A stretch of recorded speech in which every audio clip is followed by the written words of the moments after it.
Monday night, huh? And of course, I'm at Swaggy C. I mean, yeah, no, I agree. Yeah, Hip Hop Nation. I don't know. And if you missed any of that, run it back on the SXM on the side. Usually things are quieter, right? Yeah, shit. The holidays, though, maybe that has, I mean, supposed to be approaching New Year, I guess. Yeah, just some last minute shopping, going to Montreal with me and my mates to go boarding. Montreal, I skied a lot, I never snowboarded. Really? I used to ski race, yeah. Okay. Ski patrol, I did, I'm an EMT now. So Okay. I lived up in Taos sometime. Do you, never try snowboard? Once or twice, really. It's amazing. How was it? You hated it? I never got really, never picked it up. I just didn't. It was tall, and then I was heavy after that. It just made it even more difficult. I always skied since I was like 2. So.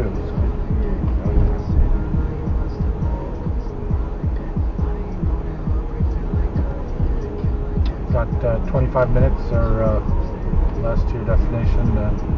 23 minutes to your destination.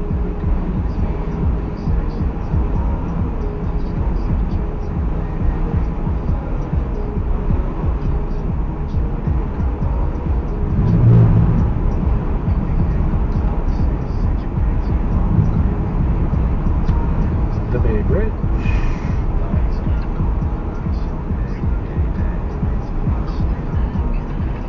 No, I'm in SF. I'm in running. So I had now I'm running across town. Yeah. Yeah, and then I'm running across town to grab some stuff. Most likely tomorrow I have 5:30 to 5:15 a.m. It goes good.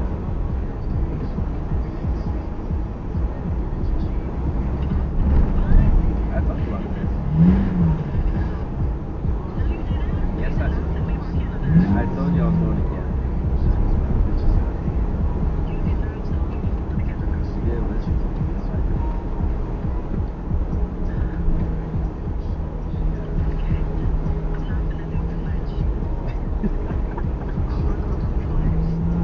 What's going on, man? You miss me? Oh, yeah, yes. Okay, because that night, after the engagement, we got cooked. We did a lot. So, after the, yeah, we did. Look, let me tell you what happened. So, like, Jeremiah, he wanted to do the proposal, like, very intimate.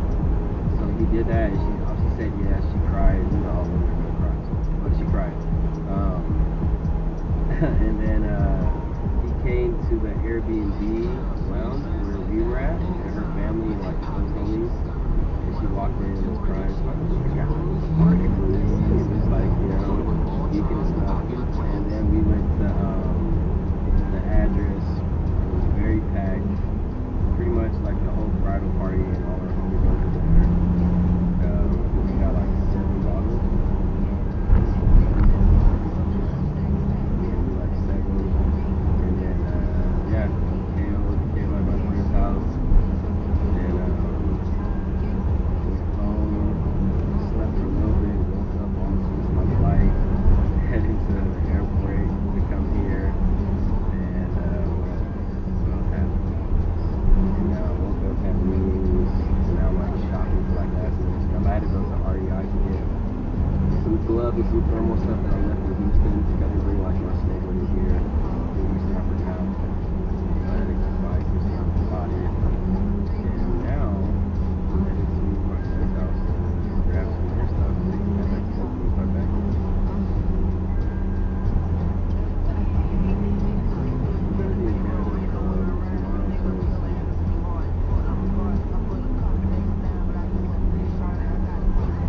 Yeah.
You live in Oakland? Yeah, I live in Oakland. Oh. Market Street. I live in Mill Valley in Marin. Oh, smooth. I worked for San Francisco Parks and Rec for a long time. I'm an EMT now, but then COVID, so it was 10 years there, and then a bunch of other stuff. Yo, I heard that Tahoe really got some. Yeah, Nice lots of snow right now, I think, is what happened.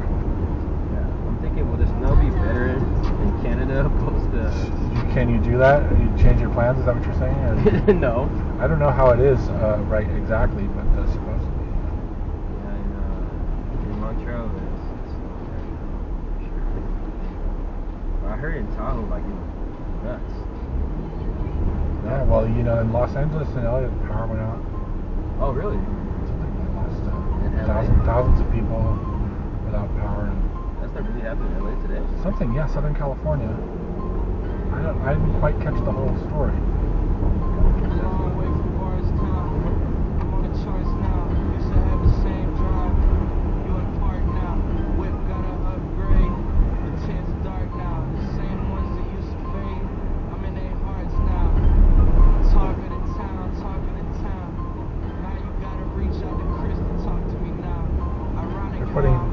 Something like $300 million into the Trans-America Pyramid Building as far as a renovation project at the top. I don't know how much time it's going to take. Just having an SF? Trans-America Pyramid. Oh, I think I know what you're talking about. It's like Did you see that? it's like a big like water thing. Yeah, some sort of a renovation project. I guess it was constructed in 1972. It's supposed to be ready next year, right? I don't know. I'm just starting to look at it. It seems like a big project they're starting up. Yeah, I think San Francisco's not going to get better and better. I hope so.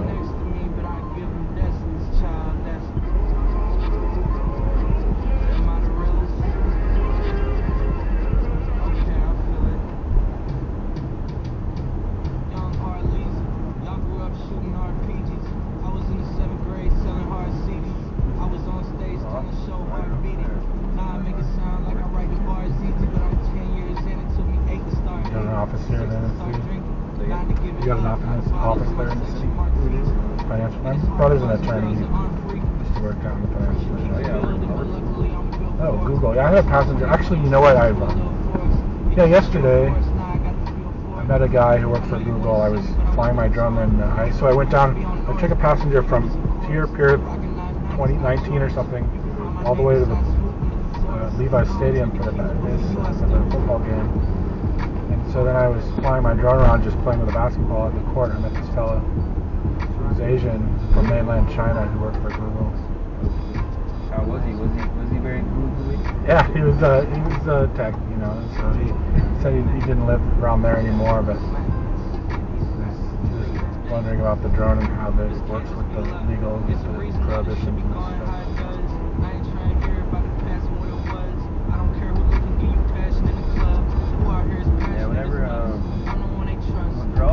Never just tell them like exactly where I work. I'm always like, I'm really sad.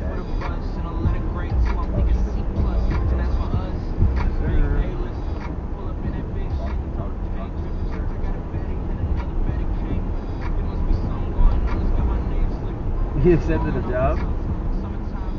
Yeah, be ready for that.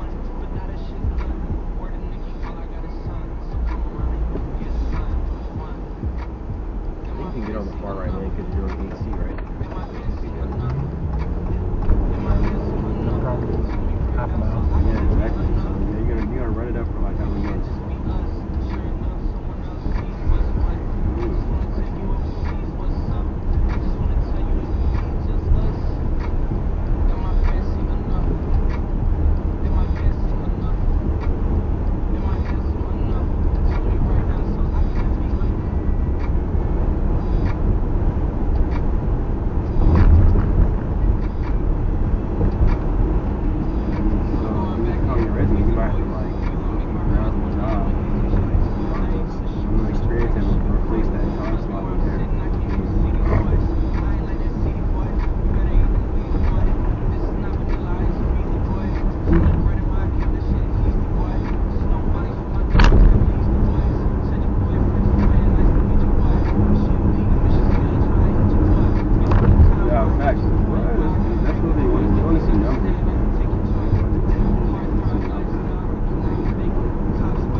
ahead of time, and I just like it doesn't hit me until like the day before, like oh shit, I gotta dip. I start packing. I'm not gonna lie to you. Now I'm like a United Gold member, bro. I'm in the lounge. I'm a gold member. I feel bougie as hell. I'm boarding class 1. I'm boarding class 1, so I look at all the guys. You know, it's funny. You know, because I'm walking in to like, you know, whenever like I come into the airport, you know, I'm like baggy pants, hoodie. Then I got like then I got the Google backpack, and I'm like, alright, boarding class 1 is like not the stereotype.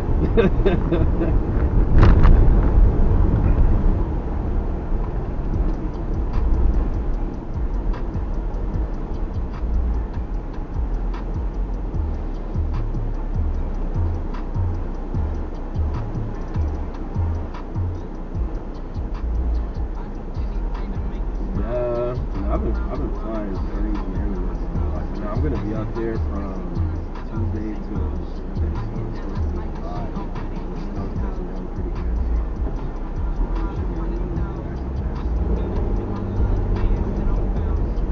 Oh, you don't snowboard?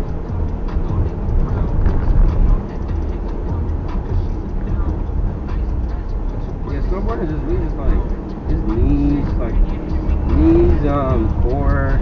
Keeping a tight base, leaning into your curves, like yeah, it's like probably like bro, I'm in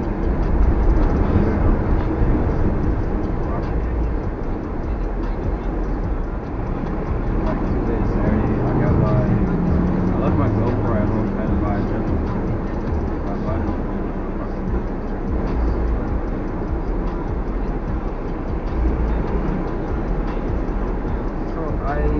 So tomorrow I'm working or I'm traveling, but I looked at it, so I looked at my ticket for that day, just have like office hours or some shit like that, or something chill, so nothing even crazy, so I'm just like, you know, traveling during that time, and I have my work going on, some Wi-Fi, so I can text people, can chat, and then I'm taking off Thursday, I'm taking off Wednesday, Thursday, and then Friday is normally relaxing.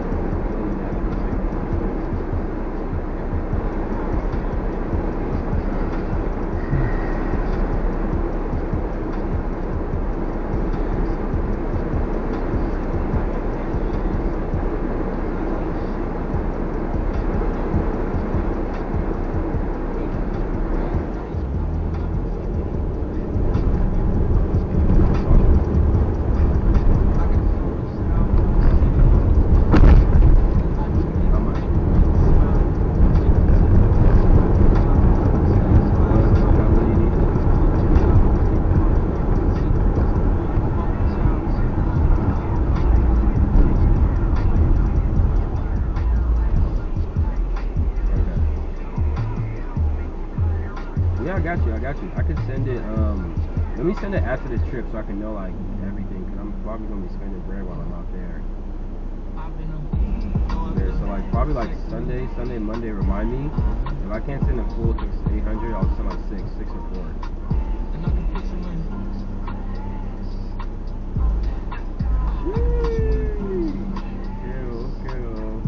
Love.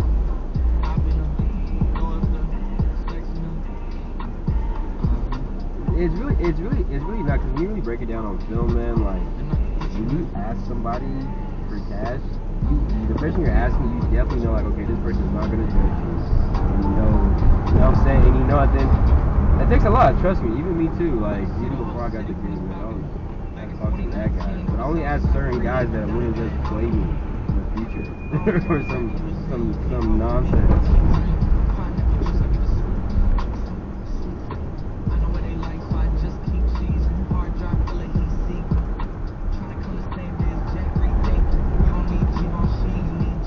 Because even like for example, like do you remember Jeremiah, the dentist? Yeah, so one of my homies, he proposed yesterday. And, like obviously we all went to like the club and shit. And shit, I was low-key, me and Jeremiah and some other homies who got it were carrying the team. And like, you know, in moments like that, you like, yeah, I could be salty, like, damn, I'm spending more bread than everybody. But I mean, you know, but it could easily be the flip the way around, and I could be asked out and not have it. Yes, I am. They say you a superstar, now I'm down. I guess I am. You might be the man, but it's unless I am. Okay, I'll confess I am. Go ahead and get undressed, I am. Okay, cool. You want sunset? I'm about to slide, okay. I'm outside, okay. This lifestyle don't got many downsides. Put it like a time, I get round my family, making sure they never downsize. I got visions in my mind saying, wait, this house mine. Can't lie, Cardinals winning, right? I got him on the bandwagon now, about time. I ain't even got Kyler's hurt. It's starting. I think I started Kyler. He's on my team. I have him at 2.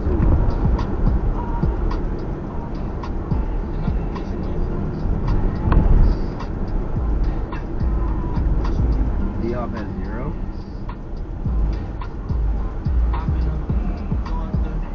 Nah, you see, Kyler and Diop both be having some like issues.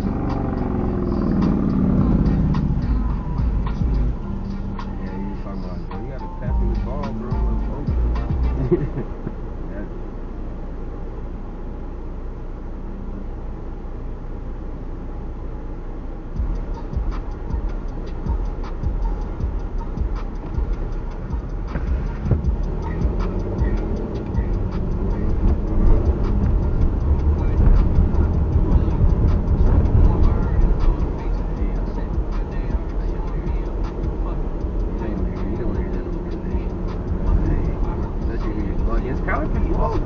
Kyler had a couple games this year. He's crazy. So it's like, I'm not thinking about these guys.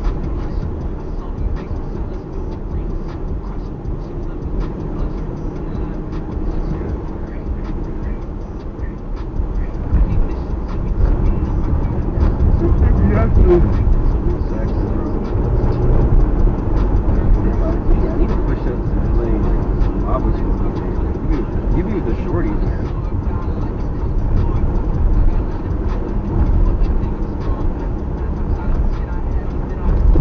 I was working with the Clippers game. I was working.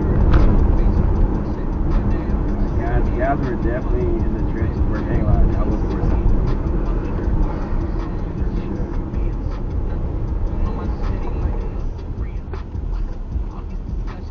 Yeah. They gave me like a little bread on the side.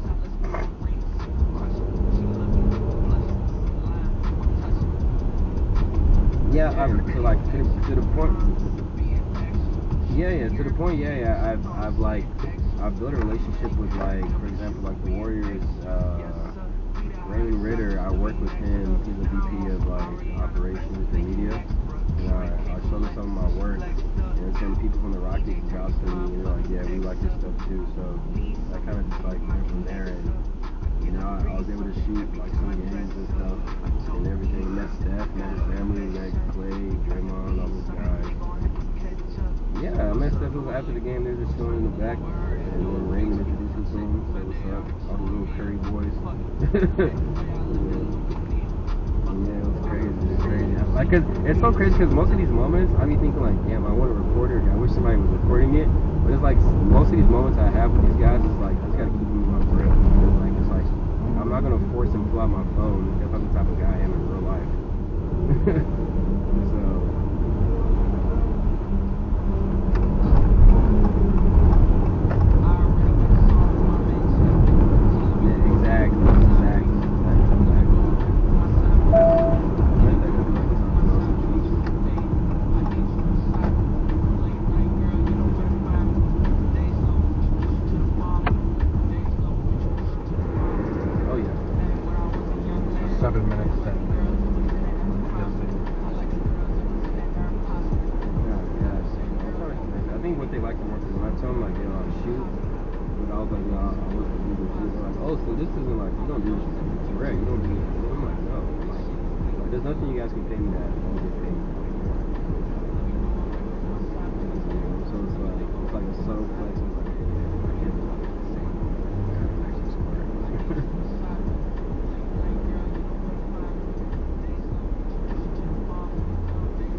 But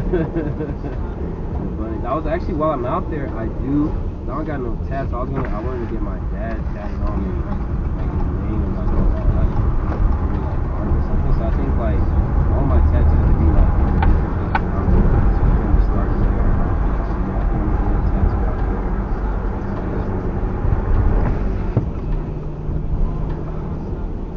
I'm gonna start doing some research about it tonight, looking on IG.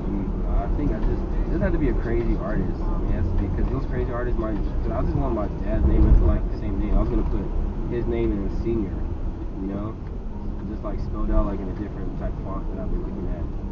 But but some guys be like, oh, 500 an hour. I'm like, man, fuck that.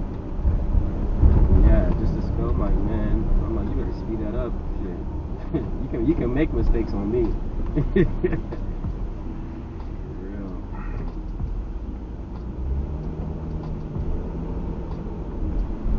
Exactly. Already spending bread out here. Already in the business. But the guys are good. I booked through Avis because we get the company discount for rental cars. Because so guys got like a Suburban, big body, Texas shit. It's huge shit.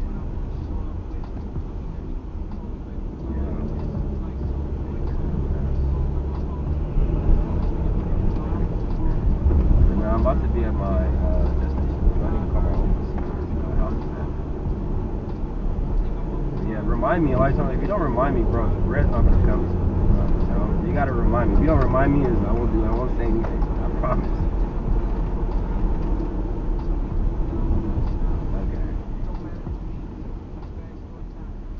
Okay. 100%, I got you, man. Love.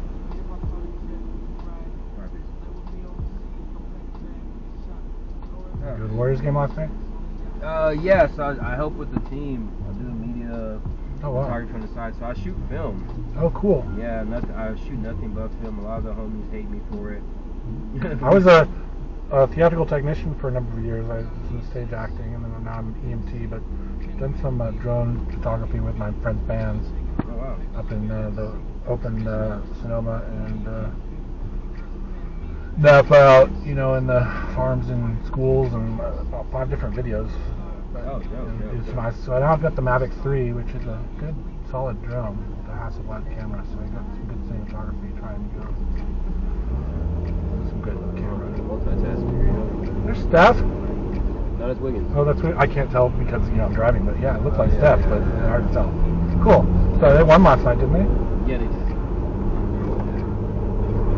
Yeah, I haven't been to very many Warriors games. My friends are musicians. I worked at the Sweetwater security for a long. You know where the Sweetwater is? Hell yeah. I worked there for about 3 or 4 years. Oh, You know the Monophonics? That's so fly. You know the Monophonics? Yes. Do you like music? Yes.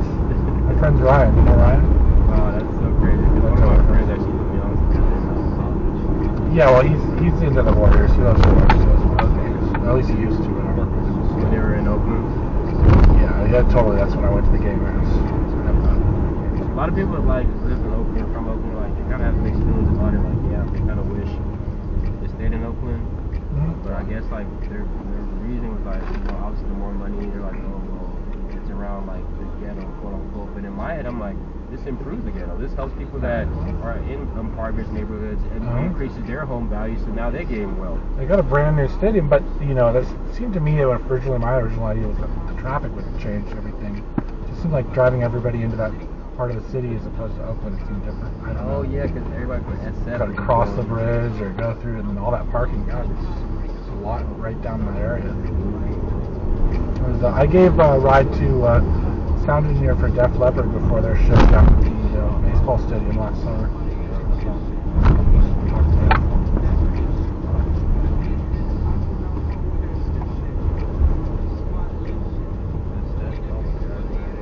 I've met a lot of celebrities. I've shot for Kanye, Drake, a bunch of people. Draymond Klay Thompson lives over in Cimarron. I live in Strawberry there in Mill Valley. It's down the road, so I always pick up people in Cimarron and I always talk to them. I don't drive, all the time. So you said Klay lives where? I'm in Belvedere, Cimarron.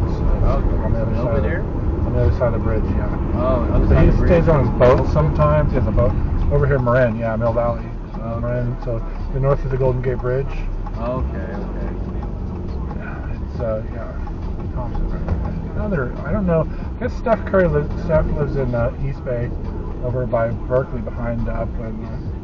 That's what I heard. Having that Porsche got in a car crash a couple years ago. Right here. Do you remember that? Yeah, I did. I heard about that. I never mentioned it. I never heard about it, but I didn't know it ever talks about it. It surprised me. That would happen. It is amazing. Yeah, I'm from Houston, so I just moved out here for the job. Oh, you only just moved out here from Houston? Wow. I've lived out here for a while. I live in Tahoe. I'm from Indianapolis originally. No, it's actually next month. It's a red house. 31 Avenue. So it looks like it's saying a Lombard right there. So it might be around the corner, but it says 30 Blackstone. So make sure, because yeah, it looks like it says 30 Blackstone. I just want to. Dizzle. So make a left on Lombard.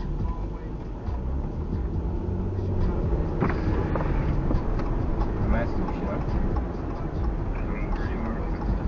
All right. See, you know the Buena Vista? Buena Vista.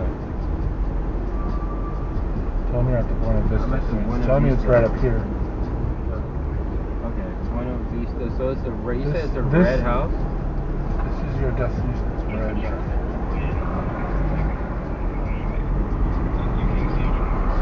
So it says on the. Oh, Is it on the? It's on the other side. Do I go around here? Okay. Do you know where this thing called? It's called the Fragile. Oh no, the Francisco Inn.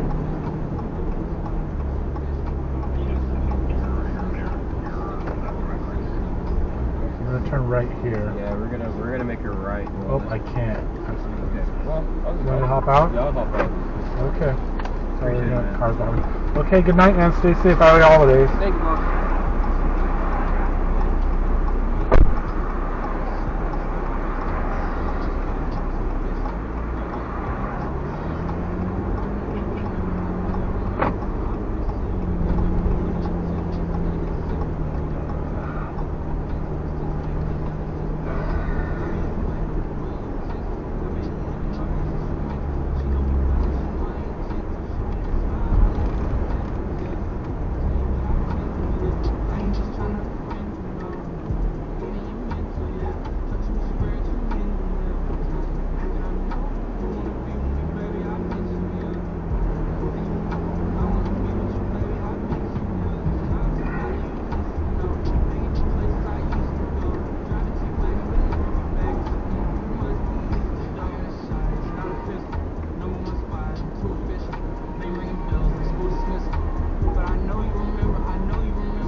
There in Reed Boulevard, above the shopping center.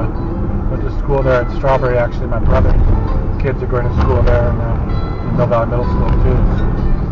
Next right for me. Yeah. I used to ski race a lot. So.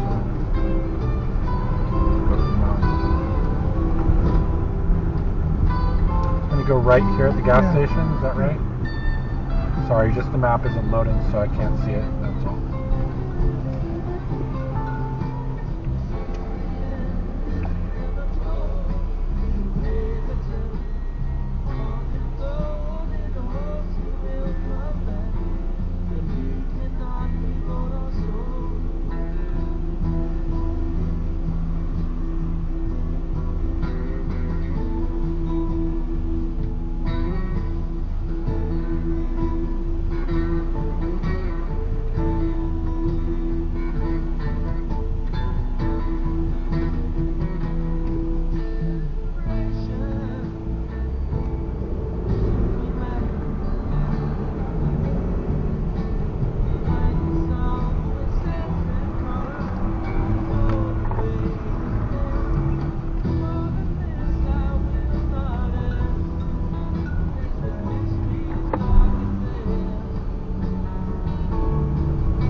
The entrance is just past that black car. Just past that black car, okay, thank you. So it landed. Here. Right here. These are always nice. And the very first stairway you can stop right. This is Yeah, it, right right, here, right there? right here. Can you do me a favor and help me with Canada stuff? Got another passenger, so sure. Huh? Got another passenger, yeah, I'll do my best.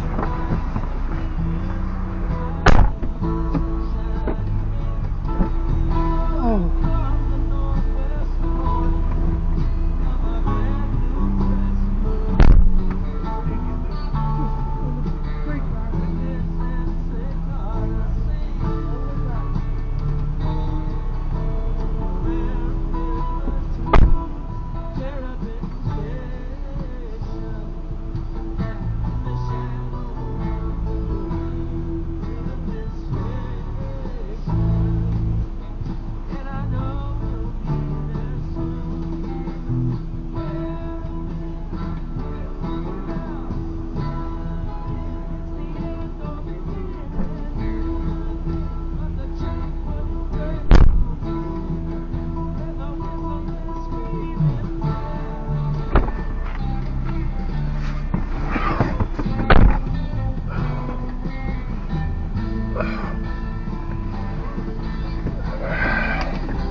Uber for Dawn. Yeah.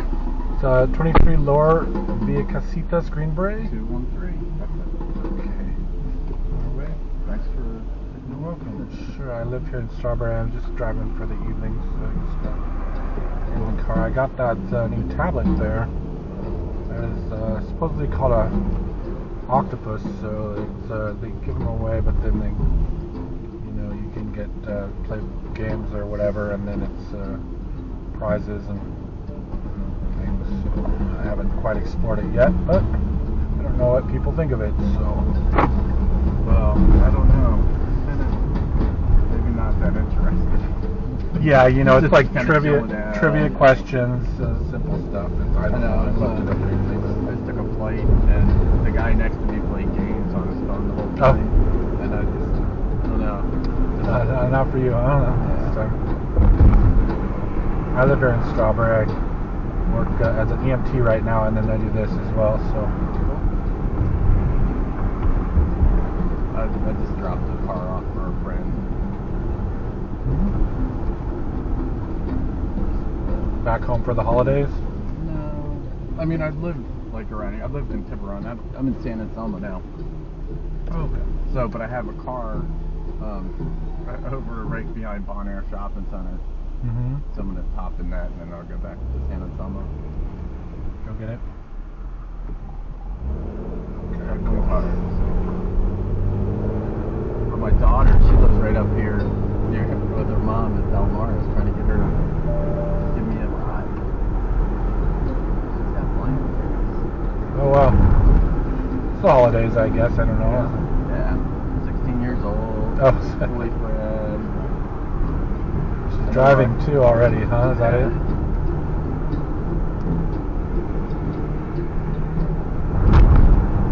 So you go to Redwood then? Usually high school students from Tiburon, a lot of them go to Redwood. I don't know. I went to Tamalpais High School. Which one? Tamalpais High School Oh, yeah. a long time ago.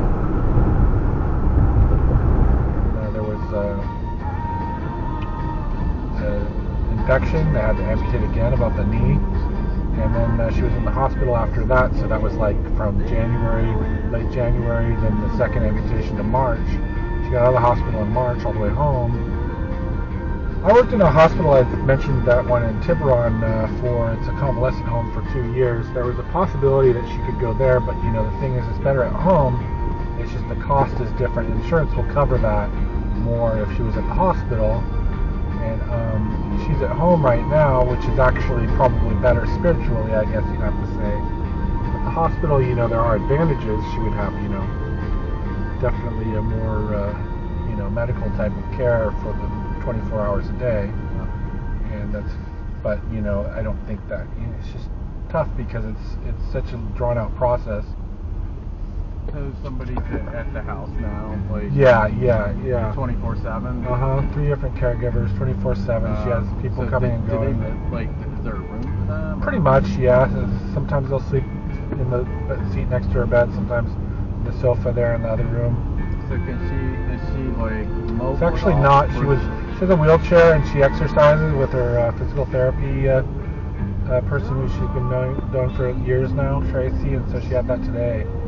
We put her in the wheelchair. We got a horror lift and all, and she didn't qualify for a prosthesis. They said that's not going to work. And so it's just a matter of.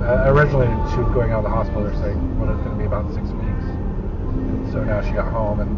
It's been medication and up and down until, you know, it's just kind of, it's really not, you know, the thing is, I don't know. I mean, I worked at the hospital then with sick and dying people, and then convalescent home, kind of an asylum situation there in Tiburon. And some people will be there for a really long time, even some people, you know, in like perfectly unambulatory, even nothing, you won't get any responsiveness, and I don't know how you feel about that, but you know, that's the way it is. Some people will just wait until the end. So it just seems to me that there's a lot of I don't know. It's not the kind of situation I'd like to get into, or anyone wants to be in. But you know, it's So what's a convalescent? We're in convalescent rehabilitation hospital. Like, what does that mean? Pretty much non-ambulatory and rehabilitation. So.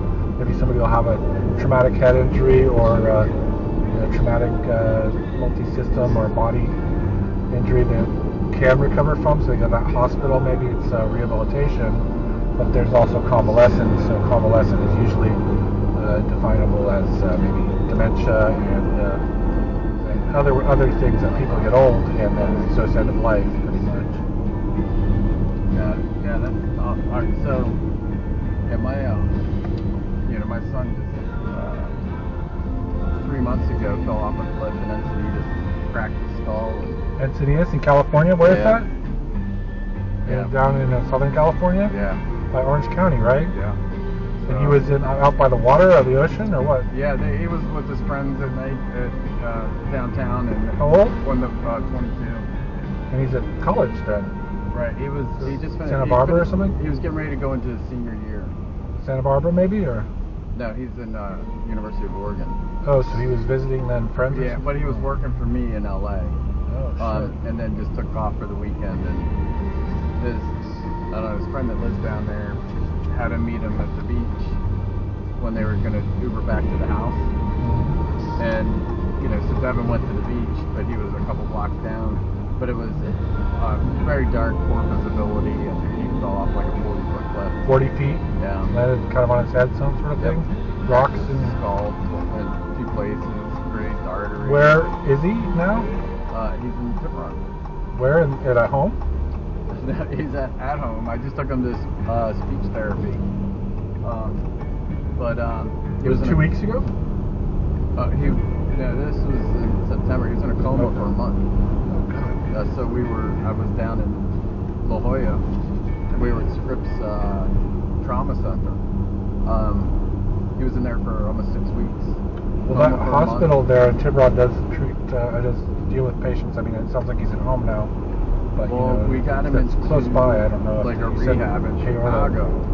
Chicago.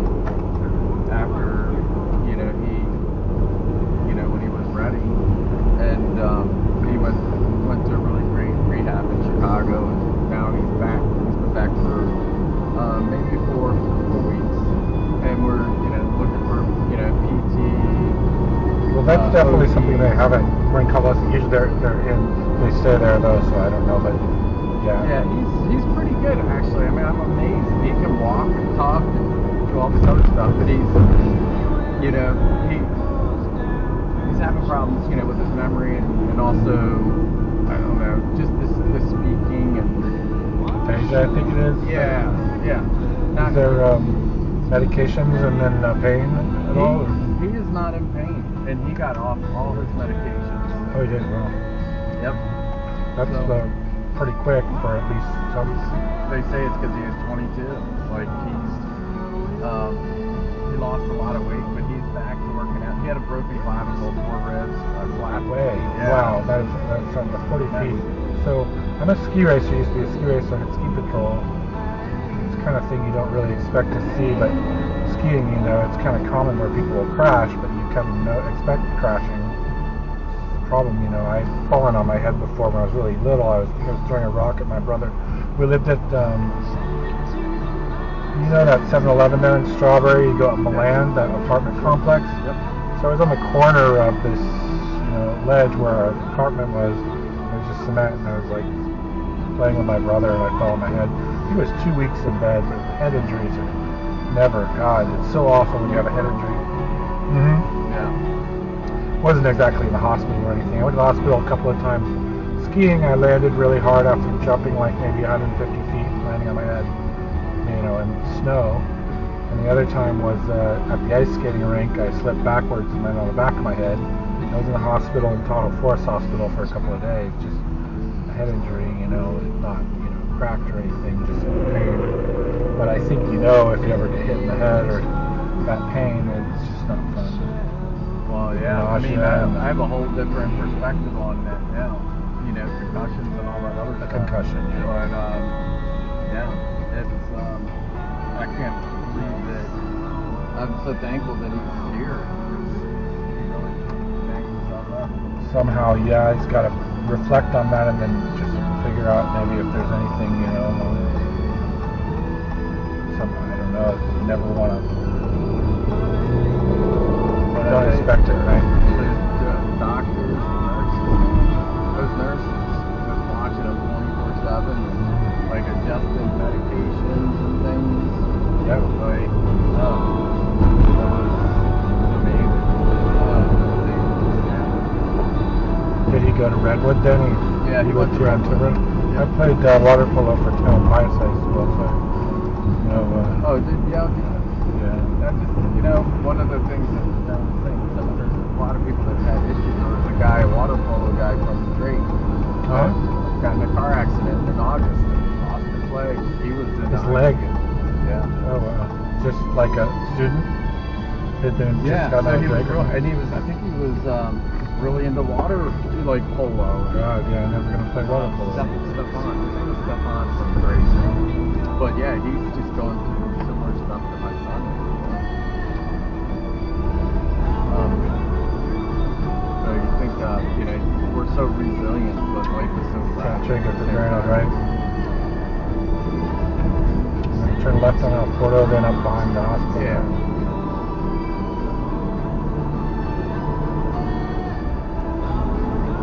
Gray sky tonight. Yeah. Did you see Zelensky's speech then yesterday? There was all at the White House. What's up? At the White House, Zelensky, the president. Oh, I didn't see that. Was watching TMZ, and then Harvey, what's his name, was praising him for being a powerful leader. See other people, and then the whole idea. It just seems like I don't understand, but how we're dumping weapons. They're basically demanding weapons for Ukraine. And it seems to me there could be another way, but you know, you can't really deal with the Russians, and so it's just a big, you know, draw. Yeah, it's very sad, and it's very tricky to, you know, to help or get involved or whatever. Oh, definitely. Yeah. It seems that at least we're not, you know, it's not anything but Ukraine and Russia at this point. Right. So the people that were going back to Ukraine, like, we have a bunch of software engineers in Ukraine that, you know, work on our team, and it's been pretty sad, you know. Some of them, you know, just been focusing on work. Others have kind of dropped off, you know. I just couldn't imagine if everybody got. You work for a software company here in the city, is that? It's in LA. It's we do it's a live beaming of people from one place to the other.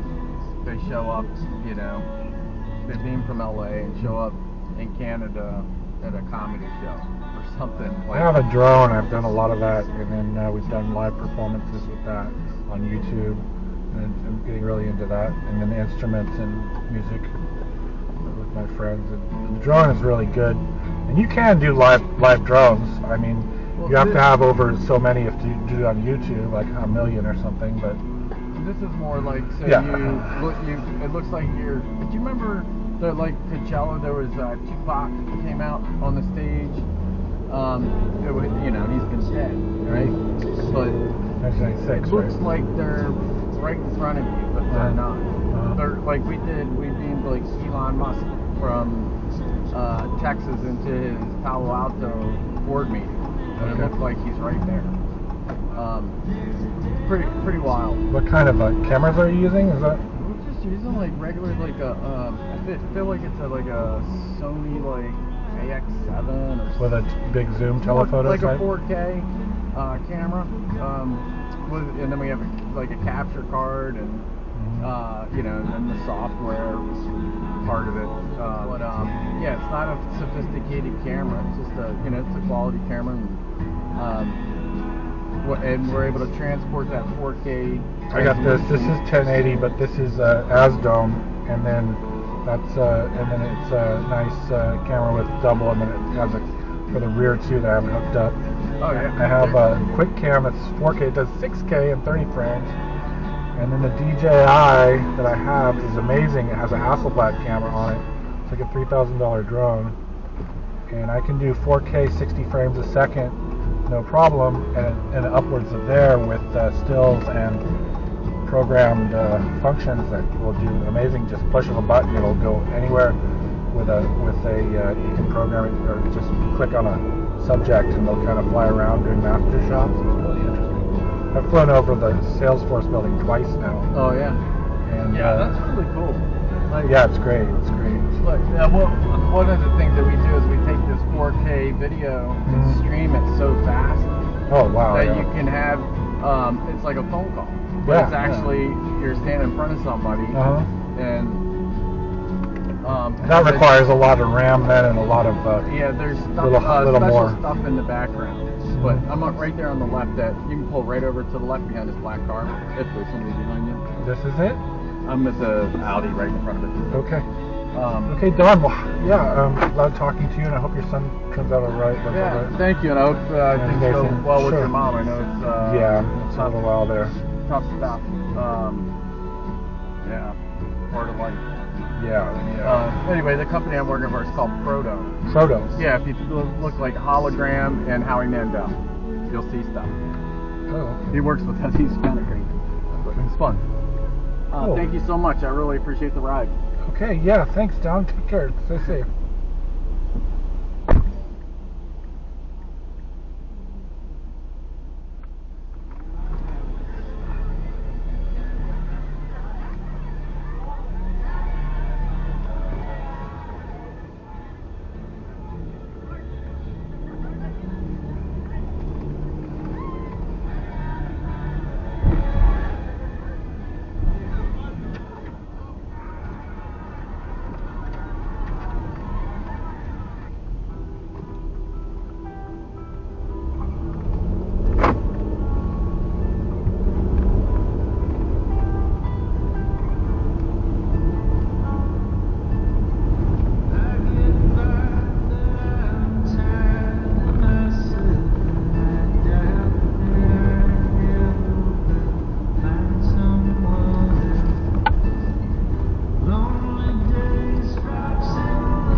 Hello, I'm Nathan.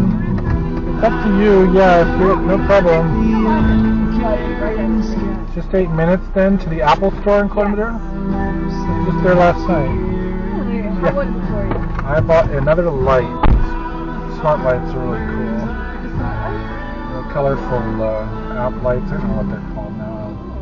They're all programmed. I have 3 of them in my living room now, so they go any colors in the program and even listen, I think. I can't quite tell and everything.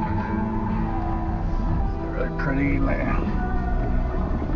Christmassy kind of, but for all seasons. My name's Nathan. I'm an EMT. I live here in Mill Valley. I live here in Mill Valley. I went to Tamalpais High School. I used to. You did? What year did you graduate from Tamalpais? 17? Yeah. Are you in college now? No, I'm out of college. Oh, I wow. actually live in Hawaii now. You live in Hawaii? Yeah. I'm jealous. So I just got back for the holidays. I used to ski race. I played water polo for Tam. Actually, I ski raced when I was in high school a lot. Oh, cool. Yeah, I got up to the mountains. Like water polo. Tam, I like Tam. Actually, I coached for Redwood water polo a little bit. I coached skiing too up in the mountains back in 2012. Anyways, you home for the holidays? Is that it? Yes, I'm home for the holidays. Here to visit mom, dad, and sister. Mm-hmm. How's Hawaii? I have a friend who grows medicinal chocolate in Hawaii. His name is Sky Cubby. It's like some sort of a chocolate. His dad was kind of a hippie. His father just passed away though, actually. But he was kind of like a Merry Prankster or a Timothy Leary type. I mean, they used to ski race with me, and now he lives in Hawaii. So he has all this Instagram stuff where his whole business has to do with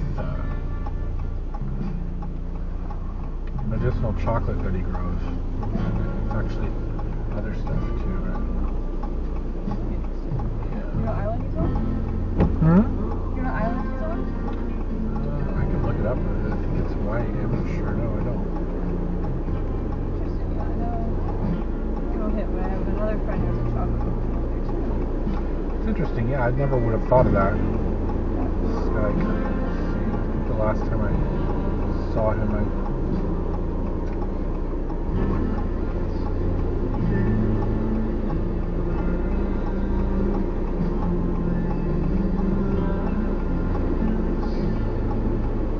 This is Lord Huron. I saw them at Berkeley Repertory, the Greek Theater this summer. They sound really good. Sky Cubby Holistic Hacker Lifestyle Guide. I'll see it's all their Instagrams.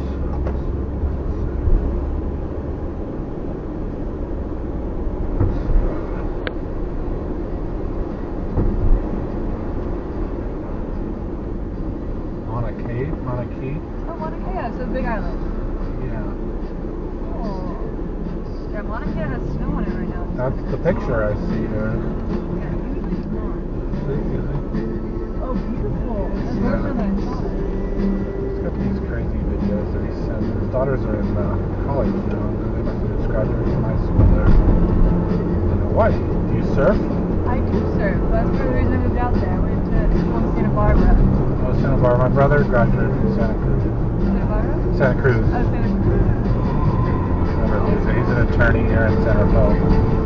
No fun, but Yeah, so Santa Barbara. I was surfing in Santa Barbara and then mom was divorced wife and grew up there. so you're from kind of went back to Yeah, I Hawaii. wanted to go back and kind of check out places.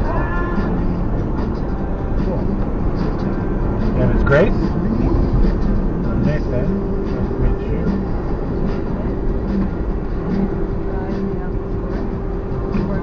I was literally there last night. Looking for I'm still looking for an angel for my mother's Christmas tree. She's actually on hospice at home, so she's not really okay. It's been second round of hospice now. I live there in Strawberry, but anyway, she wants an angel for the tree. I'll probably get one before Christmas. Wound up paying $20 for a light for myself last night. Their last one. I really like these though. You know, we have like 2 standing lamps in the living room that overlook the street, looking down over Strawberry. Just have an aquarium there actually. It's kind of a neat idea for an aquarium, right?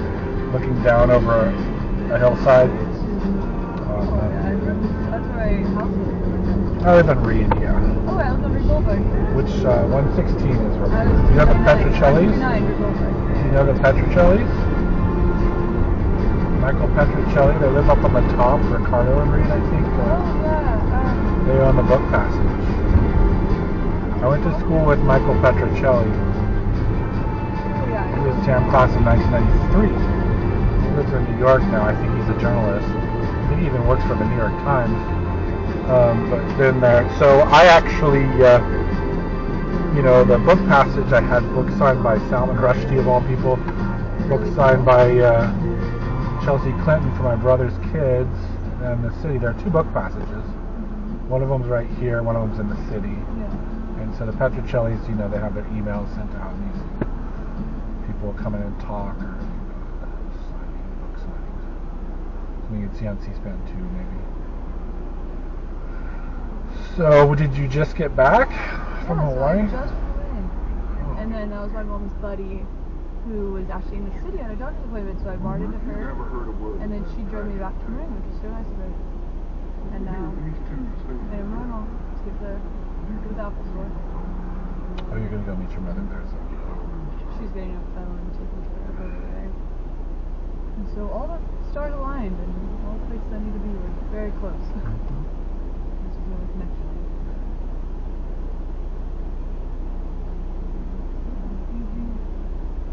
My sister from the airport tomorrow. She's coming in from Idaho. She's doing a ski trip in Idaho. Sun Valley. Ski, that's where I skied in college. We got a ski team in Sun Valley, Idaho. Park City, Sun Valley.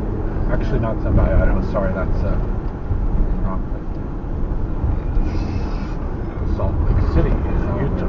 Salt Lake City. So, anyways, but I had skied in Sun Valley for a couple of times for Junior Olympics back in the day when I was in high school. To college. I love Sun Valley. It's a wonderful place. Do you ski then, Grace? I haven't skied in a while, but I used to ski a lot growing up. You can ski on Maui, right? Big Island. Maui, oh, Big Island. Ski Hawaii. Big Island. You can. Yeah, I know. So I was with friends with that snow that actually flew to Big Island to go try and ski. But I don't know how long it's going to be.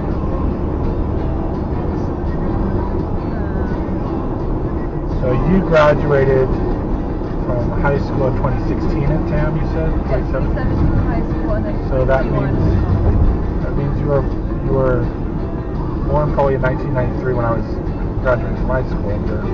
What? 1998. 8? Yes. But you lived there in Strawberry the whole time? Yeah. So, no. Mill Valley for the first 5 years, and then moved to Strawberry. Did you go to school in Mona Weir? No. Bob Weir's daughter went to the TAM. Oh, Mona Weir? Yeah. Bob Weir's daughter. Because I was working at the Sweetwater in 2014, 15, 16, 17. For 4 years. The Sweetwater, there's no doubt. Yeah, I worked there for 4 years. I remember the Warriors games and everything, so I would always be down there. I haven't been there since COVID, but I really want to check it out. Yeah, so they totally changed it. There's also different management. So whatever goes on. I like it. It's fun place. I'm wearing a Sweetwater hat.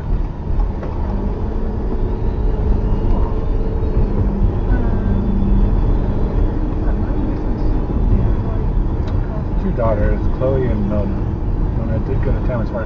I remember because one night Bob Weir walked in and was talking about Mona getting a math test. It could have been 2015, 2016, taking a math test.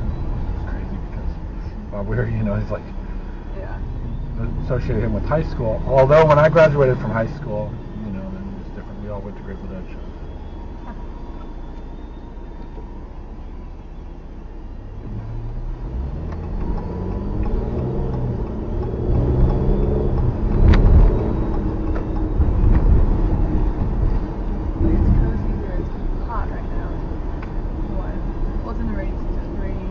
So did you take a Uber back from SFO?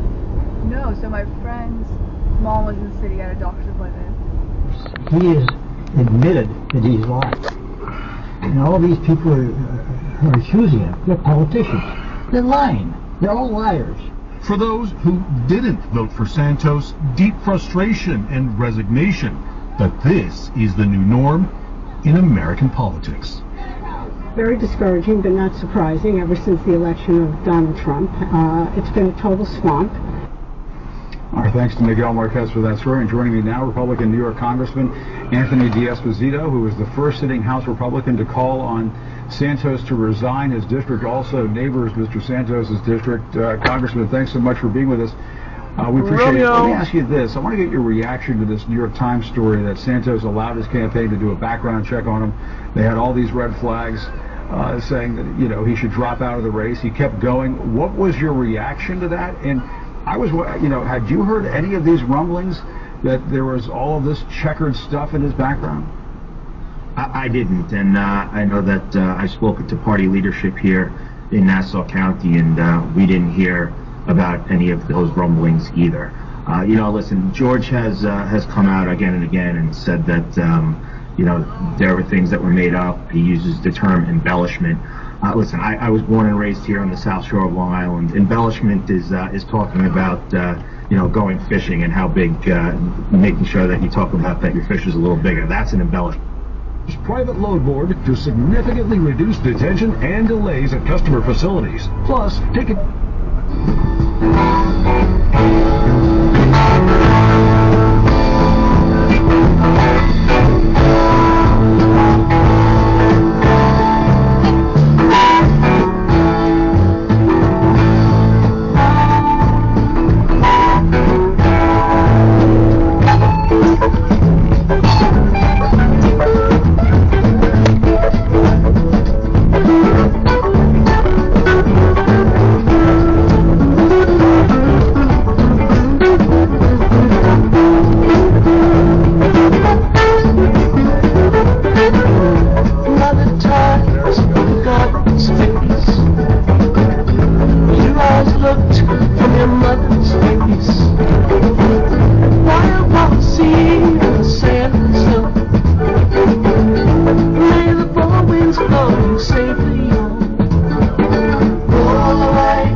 Is it a black lab? Go ahead.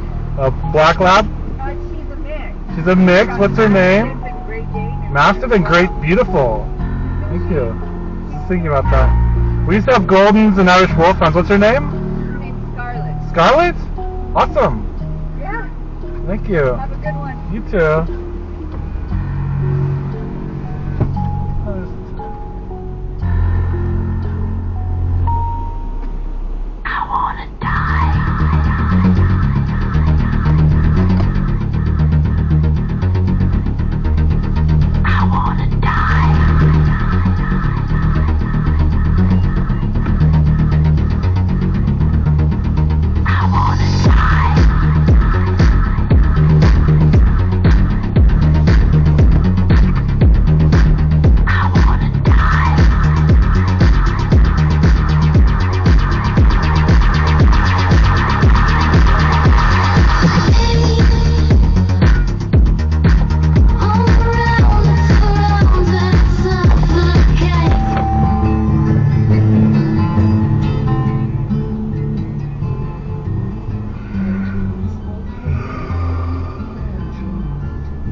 signature pieces ready for life on the move.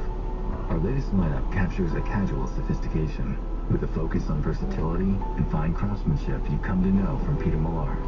Step into the season in style with Peter Millar. From easygoing hoodies to luxurious cashmere sweaters to iconic outerwear, Peter Millar's winter apparel takes a wide-ranging approach to cool weather style. With a comfortable feel, a lived-in look, and ideal warmth, you'll be ready to handle everything this season brings. For weekends off the beaten path and days spent in the city, discover apparel that delivers incredible softness, rich colors, and ultimate versatility for all your winter adventures, wherever they take you. Browse the entire collection today at petermillar.com/CNN. Get free shipping, effortless returns, and receive a complimentary gift with your purchase at petermillar.com/CNN. petermillar.com/CNN. This is a special alert to all Americans who own a vehicle. Mediocre. That word, mediocre, comes from the Latin mediocris, which means middling, ordinary, unremarkable. Terms that could never be applied to the man known as Prime Time and Neon. Sanders began his professional football career in 1989, playing for the Atlanta Falcons while also playing baseball for the Atlanta Braves. He played the 1994 NFL season with the San Francisco 49ers and helped them become Super Bowl champion that year. It was during this season that he gave a remarkable, in my opinion, television interview on ESPN. In the course of a 5-minute interview with former NFL quarterback Joe Theismann, Sanders made 5 statements that serve as beautiful examples for anyone seeking to win their first victory. The interview begins after some sparkling highlight footage of Sanders intercepting passes and celebrating touchdowns, with him speaking plainly and simply, "I believe that I am better than you." Not with any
play.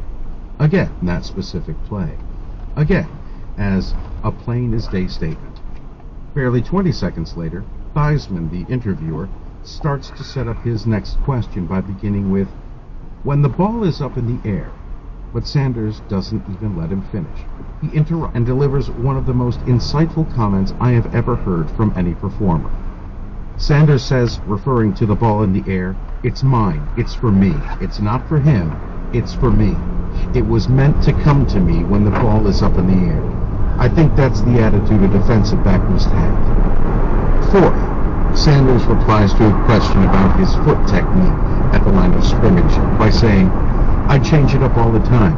I have them thinking about me. I change the whole philosophy in their mind. Now they have to worry about me and what I'm going to do. Last, Sanders responds to a question about his new team, the 49ers, by saying, they have to believe in themselves, and that's what I do. I help the secondary believe in themselves. Each of these comments provides a window into Sanders' mental filter and how he wins his first victories. Examine each one carefully. 1. I believe that I am better than you. Whether this statement is factually true or not doesn't really matter. Was Sanders indeed better than the wide receivers that he was assigned to cover? Again, I'll leave that up to the pundits and statisticians. What does matter, however, is that Sanders genuinely believes he's better. When he takes the field to play, he believes that he is better than his opponent. And that conviction frees him to execute with the absolute bare minimum of self-consciousness and the momentary hesitation that such mental chatter might produce. Is he justified in having that belief? Again, that's beside the point. Just as we have seen with the shooter's mentality, there is a time and a place for using logic to justify your inner feelings and beliefs. But there's also a time to throw logic aside and believe that the odds are always in your favor. I urge every client and student of mine to embrace and practice this habit of belief. Believing you are better than any opponent you face is a prerequisite for bringing out your best performance, whether that opponent is another human being, as in any athletic contest, or whether that opponent is a report to be written, a concerto to be played, or a blocked artery to be surgically bypassed. Are you willing to choose to believe that you are better than the opponent in that moment, or will you choose to believe something else? First victory takeaway. Approach every task with a conviction that you will absolutely succeed. 2. I will outplay you on that specific play. When you play cornerback in the NFL, the rules are stacked against you. Wide receivers with whirls are coming at you full tilt along a pre-planned route, while you have to backpedal and then make an informed guess as to where exactly they are going. While remarkably gifted with natural speed and having diligently trained to backpedal quickly, every cornerback, Sanders included, is going to lose that foot race a few times every game. He's going to get beat on some plays. Passes are going to be completed against him, and even the occasional touchdown will be scored by the man he was assigned to cover. But when this happens, Sanders practices Bruce Lee's rule of rationalizing the failure by treating it as temporary. It was just that one play, and limited, it was just in that one place. With that kind of selective memory, Sanders can forget if you happen to beat him on the last play and bring all his energy and talent to bear so he can beat you on this specific play right now. First victory takeaway, the only moment that matters is this one. Live it freely of any resistance from your past. 3. It's mine. It's for me. It's not for him. It's for me. It was meant to come to me when the ball is up in the air. I think that's the attitude a defensive back must have. At first glance, this comment is utterly ridiculous. The ball in the air was most certainly not meant to come to Deion Sanders. The opposing quarterback, receivers, and coaching staff all spent hours of their weekly preparation designing and practicing plays that would keep the ball away from Sanders. But in his highly selective and functionally delusional mind, Sanders considers that ball in the air to be his and his alone. I urge all my clients and students to think about that ball in the air as a situation with an as of yet undetermined outcome. When the football is up in the air, spiraling along, no one really knows for sure where it will land or what will ultimately happen to it. It might be caught, it might be dropped, it might be knocked out of the air, it might fall harmlessly to the turf with no one touching it. That uncertain situation can be viewed in a number of ways. It can be viewed somewhat neutral with the "we'll see what happens to it" attitude. It can also be viewed with a sense of dread and foreboding. Uh-oh, this could be bad for me/us. But the uncertain situation of a ball in the air, and indeed any uncertain situation, can also be viewed through a...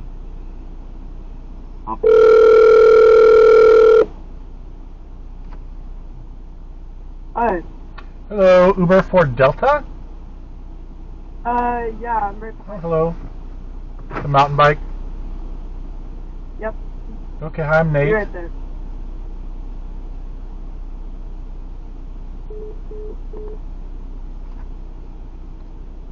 Optimistic and confident mental filter as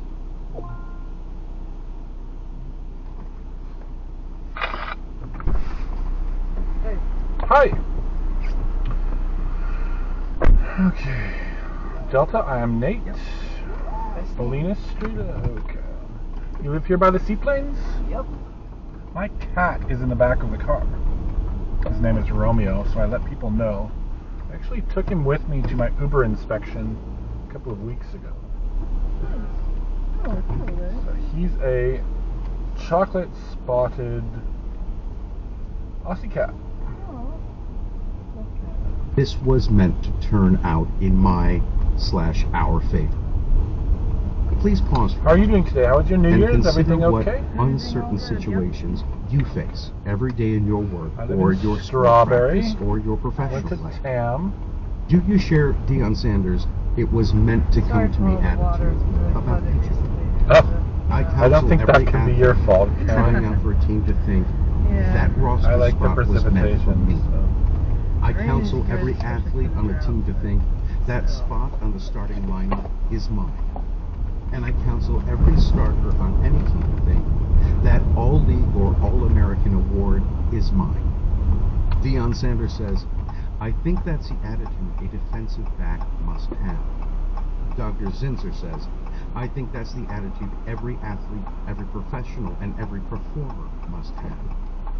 First victory takeaway: every uncertain situation is meant to come out in your favor, so act with absolute certainty. 4. I change it up all the time.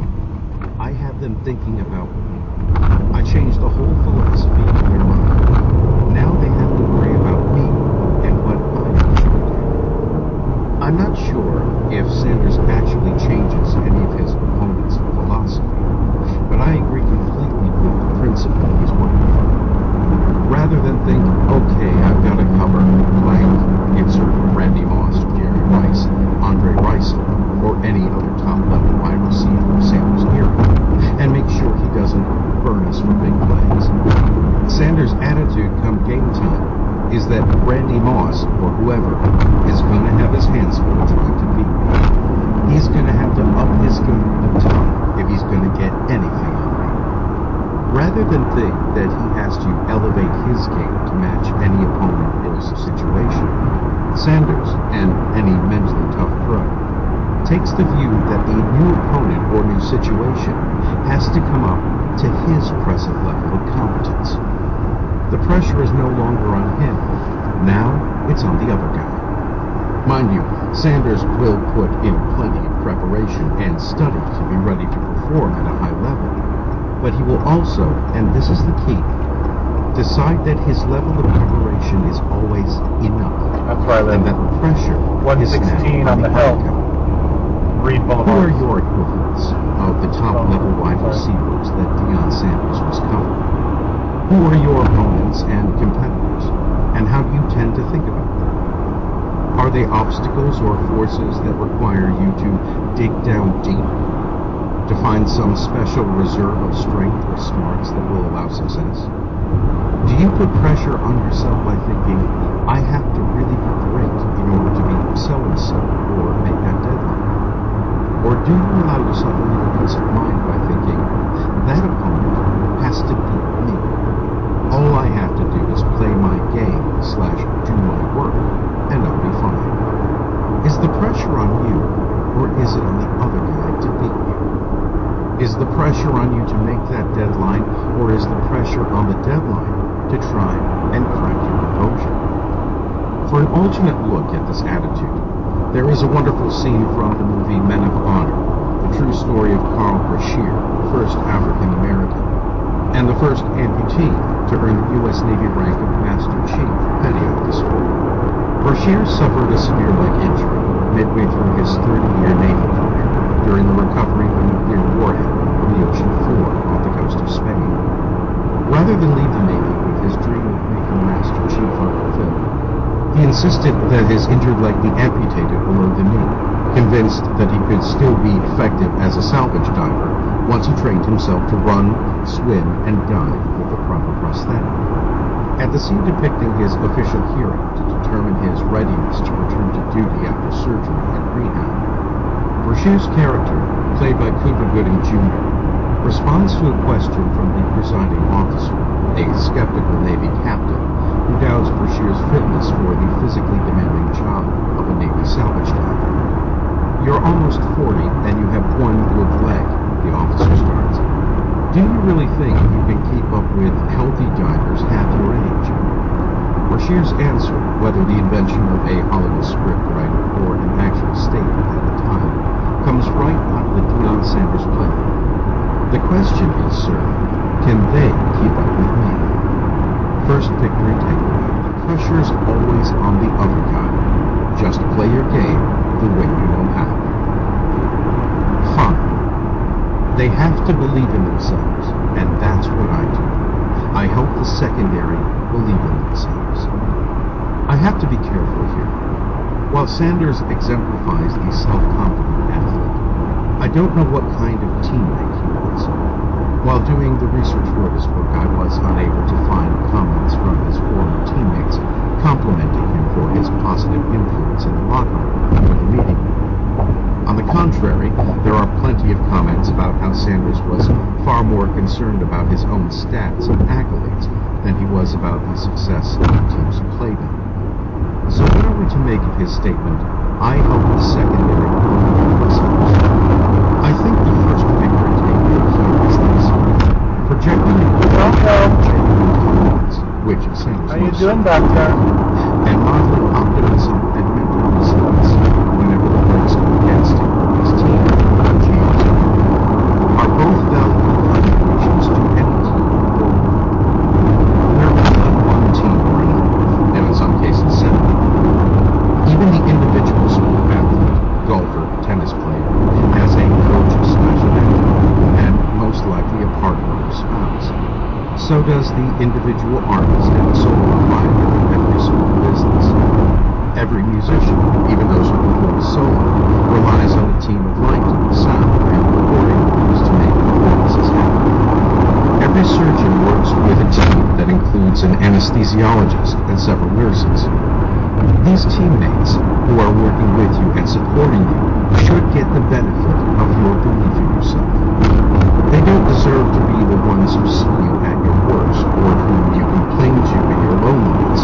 Save all that for your sport or performance psychologist. What do your teammates get from you? Would they say that you maintain a great attitude regardless of whether you or the team are riding a hot streak or struggling through a downfall? There's a very trite saying on this, but it is absolutely true, as anyone who's ever been a part of a team will agree. Attitudes are contagious. Is yours worth catching? Although I cannot say for certain, I'm pretty sure that Sanders' teammates in the defensive secondary fed off his confidence and played better because of it. First victory takeaway? Project an aura of genuine confidence, modeling optimism and mental resilience. The big first victory takeaway: deciding to be different. Thanks for getting me back on track, Doc Z. The speaker, a 17-year veteran of the National Hockey League. whose enduring legacy was his ability to play his best hockey at the biggest moments in the biggest games. At 5'8" and 170 pounds, Briere relied on speed, guile, and, yes, confidence to score 116 points in 124 Stanley Cup playoff games.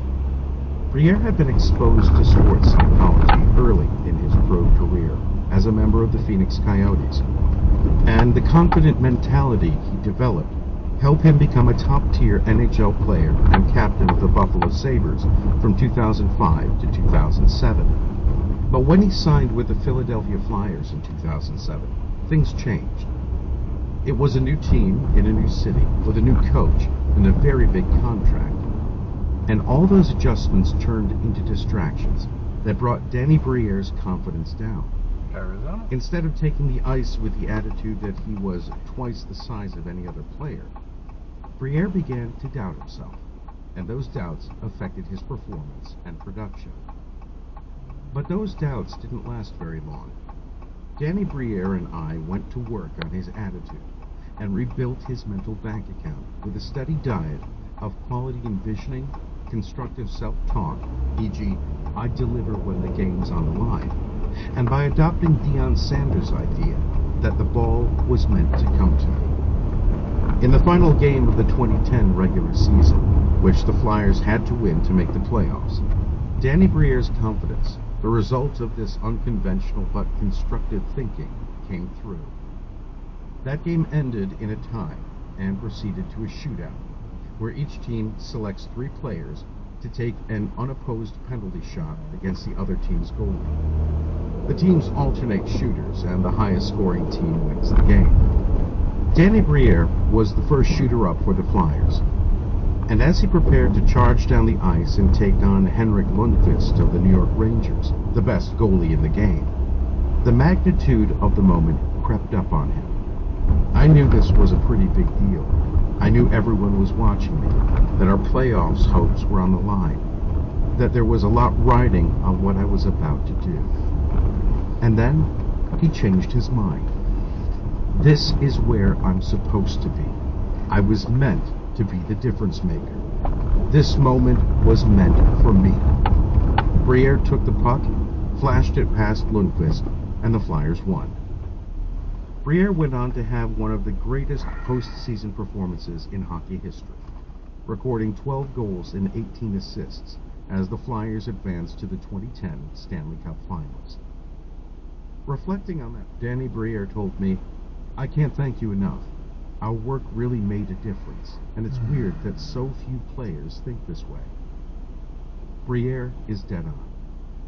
Cultivating this inner sense of certainty and bringing it out when the game is on the line works. It's not a 100% guarantee of success at every turn, but it always gives you your best chance. So why do relatively few players and relatively few people fully embrace it and use it consistently? Simple but challenging answer. Because it goes against what is taught in schools and by society in general about how one should behave and how one should pursue success. Most people were brought up to share society's general distaste of outspoken and confident people like Muhammad Ali, and were taught to think of them as too arrogant, too conceited, too full of themselves. Did you have a teacher in middle school, high school, or college who encouraged you to think that you were the best at what you do? That no matter what just happened, you were going to succeed at your next opportunity, and that every uncertain situation was likely to come out in your favor as long as you put in the work? If you did, consider yourself very lucky. Most people weren't so lucky. Most of us were socialized by well-meaning teachers, coaches, and other authority figures who encouraged us to find our place in the world and comfortably fit in, rather than build the self-confidence that would help us stand out. Ask yourself these questions. What were the key sources of your thinking habits, emotional tendencies, and beliefs about yourself?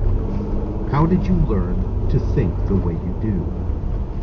Were the people and institutions who taught you and guided you during your formative years Interested in helping you discover how, dare I say, awesome you could be? Or were they more interested in making sure that you fit comfortably into the world of normalcy and didn't rock the boat too much? What were you encouraged, in both explicit ways and in more subtle and implicit ways, to pursue? The full expression of your unique talents, or the safety and security that modern life, with all its technologies and conveniences, can provide? What were you taught about how to think in order to pursue success and satisfaction? I'd like to challenge you a little here and ask you to look carefully at some beliefs that clients and students of mine have brought into my office over the last 30 years. Beliefs that they have acquired through socialization during their school years, early playing days, and formative training. I will describe how it's the kind of thinking that brings your mental bank account down instead of building it up. While no single one of these beliefs will break your confidence, their combined influence, reinforced over a period of years and often communicated by figures of authority, can prevent you from developing the effective thinking habits described in the previous chapters. Refusing to buy into these beliefs, resisting these articles of socialization privately within the confines of your own mind, will help Mission you Avenue. one first victory after another. Limiting belief number 1. Remember your failures and mistakes. Those memories motivate you to improve. This belief puts a constant negative pull on your mental bank account, dropping the wrong memories into your running total of thoughts and effectively running your bank account down. You might feel a momentary surge of energy produced by the anger aroused by the memory of a past mistake, but that energy surge is short-lived and leaves a nasty residue that you have to work through to improve. There's a cleaner burning and longer lasting fuel source you can use. The memories of effort, success, and progress, and the vision of the future you really want. Limiting belief number 2. Always be your own harshest critic. There are certainly times when you have to look yourself squarely in the eye and acknowledge your mistakes and shortcomings. But there are also times when you should do the opposite. Sadly, however, the myth persists that if a certain amount of seriousness and self-criticism is good for you, then a lot of it must be better.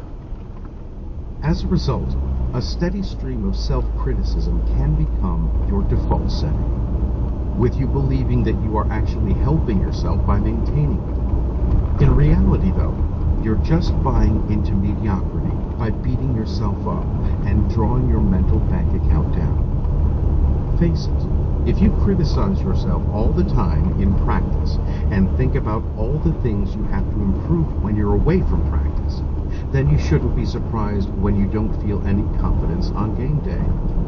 Save the self-judgment and the self-criticism for the right moments when you are away from the action, the times when you can calmly and rationally acknowledge your weaknesses without condemning or belittling yourself.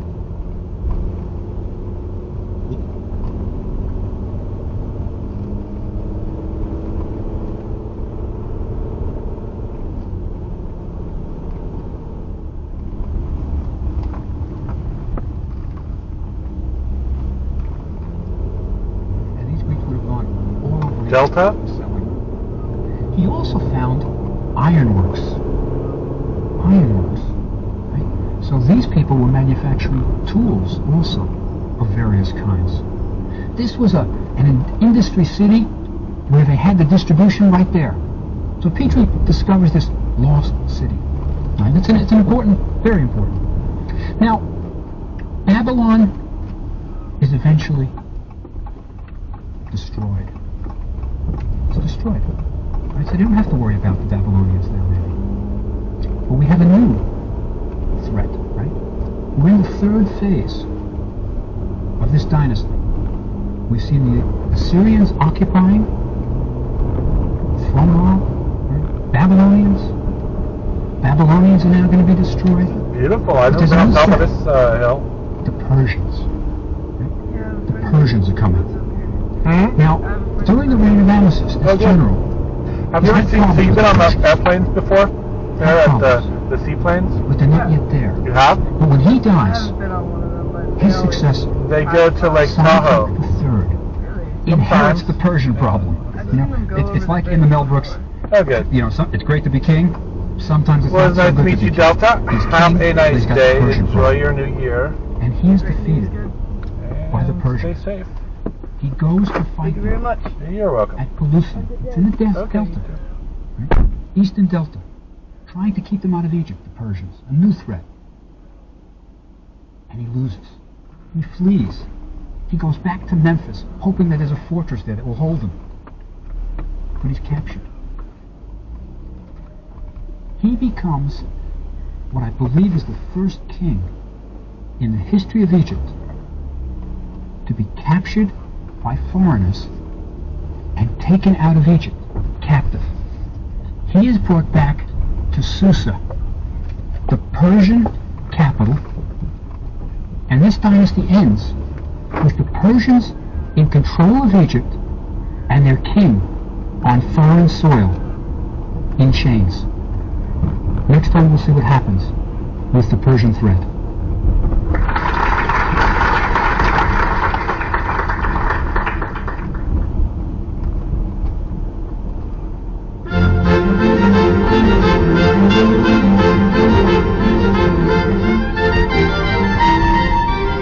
Lecture 40, Dynasty 27, The Persians. Okay, and Essie, you know, for many Republicans, the argument seems to be that he's not mentally fit to hold office, and yet he's supposed to be this, you know, in the minds of some Republicans, this criminal mastermind who is holding on to these documents for some nefarious reason. Does that make any sense? Well, first I just want to say I don't think it's a great idea to blame the media for any of these problems, whether it was Hillary's or Joe Biden's. We're not responsible for the mud that these folks stepped in themselves. But I will say, listen, Republicans are prone to conspiracy theories, whether it's, the kooky, like JFK Jr.'s coming back from the dead to run with Trump, or the sort of duplicitous, like this administration's coming to take away your gas stoves. This is not a conspiracy theory. This is real. And Republicans are right to take it seriously. But to Joe's point, I am also sure they will overplay their hand. And it's really hard to do that when you're still defending the last guy and what he's currently under investigation for. So, I mean, listen, this is unequivocally a gift for Republicans. We'll see what they do with it. All right. As Evan Perez was saying, though, at the top of this hour, some very key differences in these cases. We may see that play out as these investigations develop. Joe Lockhart, SE Cup, great to see both of you. Sorry, Joe, about the Mega Millions up there in Maine, but yeah, next time, Jack. Next time. All right. Thanks so much. Appreciate it. Coming up next, a wave of Russian missile strikes have hit multiple cities in Ukraine, including this apartment block in Dnipro. That strike killing at least 12 people, including a 15-year-old girl. Russia's attacks on civilian targets continue. We're going to follow that next. You're live at the CNN Newsroom. SiriusXM is the home to the best in podcasts, including Jeff Lewis Has Issues. Here's what you need to know about my podcast. I don't follow drama. The drama follows...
Alright, everything's okay. It's Nate.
Lamborghini dealership, Mr. Romeo.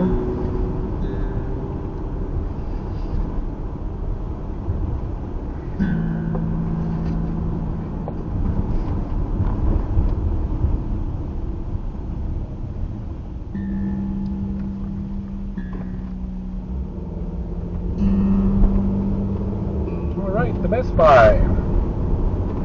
Cora Berry, owner of Best Buy.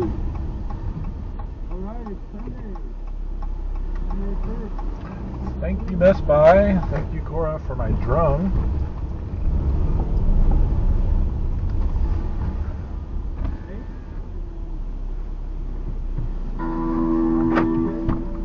Hello. Hey, how's it going? Good, how are you? Espen? Yeah, that's right. We got a cord back here that's... country of fact how they're going to do it, and how are you? That young person good, you? cleaning up today, okay. That's an example set by the adults in that country. 15 Roger Drive? We are that's not right, going yeah. to give in. Do you work here? Going to live no, just ever again. I got a problem with my car right now. Oh, I thought you were at the Best Buy. It's going to make a difference not only now, I love the Best Buy, it's great. But in I live in future, Mill Valley. Ukraine finally does get Russia out of their country, hopefully including Crimea, and they begin to rebuild. How are you today? Pretty good, you? Okay. Good. Yeah. I mean, when the children are stiffening their spines. What's wrong with your car? It was a clutch problem originally, but then private military contract. You know, I replaced the clutch, I replaced the flywheel. Do you live around here? Yeah. What kind of a car? This is an Alfa Romeo, so it has like a 9-speed automatic transmission. I wouldn't be able to figure that out, but I did used to drive a 4Runner with a clutch. I learned on a clutch, so. Oh yeah. It's a great story, but you know, you just don't see many clutches anymore. No. I drove a, my map isn't loading. I drove a Ferrari once, so I'm used to park cars, and you know, clutches are just, they're sensitive. Yeah.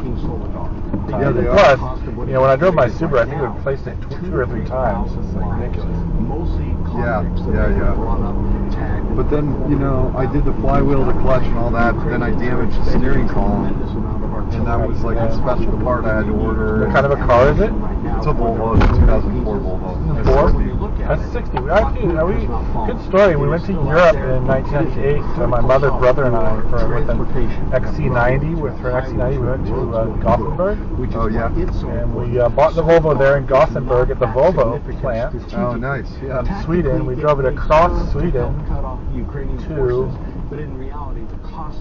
to Stockholm. Is so high. Stopped in Stockholm. We stopped at a literally not be able to generate the combat force to take Bakhmut, which will mean that Fossil. We went into Germany after we were in Sweden. I guess you go across on a ferry, right? Yeah. And And then I don't remember the ferry boat ride. I think the last thing I remember was a duty-free in Germany, and my brother was driving on the Autobahn in our Volvo. So we get $4,000 off on the Volvo, and eventually we left. My brother went from Paris, so we were in Versailles. My brother left from Paris to Ireland, and my mother and I went to London, where we saw Buckingham Palace, where Queen Elizabeth used to live. Yeah. So you live around here then, Esper, or? Yeah, in here in Santa Fe. Yeah. What is Ethos Life Insurance? That is ridiculous. These advertisements. Harry came out with a new book. It's called Spare. Do you see him? Have you watched late night television at all? Jimmy Kimmel, I think. A little bit. Yeah. Yeah. Tonight, Detroit, darling boy. I'm afraid she didn't make it. Duke of Sussex. These phrases remain in my mind like darts moving. He did say it that way. I know that much for sure. She didn't make it. And then everything seemed to come to a stop. That's not right. Not seemed. Nothing at all seemed. Everything distinctly, certainly, irrevocably came to a stop. None of what I said to him then remains in my mind. Next year, 24th is a leap year, February 2024. Paul didn't hug me. So it will be the Summer Olympics in Paris. How can he be expected to show me such a crisis? His hand fell once more on my knee, and he said, 2024. It's going to be interesting. Yeah.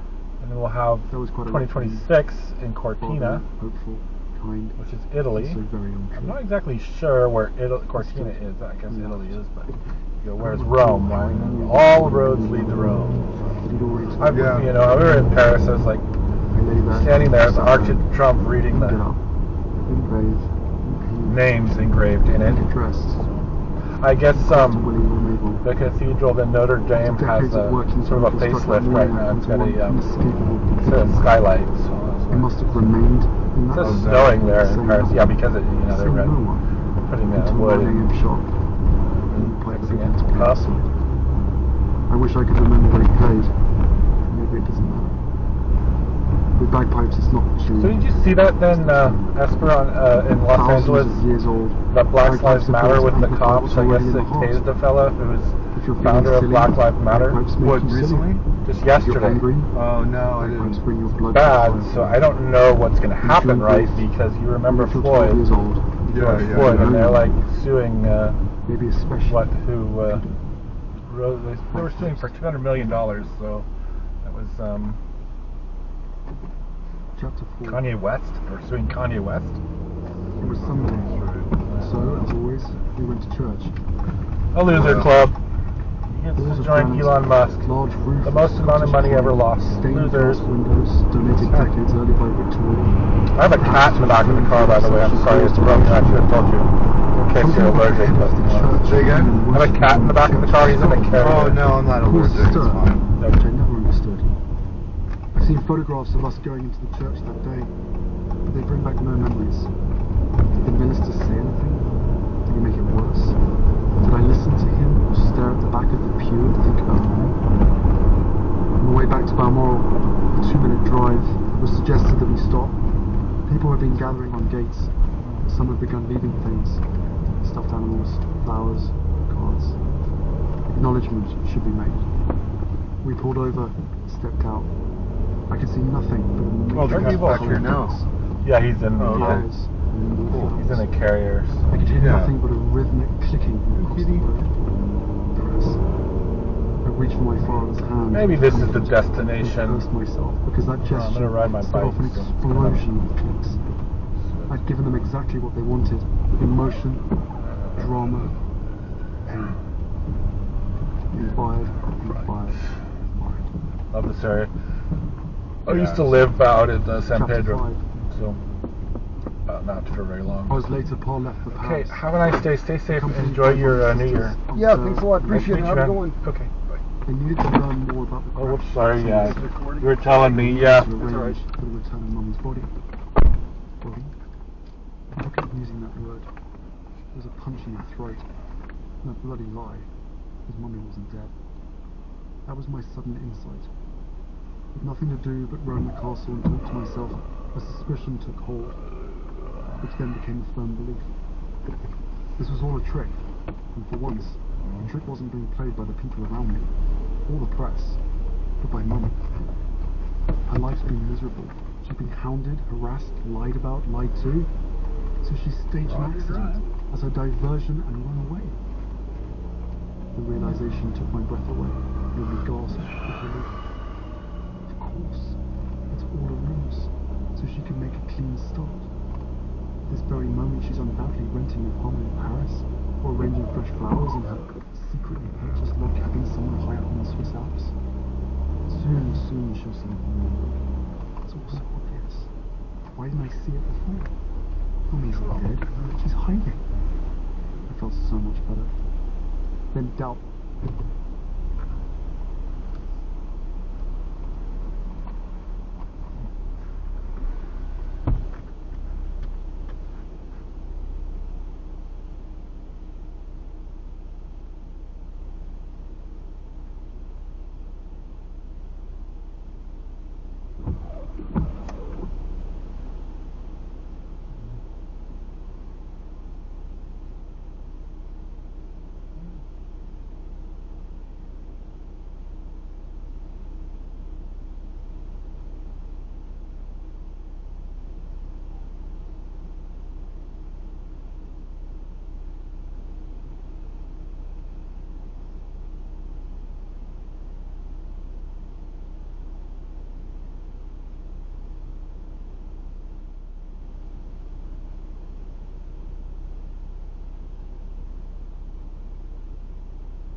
$14.32.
Sometimes I just feel like shutting out myself.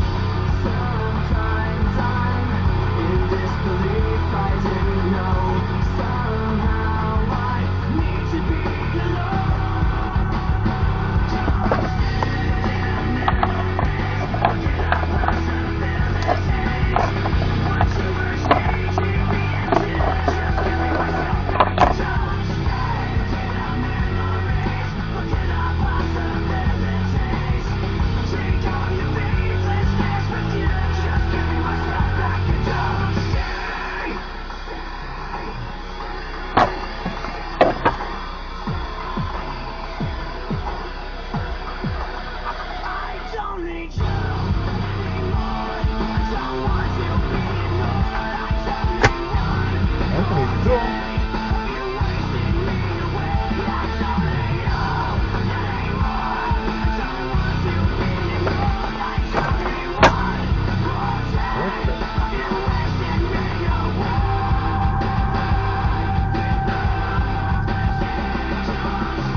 to bless the beginning and thank God for a good ending too.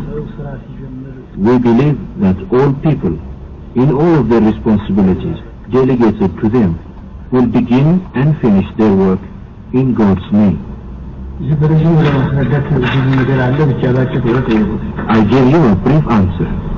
If we go on into details, we would have to spend a long time discussing. It is a magnificent answer, and I'm deeply grateful for it. To turn to another subject, Your Imperial Majesty, are there any passages of the Bible that have become especially meaningful to you? I have the highest respect for the Bible as a whole. I also recognize the rightful name the Bible bears. We find that in all the periods of the Old Testament, kings and prophets, great miracles were done. On the other hand, the New Testament, in which our Lord Himself gave the command to go to all the world and to preach, is also of high value. Then Matthew, Mark, Luke, and John, the four Gospels in which the sayings of our Lord are recorded, are pillars for all men on the earth. Therefore, the Bible should not be cut into portions. Imperial Majesty, as a mature Christian, have you a special word for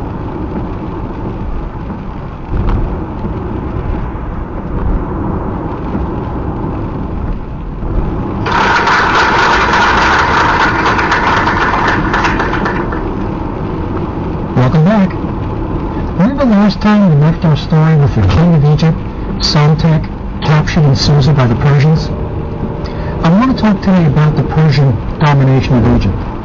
But we'll have a little fun today. I want to present Herodotus' version, our Greek tourist who went to Egypt. I want to present his version of how Egypt got into this fix, right? How did Psamtik get captured, and why are the Persians coming into Egypt?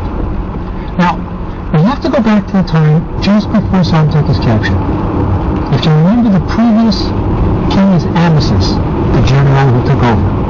And that's when really the Persians start coming in. Well, Herodotus gives us three versions of why the Persians came in. Three versions. And before I give you the versions, let me just tell you that many scholars don't trust Herodotus. Right now, there are good reasons. He tells some fantastic tales, real tall tales. I have one colleague who even went so far as to suggest that Herodotus never was in Egypt. Maybe just make it up. I don't think that's right. And I don't think really they're being fair to my man Herodotus.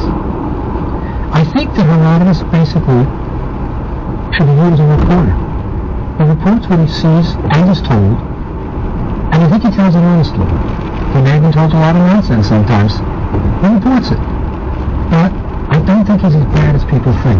I'll give you an example of why some people say Herodotus wasn't even in Egypt. When Herodotus visited the pyramids, right, which even in his day was a great tourist site. And remember, he speaks Greek, not Egyptian, doesn't know the language. He's got a guide taking him around probably. And he asked his guide at one point, what about the inscriptions on the pyramids? And if you remember, the guide told him that those are the onions and bread and beer, at least the onions, bread, and beer that the workmen were given for building the pyramid. Now obviously, no pharaoh was going to put bread and beer and onion, statistics on his pyramid. The guide couldn't read hieroglyphs and made something up. So, but Herodotus reports what the guy told him, not that it's the truth. But the real thing that bothers some people about Herodotus' account of his visit to the pyramids is that he never mentions the Sphinx. Never. Now, some people say, well, look, if he visited Giza, where the pyramids are, he would have mentioned the Sphinx. It's pretty impressive. Not necessarily. Remember, the Sphinx was periodically covered over with sand, so it could have been entirely covered even in Herodotus' days. That's certainly possible. Or even, not every tourist site in New York mentions the Statue of Liberty. It could have been something that just didn't get into the diary. So I don't think it's fair to say he never visited Egypt. But let's look at what he says about why the Persians invaded Egypt. Right? There's three versions. You can take your pick. Now the first version involves an eye doctor. Right? An eye doctor. It starts in the era of Amasis, when the Persians first entered. And what he says is, the Egyptians were really afraid of the Persians, rightly so. They were fierce people, warriors. And Amasis was asked by the Persians for an eye doctor. The Persians, obviously the king had an eye problem. Cambyses II would have an eye problem. Send me an eye doctor, because the Egyptians are the most skilled in medicine. And the eye doctor was sent. Now the doctor is really ticked off at Amasis, the pharaoh of Egypt, because he doesn't want to go to the Persians. He doesn't want to leave Egypt. And he's sent out of Egypt. Right? So he goes to the Persian palace and he wants to get even with the pharaoh. Right? So he says to Cambyses, he says, you know, Amasis has a beautiful daughter. Why don't you ask for his daughter as a mistress? And it's getting even with the pharaoh. And according to Herodotus, Cambyses does it. Right? Pretty good, why not? Sends to Amasis and says, send me your daughter as a mistress. Now, Amasis is in a bind, damned if you do, damned if you don't. What does he do? He sends another girl. Right? Actually, he sends his predecessor, Apius' daughter. The young girl is dressed up in beautiful garments, gold, everything, goes to Persia. Cambyses is happy. He's happy. And then he addresses the girl, he says, talking about her father. Right? He says, he's not my father, he's really fooling you. Right? I'm really, Apius' daughter, Amasis sent me to just to fool you. And according to this version, Cambyses gets really ticked off at having been fooled. The wrong girl is sent, and he invades. Okay? Version number 1. Maybe you like it, maybe you don't. We got 2 more. Next version. In this version, a beautiful Egyptian girl is indeed sent to the Persian king, but it's not to Cambyses II, no. It's to his father, Cyrus. Right? Cyrus the Great? And Cyrus really likes this Egyptian girl. Now at this time, remember, Cambyses would have been just a little kid, maybe 10 years old. And the kid sees that his mother is very unhappy. And he says, Mother, why are you so unhappy? And the mother explains, well, your father has this new beautiful Egyptian girl, and he's ignoring me. Now little Cambyses II says, Mother, when I grow up, I will show those Egyptians. I will turn Egypt upside down. And then when he grows up, he remembers that his mother was slighted because an Egyptian girl was sent and invades Egypt. So that's version number 2 of why the Persians invade Egypt. But Herodotus has a third one, far more detailed, and in many ways more believable and more interesting. According to this version, there was a Greek mercenary in the Egyptian army. His name is Phanes. Now, Phanes, for some reason, Herodotus doesn't give us the reason, feels that he has not been treated properly by the Egyptian army. And he goes to Cambyses and says, I know Egypt inside out. I know the routes. I know the military. I can lead an invasion. So Phanes defects to the Persian army, right, because he's dissatisfied. Cambyses thinks it's a good idea. He doesn't know how exactly to invade Egypt, but Phanes knows all the details. And he tells him about, you're going to come across a desert in Syria. When you reach Syria, you're going to hit the desert. And it's not easy to get through the desert without water. I can tell you how to do it. There is a king of this desert area, probably what we would call today a local sheikh, a kind of Bedouin king, and he can supply water for you. Now, according to this Herodotus version, there are really 2 ways that the water could come, right? Now, one way, and it's fascinating, it's the origin of the 5-cent deposit on a bottle.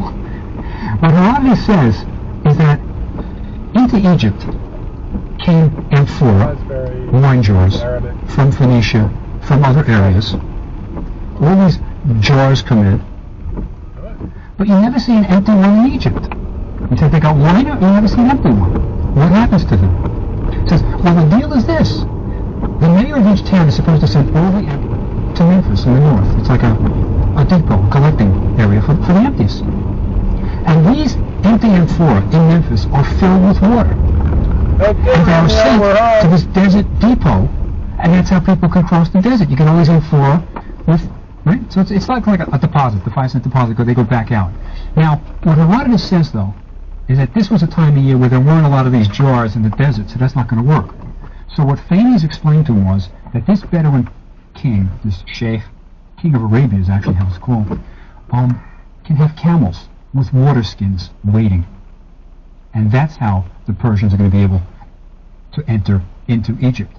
There's another slight version Herodotus gives us, and it's really the first pipeline in history, literally. He says that what they did was they sewed together camel skins for almost the whole duration of the desert, the whole length of the desert, and this is a pipeline with water bringing it for the Persian army. So you have either the pipeline version or the camels loaded with water version, but either way, Phanes has told Cambyses how you can cross the desert and enter Egypt. 14, so we've got 59 hours. Several versions. The latter one is much more interesting. So Cambyses enters, and he's about to sort of square off with the Egyptian Friday the army. 13th. To Friday the 13th Now the Greeks, this year, who were in the Egyptian army 2023. about to fight Cambyses, One was yesterday. are So my really mother was ticked born off on Friday the at 13th. Phanes. Sorry, that's not true. I mean, they are Was furious that 13 he's on turned Friday the 13th. against them. That'll be it. And the two armies...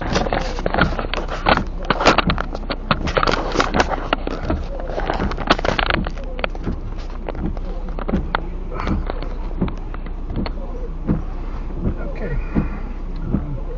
That's satellite radio, Sirius XM, and music. Do you like music at all? Anything particular? 47 minutes, I think? Yeah, anything is fine. Okay, right now we've got books. You like audio books? We've got Audible. I do have Audible. I get a free. They're so funny. Yes, I get a free book every month right now. I'm not paying very much for that either. A free credit, right? Yeah. So this I is feel like $15.99 a month. Yeah, that's why I think I'm paying less, much less. But also, like, if you call them and complain about anything or ask about anything, they basically throw you a credit too. Only give me like 2 credits. It's like, oh, well, I said I finished my book and I wanted to get a new book, but it's not letting me buy credits. And she said, oh yeah, you have to have this for 30 days. And that's down. I don't want a new book. We've got Harry's. She's like, if you're not super attached to the book that you just read, normally you would keep it.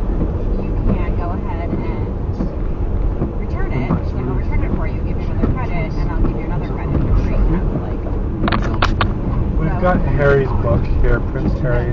yeah. Have you started that yet? It's 45 minutes into 15 hours. Also got some other nice ones. We've got the history of Egypt. I've been listening to it. It's 24 hours. I haven't finished it since months now. I talk about my passengers, the Ramses exhibit, really. I don't. Yeah, it's closing up, right? It's not going to be there for too much longer. I thought I'm half Korean, and I don't feel like I know anything about Korea, which I really don't about it. Have you lived there before? Have you lived here all your life? No, I've lived here. Well, I mean, Oh, New York. My mother's from New York. So I She's bought actually a book, like the history of Korea, just to know. Recently? Well, yeah, a few years ago, but it just never went to that. I met a fella who is from North Korea, a pediatric surgeon. I'm a ski patrol and EMT. He was actually a pediatric surgeon. He practiced in Oakland. Only North Korean person I've ever met. Isn't that weird? It was on to 2012. He was talking when he needed a ride up to Boreal to get his car, his BMW. But he was turned into a...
Rudy.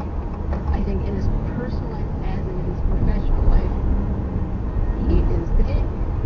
If you don't want to be a courtier, don't let the scepter hit you on the way. Some voters wondered whether they believed that he had conviction, but they wondered whether he had compassion. So he told us, he told that he was certain you had to do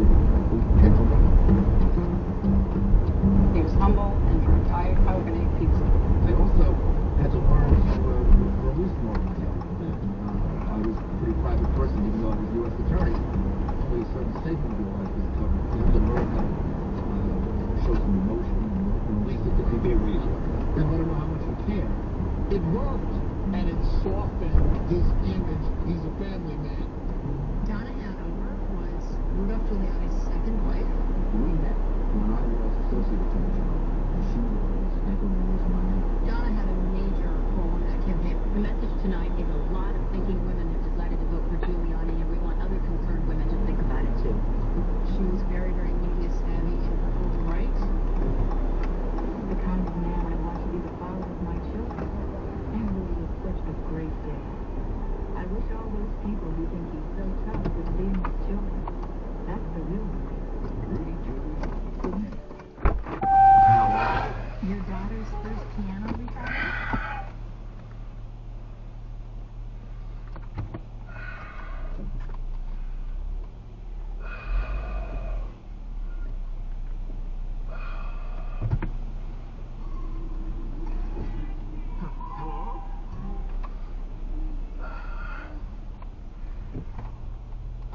Dear Rudy.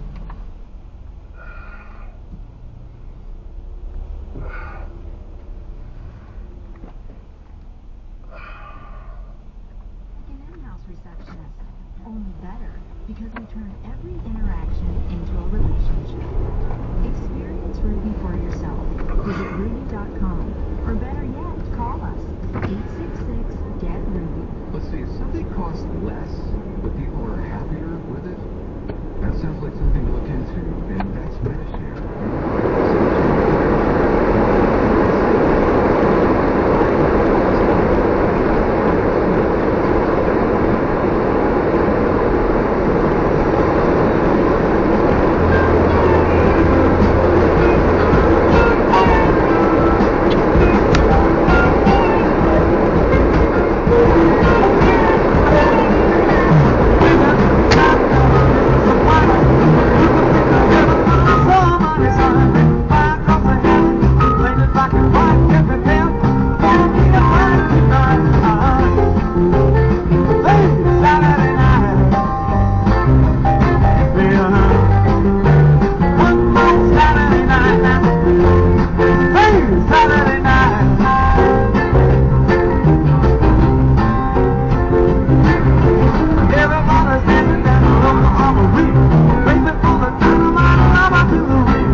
But I'm Nate.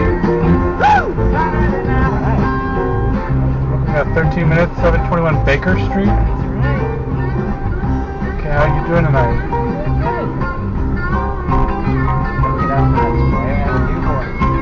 Oh, you did? Congratulations, that sounds great. How are you doing? How old are you? I'm an EMT. Really? I don't work, at events, so, yeah, my name's Nate. You live here in the city? I worked for the city, Parks and Recreation, for 10 years. Oh, cool. What part is Parks and Rec? Recreation Direct 79 was the capacity, the title. Recreation leader. My mother was a pediatrician, behavioral pediatrician, but actually, technically, she is on hospice right now, so she's at home, yeah. She actually had her... She was, well, yeah, she's at home, that's the good thing, right? Because hospitals, no one really stops them. Right. They're also, my best friend's fathers and close to his hospice as well. He couldn't be at home. Is this local or in No, there? it's in Michigan. I worked actually at a nursing home for a while. It's actually, yeah, I know how it is. It's not too great. You know, I get paid, but I never really. It's nothing. You want to. Is your mother comfortable? She's got someone there for her, but she's just awfully confused. It's night and day from this time last year. She was actually in the hospital in November of last year. So it's over a year now. And she never really recovered. No, it was a few years ago. She had a stroke, and then she had a problem, and so she was hospitalized and wound up with an amputation. And she never really recovered because it was an infection, and she was put under a few times, and it happened again. So it's like, she's just not very confusing for her. Every little thing, there are kittens, so it's like, it's just too bad because there's nothing. It's really, she was an awfully bright person, strong, and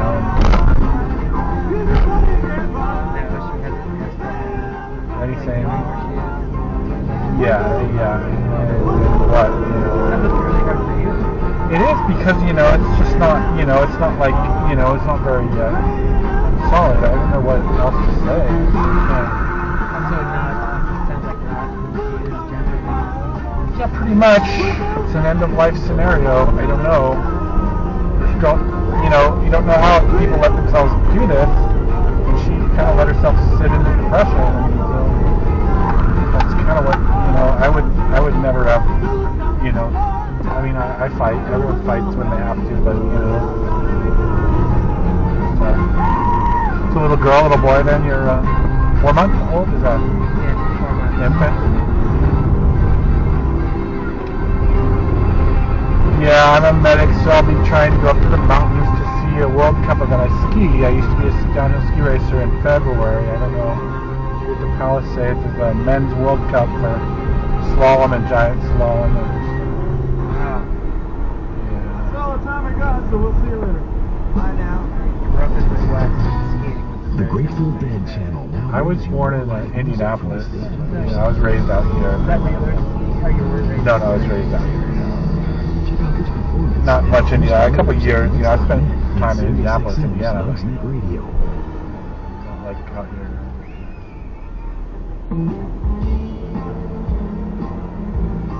When did you get out here from the Midwest? Right in the middle of college. About 20 years ago.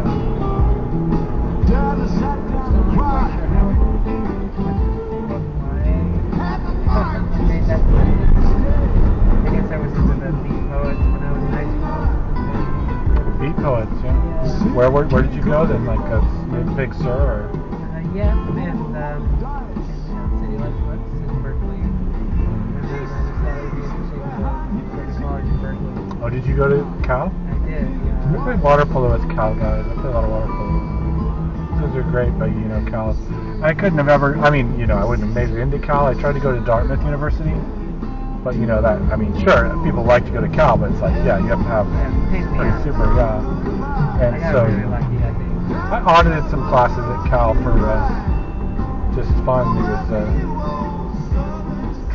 drama. It was basically set design and stage management for half a semester with a couple of the Berkeley Cal. So that was immediately after 9/11, that spring semester. I think it was there for 3 months. Had a binder, because I was into theater and the scenic carpentry, and I even acted a little bit, but it was a long time ago. And there's not a credential, but you just learn. And so Cal will let people audit classes a lot. Yeah, you're pretty generous. I was looking at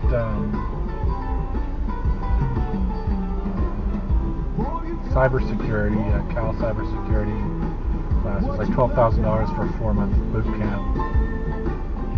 And I think that's kind of too much right now where things are. I wouldn't be able to afford that, and then commitment. But as far as a career, I'm 47, something like that. I'm an EMT, and so jumping into something. That's what it looks like, right? You just got to take a credential course and then jump into a field, for what it's worth, right? And I think, eventually I screw my mother, so it's going to be a just making sure that I can maintain what I need to do for whatever degree of success I can afford at that point. I think it's pretty much it. You know, you gotta weigh it out and do what you can. Life, yes. It sure is. Yeah, it sure is. Holidays? Did you New Year's here in the city or California? Back to visit my grandparents and You said the Midwest? Oh, I never have. It's great, except for getting there and coming back. Just trying to taking flying to the Midwest with a newborn.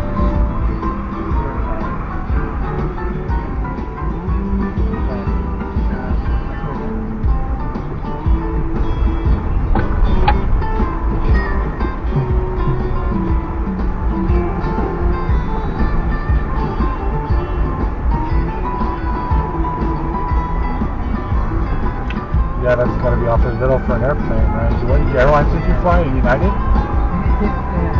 SFO? Southwest. I have a friend who's actually a pilot for Southwest. He's a naval commander. He kind of flies commercial now. He's flying people out of Afghanistan at one point.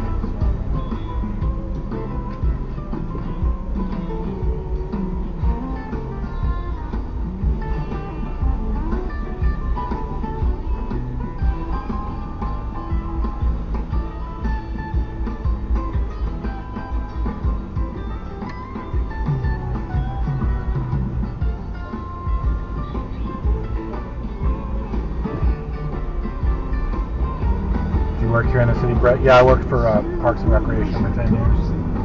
So yeah. Not after COVID, basically. I was separated after a year of not working as their policy, but they wanted me to come back. Talked to my I was at the Navy Fleet Week this summer. I volunteered for 3 days. There was a coach, ski coach, that's been there twice now. I volunteered for Fleet Week, so she was there when she's my ski coach. She was like 9 years old. Susie Dodge. I think she went to school with Tom Hanks. I went to this church then last weekend.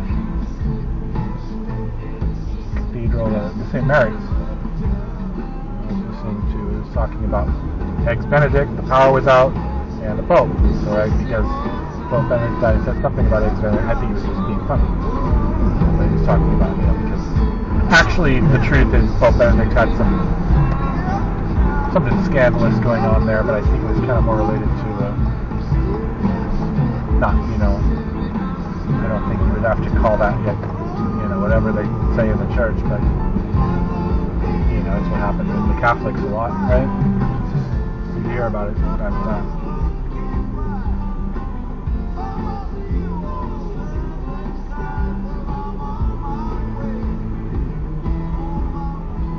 Was the power out where you are? It was out for 2 days. We were in Mill Valley. I'm in Mill Valley. I live across the bridge, so. Strawberry.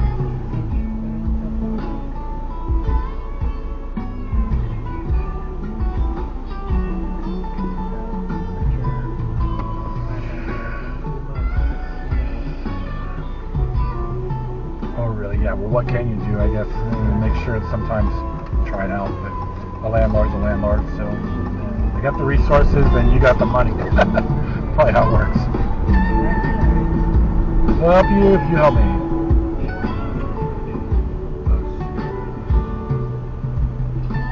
I love this song. This is Dead and Company. Do you listen to music much? Yeah. I just saw Dead and Company at when? Stern Grove a couple months ago. Oh, good. I was there for, did you see the Warfield? Bob Weir's birthday? I heard about it. I was there on Friday night. I actually have that on my YouTube channel, and then Phil Lesh on the 28th is on my YouTube channel too. He's got over 2,000 hits, views. And so I saw Phil Lesh and friends then on the 28th with my friend Thomas at the Warfield. So I've seen you. We've seen Dead and Company quite a few times. I worked up in Sweetwater. Do you know where the Sweetwater is in Mill Valley? I worked there for 3 years. So I have friends there. Came in with Kiefer Sutherland one night. And so Kiefer had COVID and canceled his tour. He's a Kiefer Sutherland band. He played at the Great American Music Hall a number of years ago. On iTunes, actually, if you want to look it up, that's kind of cool. But you know, it's his stuff. So some of it's actually, I think, he has an Alice in Chains song, like acoustically. Yeah, he's a musician. So it's pretty amazing.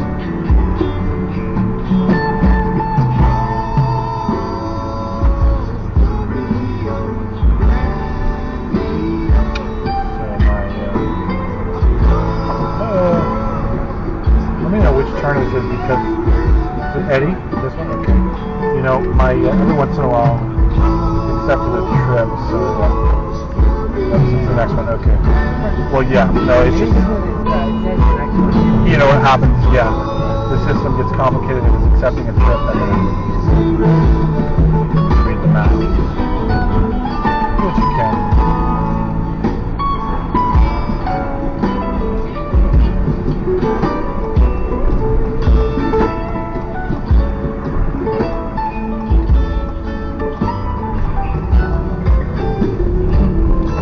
Congratulations, it's been about a mile to your destination. Right? That's going to be a surprise, right? My brother has 3 kids. So his daughter's in the 7th grade now. She's in the same place we went to school. Although we grew up in Tahoe, and then so his son Sebastian moved down here. I was in the 5th grade, he was in like the 3rd. Same school. That's weird. He's already talked about sending his daughter to Stanford. She's like in the 7th grade. Oh no! Talk about pressure. She wants to talk about that, though. She's kind of a nerd, but she does. She's got like a black belt or something. It's like, you know, children's Aikido. Jiu-Jitsu, what is that? It's just a simple martial arts thing. I did, this is the visit there. I don't know what I'm medic, so I worked for an event then by the Independent a couple weeks ago. It was raining. So when the rain started, it's just a big party with pinball machines, video games, and a stage, and house music. It was kind of interesting. And there's a tech company, so they were just needing a medic to be hired out for, you know, just in case scenario. Nothing ever happens. Sometimes, you know, of course, sporting events, you know, a tough weather, and that's what happens. You might need an ambulance, right?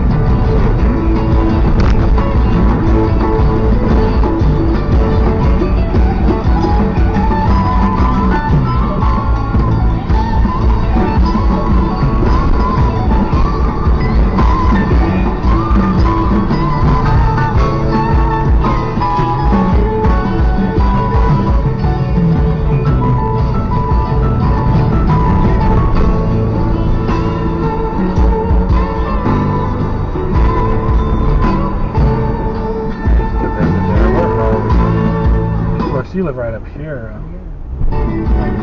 Sure. You know, I worked at the county fair building a lot. The first time I worked for the city was at next to Kezar, and it was a soccer camp for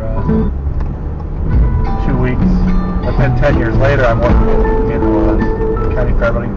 There's a place called the Randall Museum. I'd recommend if you haven't seen it. I worked there for months, you know, just odd hours at the desk and, you know, locking up.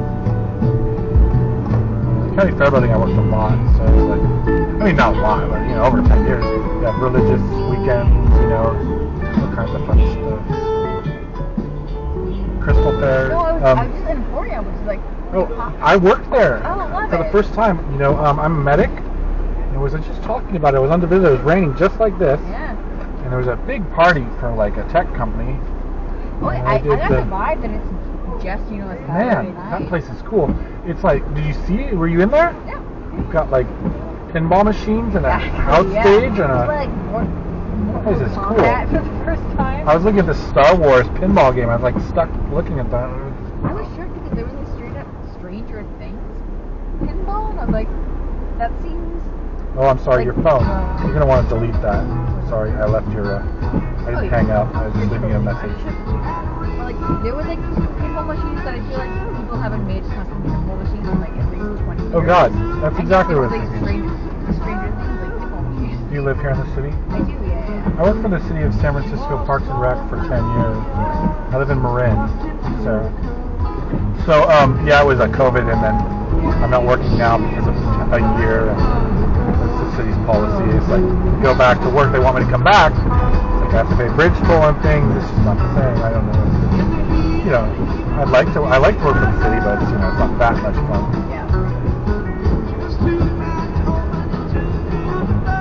How was your New Year's? Good, happy, eventful?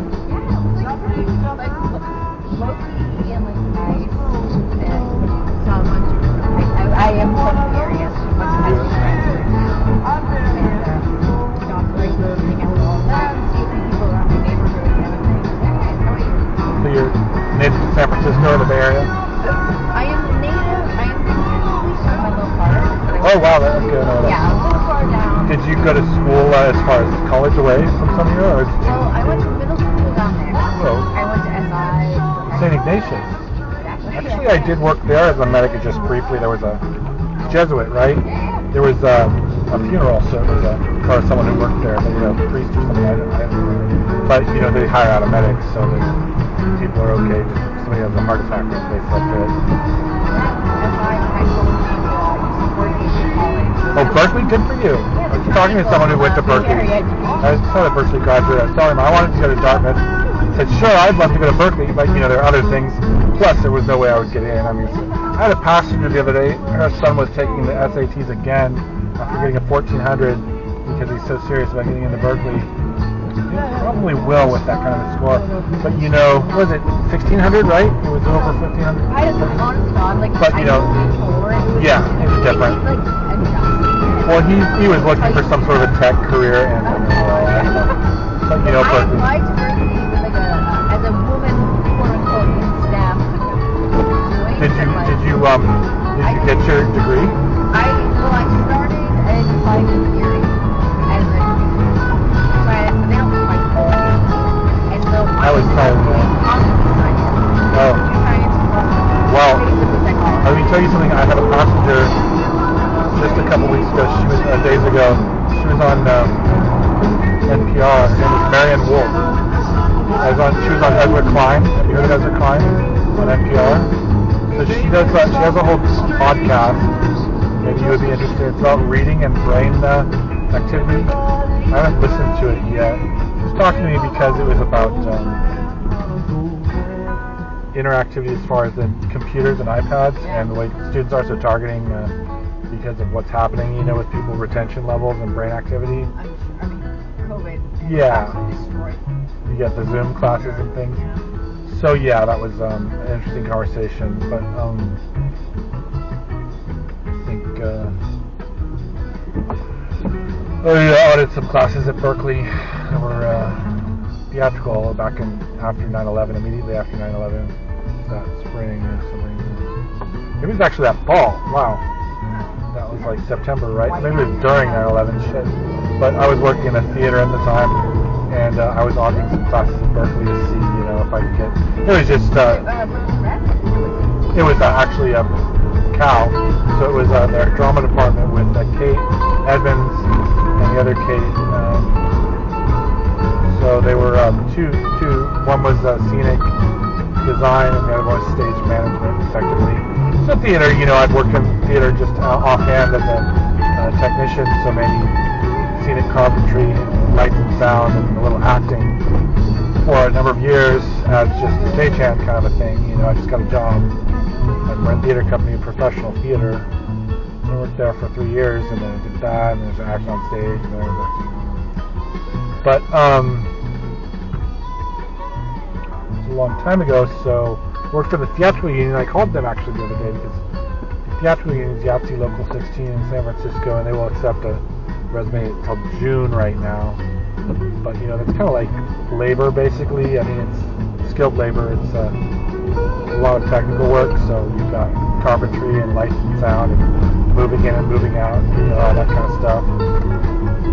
And it's a lot of fun sometimes. Sometimes it's just grunt work. I mean, you're just hammering. And they paid a lot, you know, more than something like $40 an hour at least. Something that I worked with Dreamforce for a couple of days. That was it. And then of course I let that lapse because I didn't do it. But you know, maybe I'll come back.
Your call has been forwarded to an automated voice messaging system. 41559953332 is not available. At the tone, please record your message. When you've finished recording, you may hang up or press 1 for more options. Is it okay if I hop in the Hello, Uber for Sarah? Clara, sorry, Clara. Oh, good. Hello, I'm Nathan. Sorry that was just here. It's 6 minutes to your destination. Okay, yeah, it's good. Yeah. Yeah. Yep. Hi, I'm Nathan. Hi. I'm a medic. I work for San Francisco City of Parks and Rec for a long time. Is that a YMCA? That's what? Is that the YMCA? The John Bowl. That was the Morning. That's everything good? Yeah, that's a tablet back there. So it's got puzzles. I guess 5 minutes so you would have, you know, if you wanted to win something, but it's actually trivia. It's brand new. I always have fun with It's called a play off. Yeah, it's a Samsung tablet. Is what it is. So good. Well, yeah. My brother used to live on my way home from Mill Valley tonight. Oh, really? We're actually from Marin. Oh, you are? Yeah. Yeah, I love it there. How was your New Year's holiday? It was nice. I went to Tamalpais High School. Do you know that place? Yeah. Ski race. I was a downhill ski racer off my Oh, wow. I'm a medic, so I was asking if that was the YMCA. A long time ago, one of my first positions contracted out as a medic with Event Medics, which is a company primarily based in New York. Wow. Did everything kind of remotely. But there's a 5K at the YMCA. It's a walk, run for the kids. This is the great You said you were a vet medic? Event. Oh, event. So, you know, they just do any kind of event. They'll have a, So, like, if there was a 5K, so you have you would be a medic. credential, right? So you have your license and then... So the person running the 5K that would probably need you would be me. Oh, yeah, well, you know, get water, and then if you need an ambulance, I'm sorry, but I hope you don't, because you don't want that to, it's like, say, I'm trying to do it. I ran a 5K for the first time recently. They're fun, I think. People have a lot of fun with them. I did not have fun. And my mother woke up with a nightmare that I wasn't going to finish. Oh my god, seriously? Such a worry. I hope she wasn't, like, sleeping at the race or something. No, she She's, wasn't. like, lounging in a chair. They had a full bagel brunch at the end of the race for everyone, for all my friends. because they were so proud of me. Got medals. 3 miles. I got a How'd you do it and I did it in 30 minutes. That's very good. Yeah. There it is, the search Not like Samantha who did a half marathon at a 7-minute pace. Not 7. It was like 7:30. My brother, this is the ILM complex. Like a 7:12. Lucas ILM complex, all that. My brother completed the escape from Alcatraz 5 times. Wow. No. So he's amazing. So that's pretty cool, right? Are you Jumping two into really the water. close? 22 months apart, I guess, in time. I don't know how I got that. I never did an escape from Alcatraz trap. You did a hot I know, literally. He has 3 kids. I don't have kids, so Your brother did I think I'm behind him, but I might be older. Yeah. 5 times. Yeah. Wow. Emily really wants to do it. Emily? My friend Emily. How old is she? How old is she? Yeah, 5. it's like you have to go through the lottery and stuff. Yeah. It's pretty hard to get in. Oh, I know that. It's like the new Then you have then if you complete it though, you get privileges and they'll let you back in. So Hot race, I guess. like an Ironman, right? But it's like I think the swim is so you can jump in from a Hornblower ferry from Alcatraz. Yeah. They jump off the ferry into the water. They go down to that. You know where the marina is, just on the beach. Yeah. You get out of the beach, they ride their bikes. I don't know how far the bike, maybe 16 miles. Is that a lot? I don't think so, not on a bike. I mean, I ride 15 miles on a bike. I think the run is 8 miles. I don't know, the swim might be over a mile.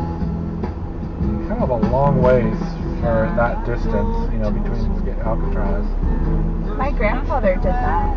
Did the When? Steve Alcatraz? Yeah. You're all from, what school did you go? You go to school in Marin, like Drake or something? Or? Close. I have a lot of friends who went to Drake. Marin Catholic. Not there. I went to Marin Academy. Marin Academy? Yeah, I've had friends. My friend Chris Children went to Marin Academy as well. I graduated from Tamil Price High School in 1993, so I am 47, so I'm like an old man, right? I used to ski race. I was a national rank downhill ski racer when I went to TAM, so I would go up to the mountains in the wintertime and ski at Squaw Valley every day in the winter. Yeah, so that's kind of like I went to Whitman College in Washington State for a Did year. you ski at Whitman? I did, but they don't have a ski team now, as far as I know. My cousin is a ski racer. There's a World Cup out at Palisades in February 25th. Yeah, that's So men's slalom and giant slalom. There's Hoping to an be artist there. that's performing for it that's really like. Yeah, well, I was up there when Michaela Schifrin raced at Squaw Valley in 2015. I used to race for the Squaw Valley ski team for a really long time. I coached for them for 4 years too. Wow. And I also did ski patrol at Royal Gorge for a while. Oh wow. 192 kilometers of track. Royal Gorge, if you ever want to go cross country skiing. I mean, it's not the same thing as downhill skiing, but some people really like cross country skiing.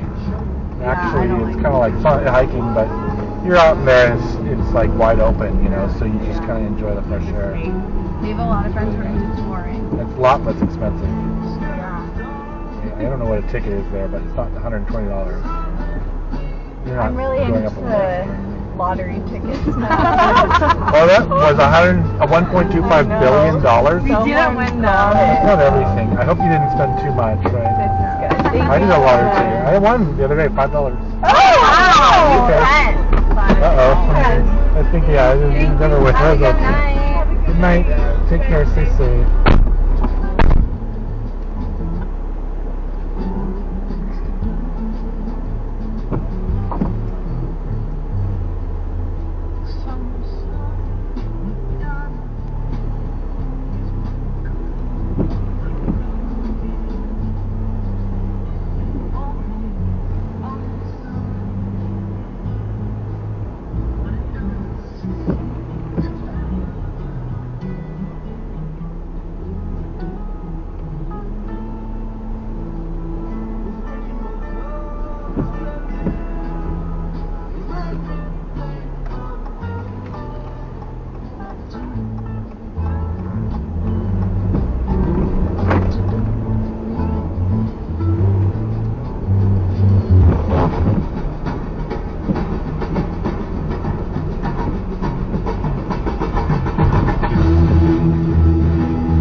this for Ben?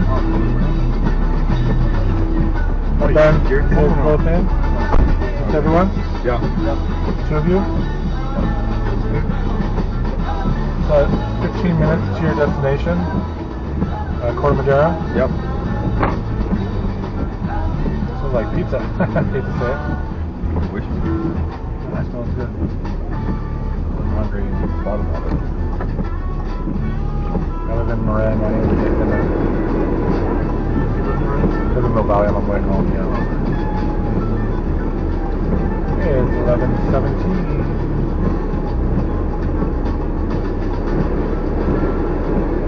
You guys live here in the city, work in Marin, or? I went to school in Mill Valley and lived there for a while.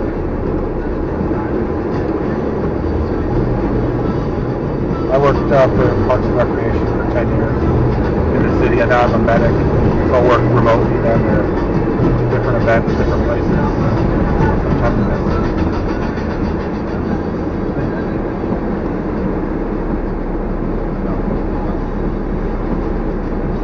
That's a new tablet back there. I guess you know, it has a trivia, but apparently you win prizes. You have a 14-minute trip, so you know if that's what you're missing of prizes for people who do well.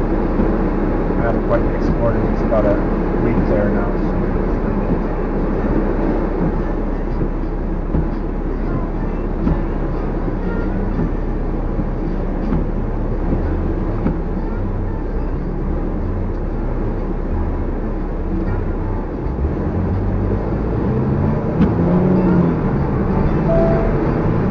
I was on the bridge, way into the city. I think we were sitting there for over half an hour.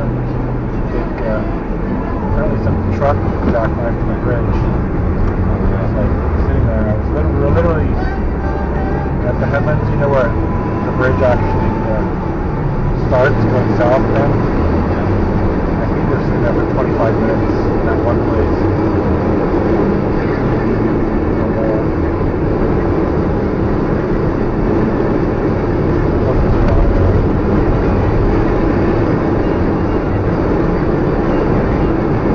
Another Saturday night, 2023.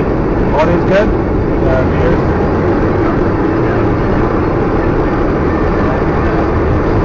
Okay. That's okay. I'm hoping I'm trying to get up to the mountains then for a ski race on the 25th. There's a World Cup in Palisades. And maybe with the coach there in Small Valley. So the men's Super G or giant slalom and the slalom.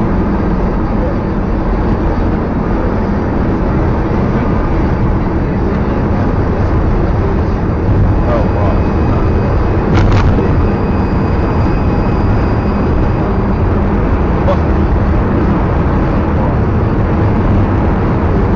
Lottery.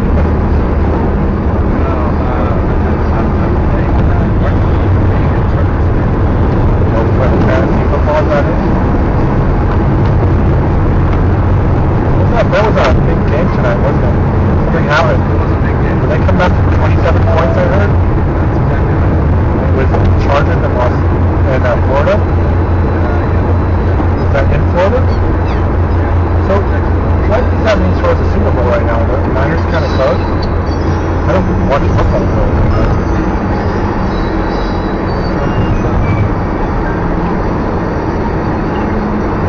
They said that was some sort of a record, like nothing like that happened before.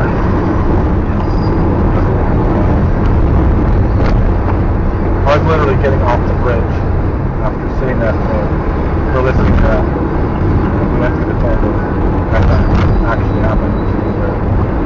But this whole bridge was good box.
Amy's,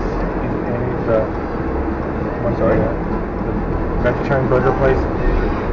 Amy's there. I'll just go here. Yeah, thank you. Sure. Yeah. Good night. Stay safe. Thank you. See you, buddy. All right. Thank you. Yeah. Good night. Take care, guys. I hope you have a nice year.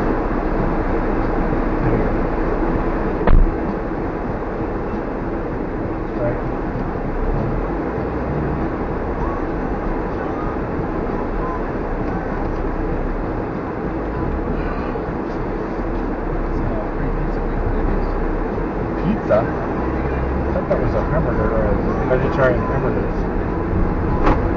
I used to work at a daycare center back in like 1998.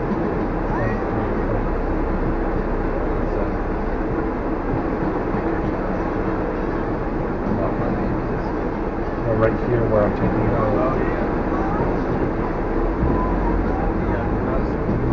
So it's different. It was different then with the daycare center.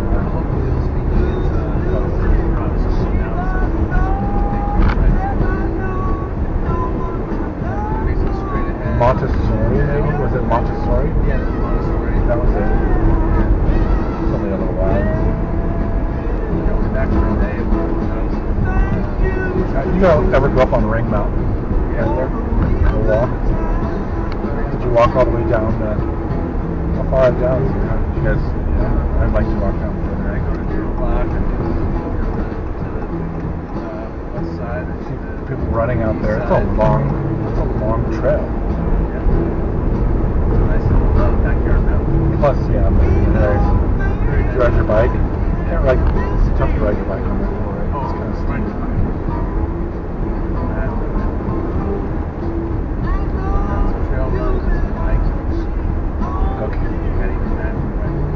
Yeah, no kidding. Walk it up. Great, thank you very, very much. You're welcome. Good night. I'm glad you could get home safe.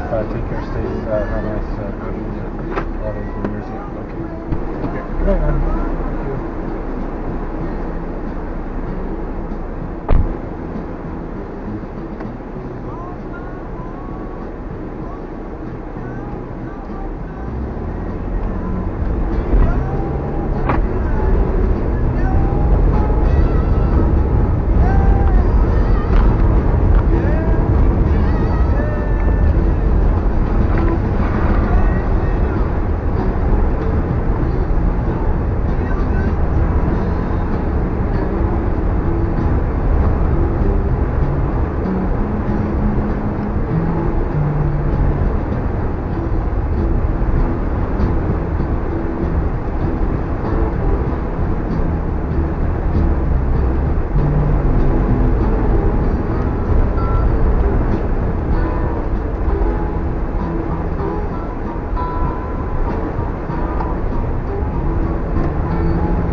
9 minutes.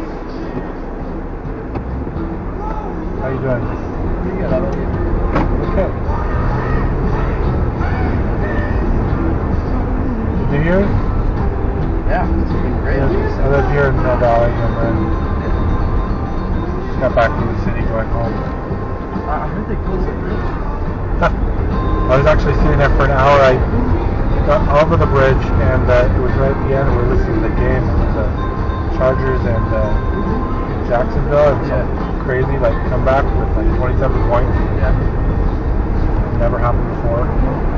So we were actually going through the toll booths when that happened.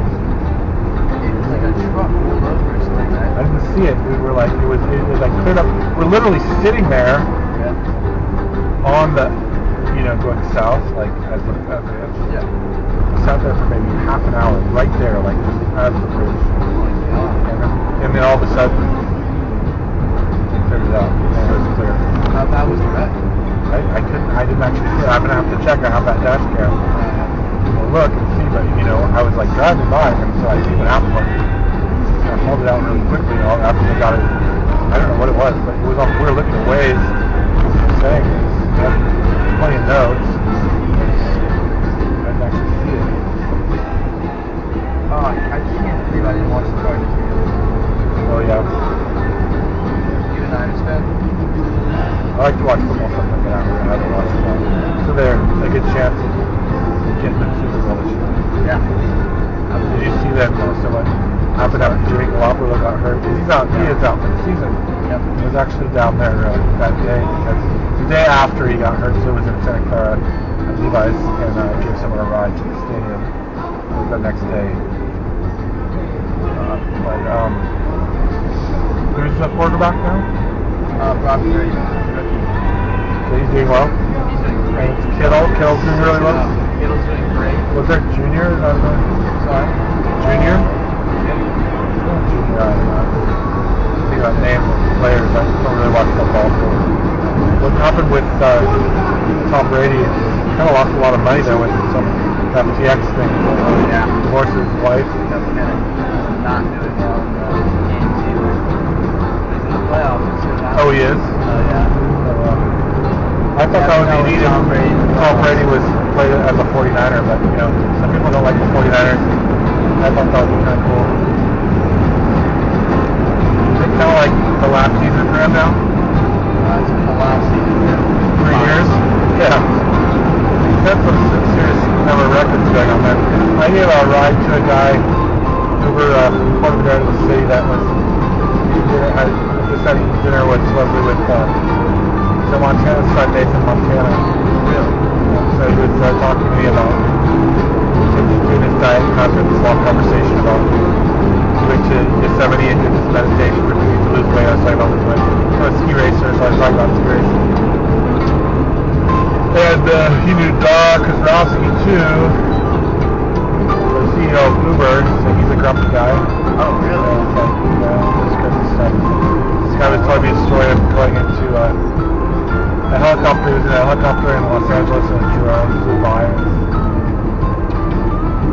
But he knew People you meet. Yeah, right. That's crazy. You go to TAM or high school? Yeah, I go to TAM. I went to Tamalpais High School in '93. You did? I played water polo and ski racer there. Here at Strawberry, actually. Oh, really? Yeah, I went there on one season. You know Reed Boulevard? I do play music? Yeah. I have a friend who You play music? You know Tucker or not Harry? really, to be honest. Well, they play Montana Jazz Band. I have friends who live on it. I live on East.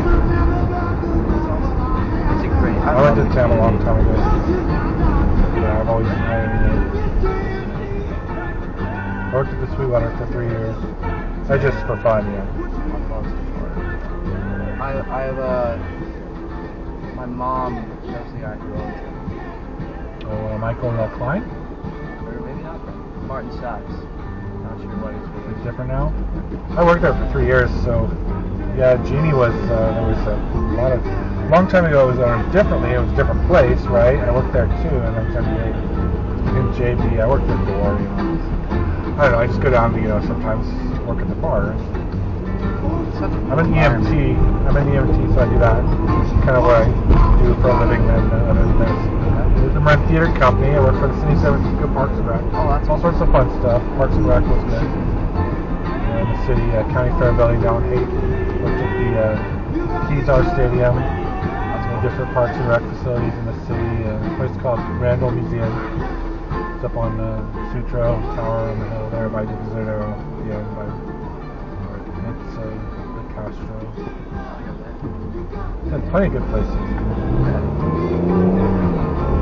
Do you follow the music? Do you listen to music then? Sorry? Do you listen to much music or go to concerts? I really like, I'm more of like a 80s, 90s. Reggae or like Sting or like Men at Work or something? Pop, indie rock. Yeah. Not necessarily Sting, but I don't know. You know Duran Duran? Like my dad made me watch all these like documentaries of old bands, just like boring stuff like Eagles, Jackson Brown, Tom Petty. That got me so hooked on all sorts of played free guitar at my like 5th grade. Oh yeah, you play guitar? I got a guitar. I wish I. Running Down Dream is like the 6th string goes. Yeah. You know that one? You know that? I saw I feel like Tom Petty. Quits guitar regrets it. I love playing guitar. I don't play the guitar, but I love playing guitar. It was in Indiana, Deer Creek in like 1989 maybe. I saw Running Down a Dream. So that was like must have been a sophomore in high school. Tom Petty was in Indiana. One of the first concerts I ever went to. How was it? Oh, it's Tom Petty. So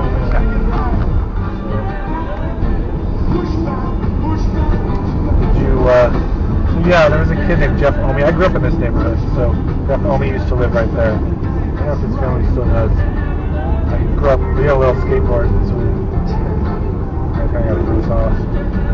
There's a dog down here. I was down to feed the dog, put his medication and a meatball and a golden retriever.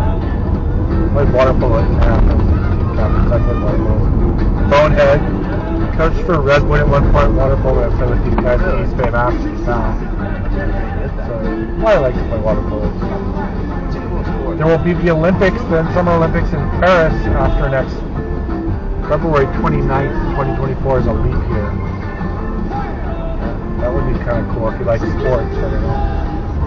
I like the Olympics. I think Paris would be great as far as, or maybe Italy in 2026 is the Winter Olympics.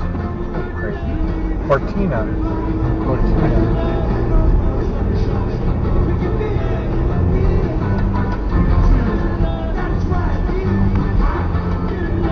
You live here at Harbor Point, huh? Yeah. It's such a nice setup. This is like the nice house. Yeah. I have on read, so I'm on. You know the Petrocellis? Old people here, though, let me tell you. Do you know the Petrocellis? Sorry? The Petrocellis, they own the book passage? No, I don't actually. Oh, what else do you do? School. Michael Petrocelli. Right here, is that it? Yep, all good.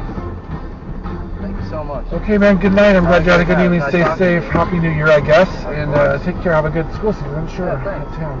Nice talking to you. Sure, no problem. Thank you.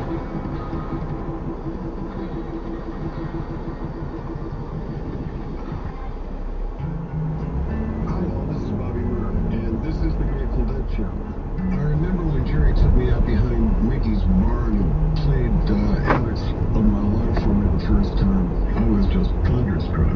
I had no idea that he had intended it to be a 3-part harmony tune. And he had a melody through there that I think was more than sufficient, but he had in mind to make it into a 3-part harmony, so that's what we did.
back here again. Every now and then, every time.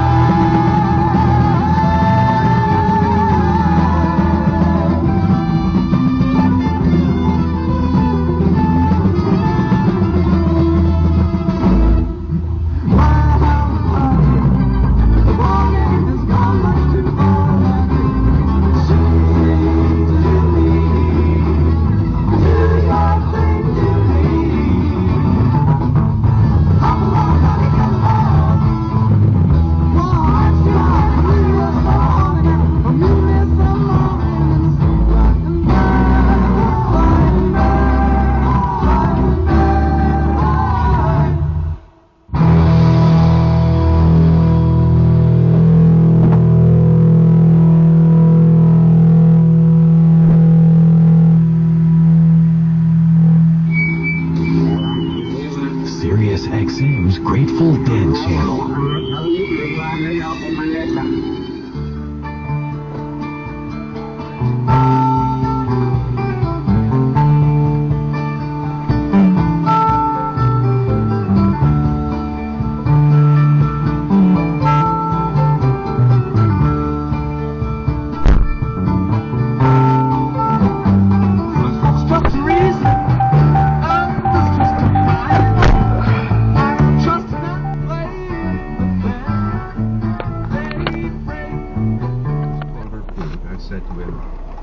Sitting pretty right now, Sharpie. Doug glanced over his shoulder as if to make sure no one was listening, then leaned in over his waffles and hummed. His eyes seemed to grow even brighter, and in a quiet but excited voice he said, Doug, we're right where we want to be. We're feeling great. And if we get the slightest break, the littlest bit of luck, we're gonna medal. Right there, I knew Doug had won his first victory. A few hours later, Doug Sharp and the 3 other members of USA Sled Number 2 got the break they were looking for. The driver of the German Sled Number 1 in 6th place announced that due to a leg injury, he and his sled would have to withdraw. Now the field was suddenly more open, and USA Sled Number 2 jumped right into that opening. That evening, with the whole world watching, Doug's team reeled off inside of the radio spectrum. When a large number of particles do this simultaneously, they produce so much radiation that it can be measured by telescopes on Earth.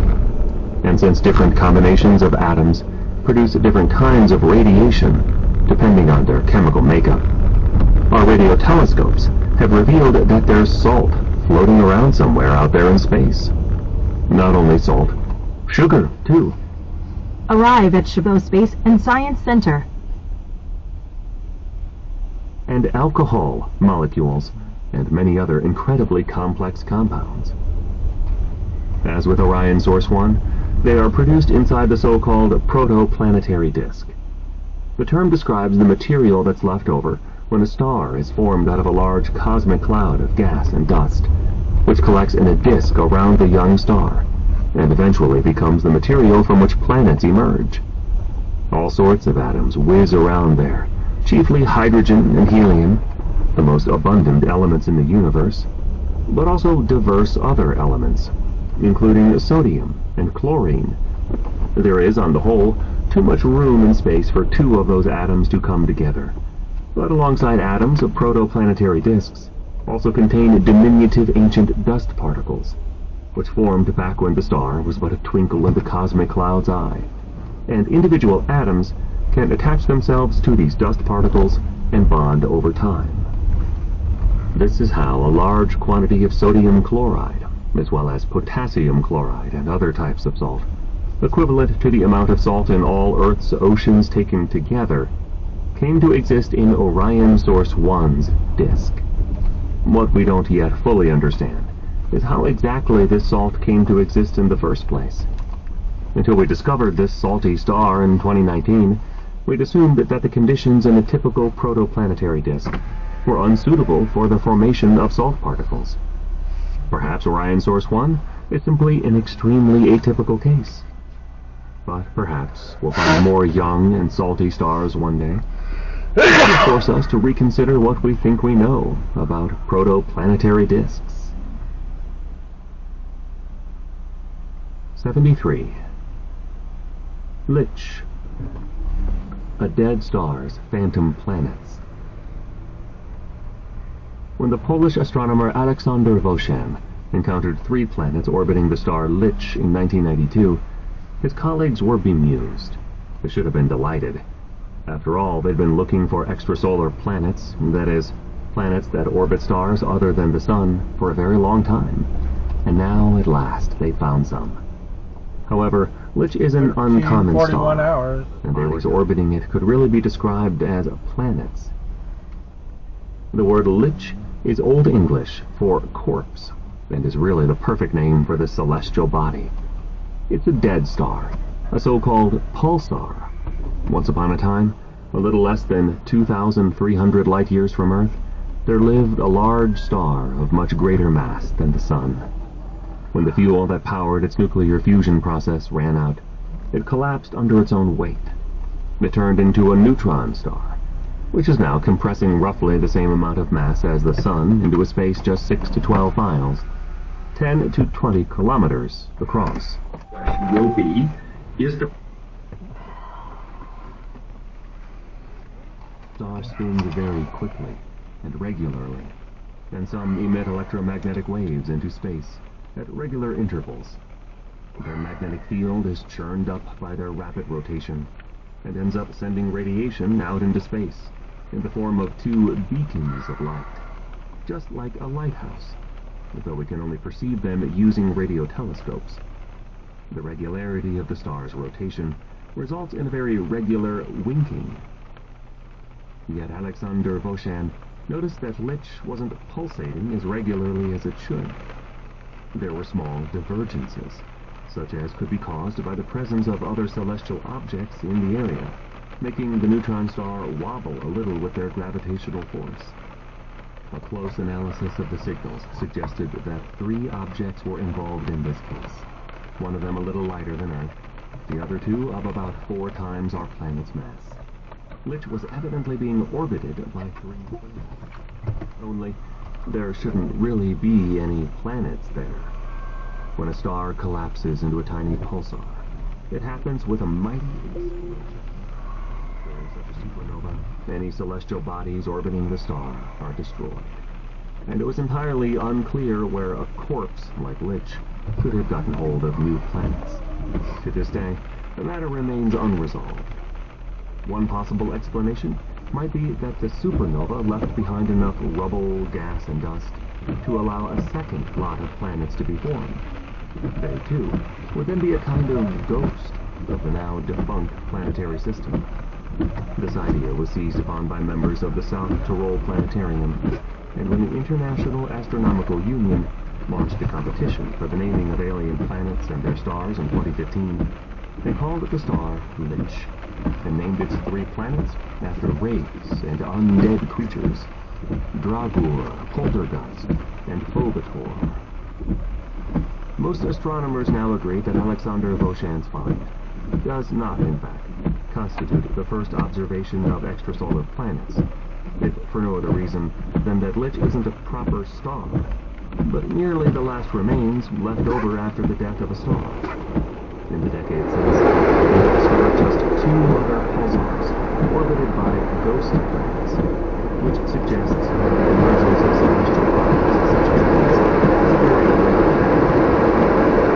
process, and the model of propulsion is described as extrasolar planets. Great as many, there are only 3 orbiting the Sun at 1,500 miles an hour. Thousands more such objects to the list.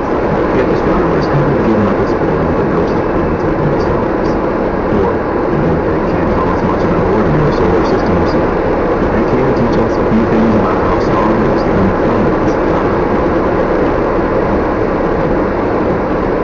74. S0102.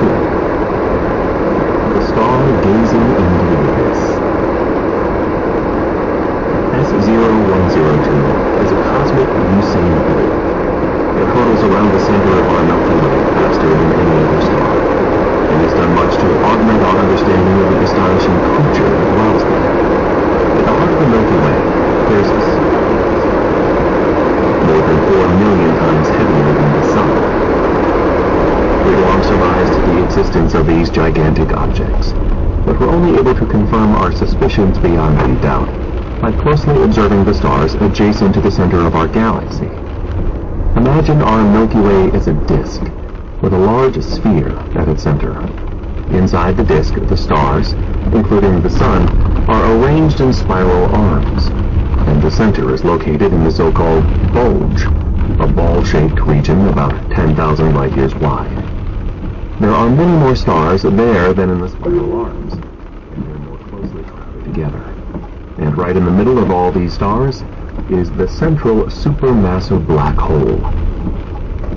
The star called S0102 is there too, revolving around the center in an astonishingly short amount of time, in unison with a group of other stars.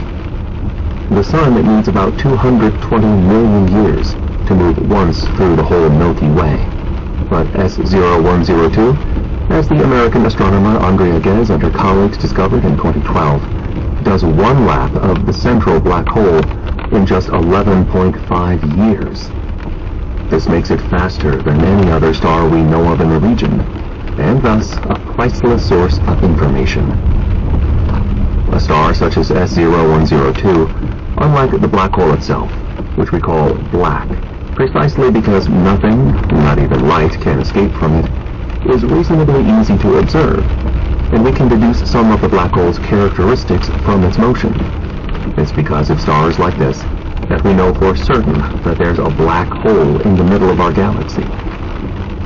The closer a star is to the object it revolves around, the greater its speed. The same laws operate here as govern planetary orbits around a star. In the same way that we can work out the weight of a star from the motion of its orbiting planet, we can determine from the orbit of stars, like S0102, the probable weight of the object they're revolving around. In the 1990s, we'd observed other stars flying similarly close around the galactic center, and worked out that the object there had to be extremely massive. The radii of their orbits had also given us its maximum possible extent. We therefore knew that there was so much mass packed into so little space at the center of the Milky Way that only a black hole could account for it. And once S0102 too had completed its path around the galactic center and we'd analyzed the data, there was no room for doubt.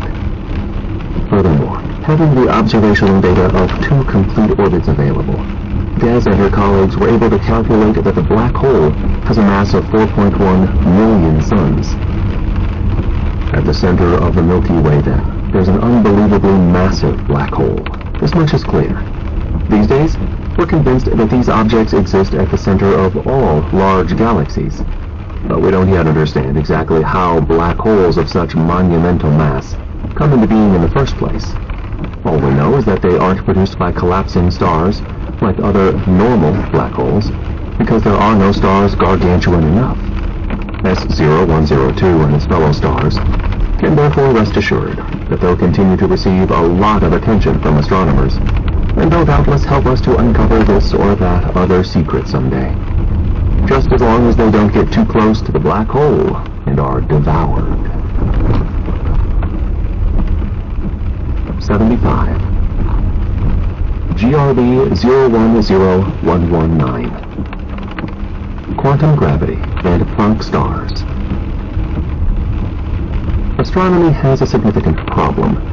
The theories that most successfully explain the universe don't fit together.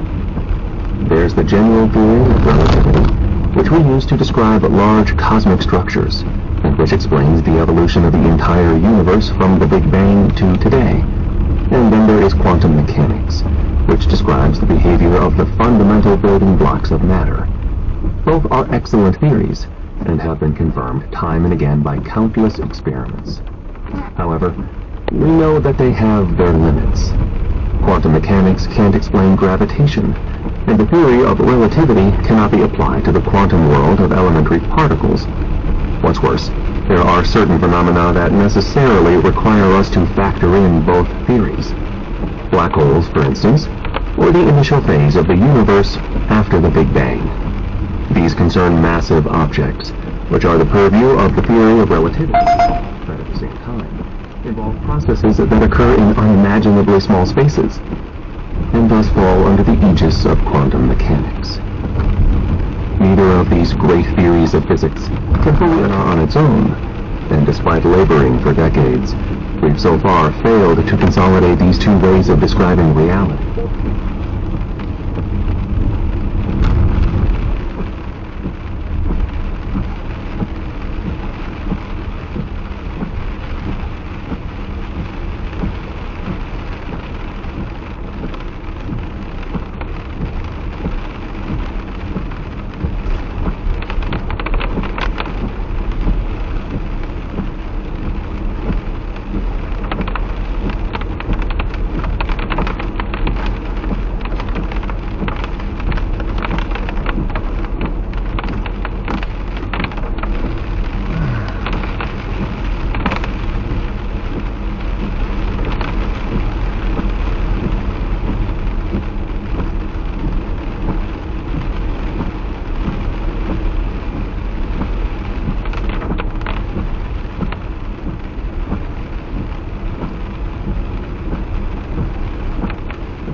Quantum gravitation has yet to be found.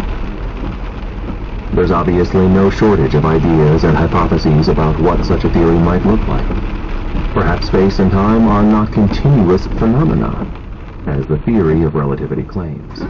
Perhaps there are irreducible blocks of space, tiny building blocks of which all space consists. And if the size of space cannot be infinitely reduced, there may also be such a thing as a shortest possible unit of time. This, at least, is what some theoretical physicists believe. They back the concept of loop quantum gravity, according to which the universe consists of webs of lines and knots. Rather than being continuous, space is made up of loops woven into a network, much like a piece of fabric.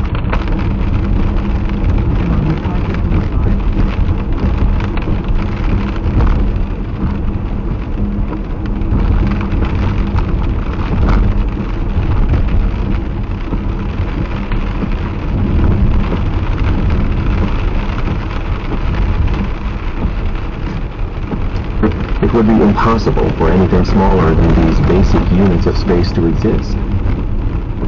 Their approach might help to solve the problem of black holes. A black hole, a large star, collapses under its own weight at the end of its life. If the star is massive enough, no known force is capable of stopping the process. To our knowledge, the collapse resulted in an infinitesimally small thing that now contains the star's entire original mass. However, this kind of singularity cannot exist in the real world. In the actual universe, objects don't shrink to an infinitely small size. To comprehend the phenomenon, we need a new theory, and the theory of loop quantum gravity proposes that such a star may indeed become extremely powerfully compressed, but that the compression will end somewhere, because nothing can be smaller than the fundamental building blocks of space. Thus, the structure of the cosmos, as such, exerts an unstoppable force, which prevents the star's collapse. The resulting object is called a Planck star, named after Max Planck, the father of quantum mechanics. We don't know whether Planck stars actually exist, but if they do, they inevitably have to dematerialize again. Instead of turning into a singularity, the collapsing star bounces off the smallest units of space, an event that might manifest itself as a brief but violent explosion.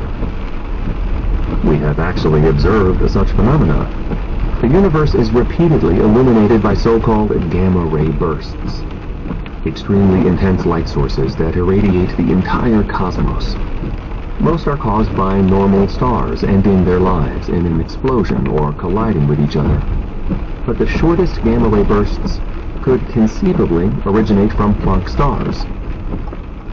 GRB 010119 is one of these very short gamma ray bursts. On January 19, 2001, it lit up the skies for just 0.2 seconds. Despite an intensive search, however, astronomers found no afterglow. The place where the flash had appeared remained dark and empty. This is exactly how we would expect a Planck star to behave, but it is still far from proof that these extraordinary celestial bodies exist. Either of our two conventional theories would explain the phenomenon just as well. The search for quantum gravity will therefore doubtless continue. We urgently need an answer to this overarching astronomical question. 76. Scholz's star. A near miss in the Stone Age. There are more stars in the universe than we could ever imagine. However, there is even more nothingness. There's a vast amount of space between the stars. So much of it, two of them, is nigh on impossible.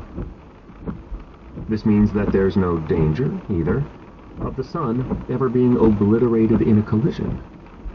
So far, the closest it came to it was when Scholz's star flew past us 70,000 years ago. In truth, it's a slight exaggeration to describe the event as a near miss, given that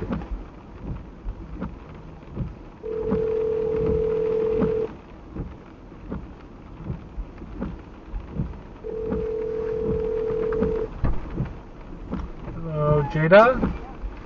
How are you? Oh, good.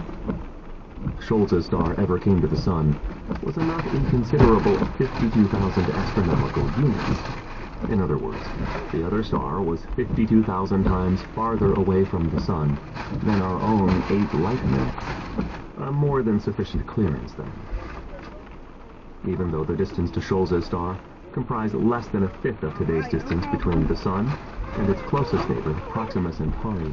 How are you? Ancestors are unlikely to have Is it a beautiful day? It's kind of nice in the rain, though, isn't it? Is a tiny red it's nicer when I'm less sitting than at a home tenth of just the kind size of the sun. watching it. It's And the Monoceros, a lot more beautiful romantic that way. constellation. It's so dim that you can't see it except through a large my map telescope. is... And astronomers You remain want to oblivious navigate? to Can its you navigate by any Oh chance? yeah, actually Getting you can go ways left to or right. I where- got you. Left or right out of the park. Okay. Noticed that the star displayed as good as no sideways movement in the sky. Yeah, This normally tells us that it's an not object is coming back. traveling directly So it's toward just, or where should I go? It just says 4 minutes. Right, yeah, like I said, either left or right. It was moving away from the sun in a straight line. Jada? Is your name Jada? Even closer to us. I have a horse. It's like a jade colt, sort of a horse. From my grandfather's house, my grandfather and grandmother's house in New York, New Jersey. Left or right? Go right. I don't know what it's from. I was thinking about that. I love jade. I mean, I don't know if you think about jade. Jada is your name, right? Jade is awesome. Lapis lazuli too, right? Incredibly valuable. Yeah. It's like this. I'm sorry, my map is coming up. So there's a jade.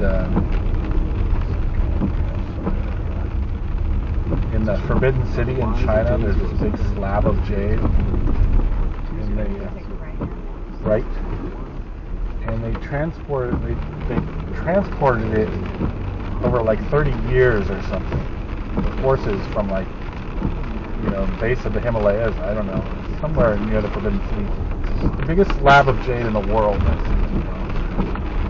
Minerals, right? Yeah, the map is not there.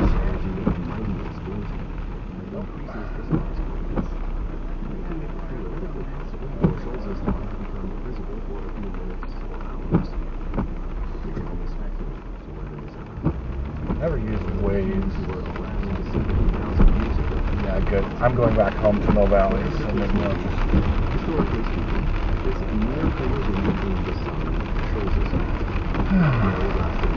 Are we in Oakland or Berkeley? Or is it kind of in between?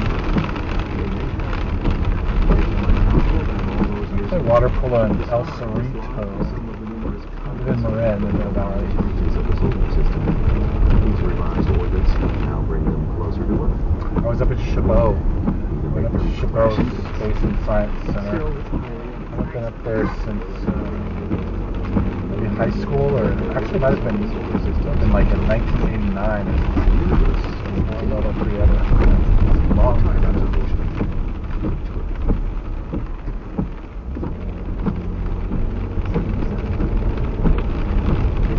I'm in DMC now. Medical work and this. I worked for the city too, that was fun. Parks and Recreation. Have a good New Year's? Holidays? Great. New Year's Eve, we had a power outage and a flood, which ate up what little plans I had, which was just a nice dinner. But yeah, it was harrowing, but luckily we made it out. As soon as we got the generator up and running, left, then the power came on. Oh, you got a generator? Me and my dad were hooking it up for the first time, so we both learned how to tweak it. So now I know how to work the generator. Yeah, the power was out where I was too. My mother's at home, so it's a bit of fire. I was at the church, St. Mary's Church in the city last weekend. And the pastor, I never go to church, but it was like this huge, beautiful cathedral that's in church. He was talking about the power being out in the city. So he was sitting there in the dark. And right, he was talking about Eggs Benedict. Pope Benedict, I guess, passed away recently. I don't know if that was funny or what. I do like Eggs Benedict, one of my favorite hollandaise sauce. There's a little controversy in the Catholic Church. I hear. Religion. Politics, religion, sure, I think that's part of it, right? There's something about prayer.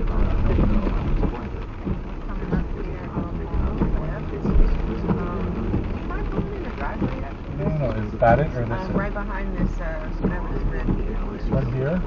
Yeah, so you can get your groceries out? Nice.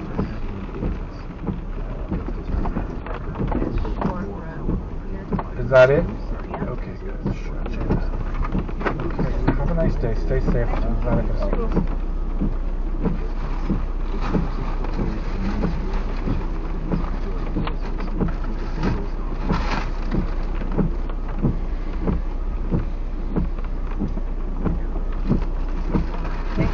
You're welcome.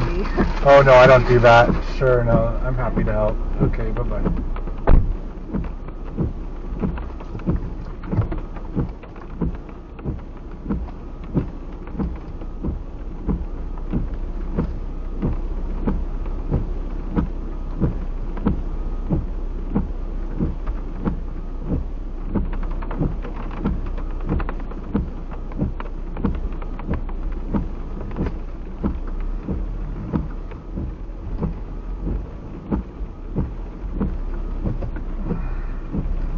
Okay, you're on my mind.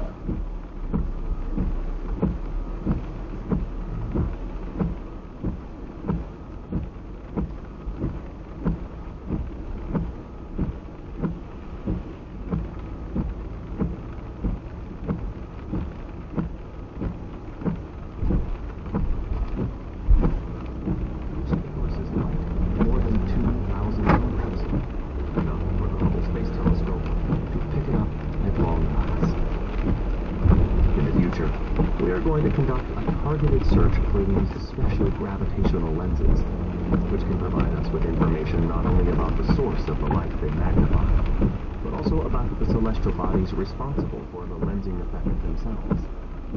This will enable us to find out how the stars of remote galaxies are cosmic, and whether there are any black holes in the region that can also act as gravitational lenses.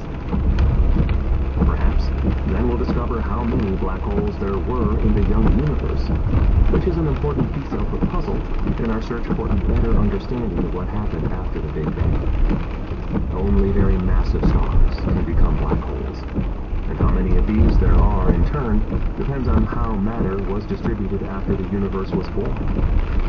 Being analysis, with the help of gravitational lenses, thus grants us an insight into the cosmos shortly after its formation.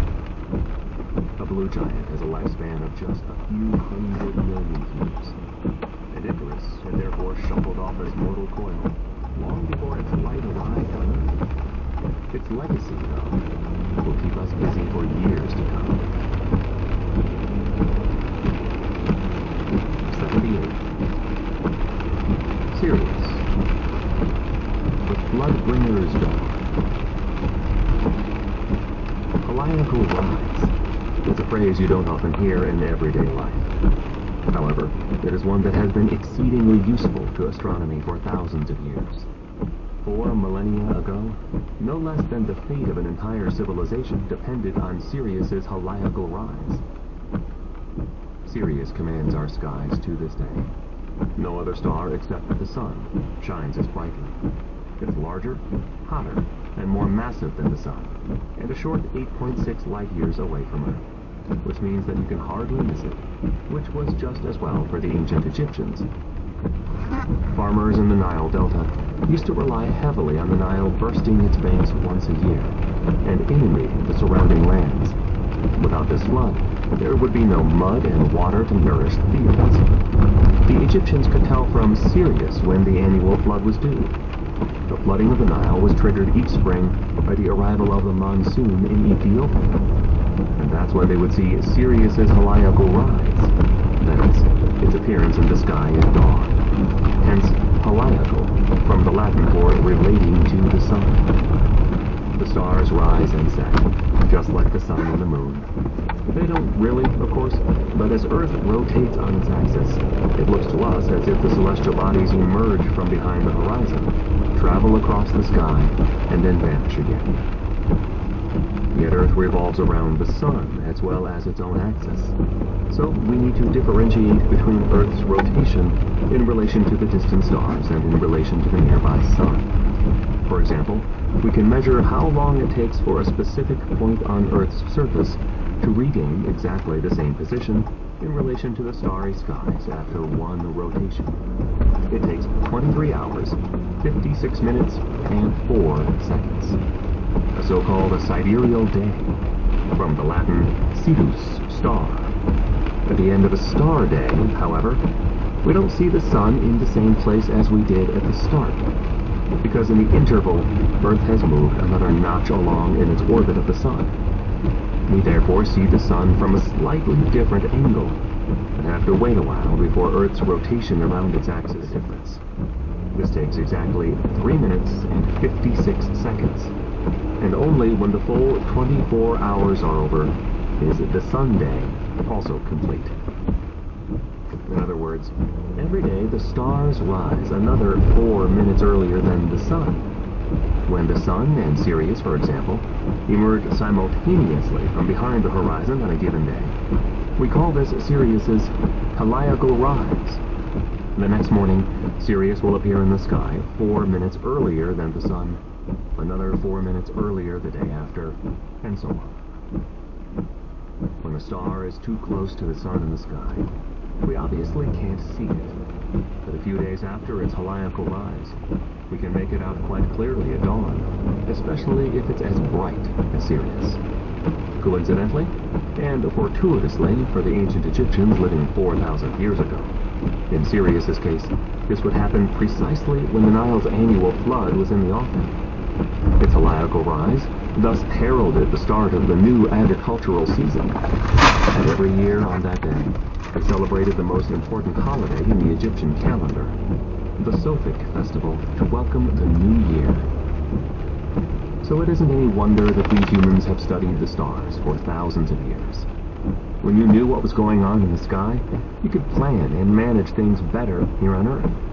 Understanding the starry sky was of religious importance and practical necessity as much as it was an instrument of power. Now that there are dams to prevent the Nile from flooding, Sirius has lost its significance for Egyptian agriculture. Moreover, due to the oscillation of Earth's axis, the apparent positions of the stars in the sky have shifted in the course of the past month. Howard the Duck. Sirius's heliacal. Did you see that movie? Oh, no. It was George Lucas. I never watched it. I always wanted to see it. It was important. So, how are you today? How are you, Howard? I'm good. This no longer be a useful signal.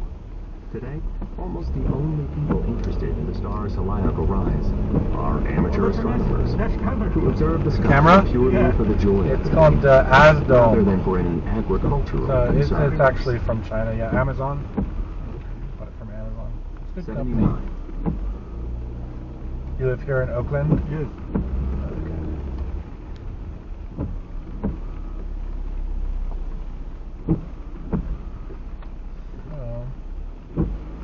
What's the brand of that? AZDOME?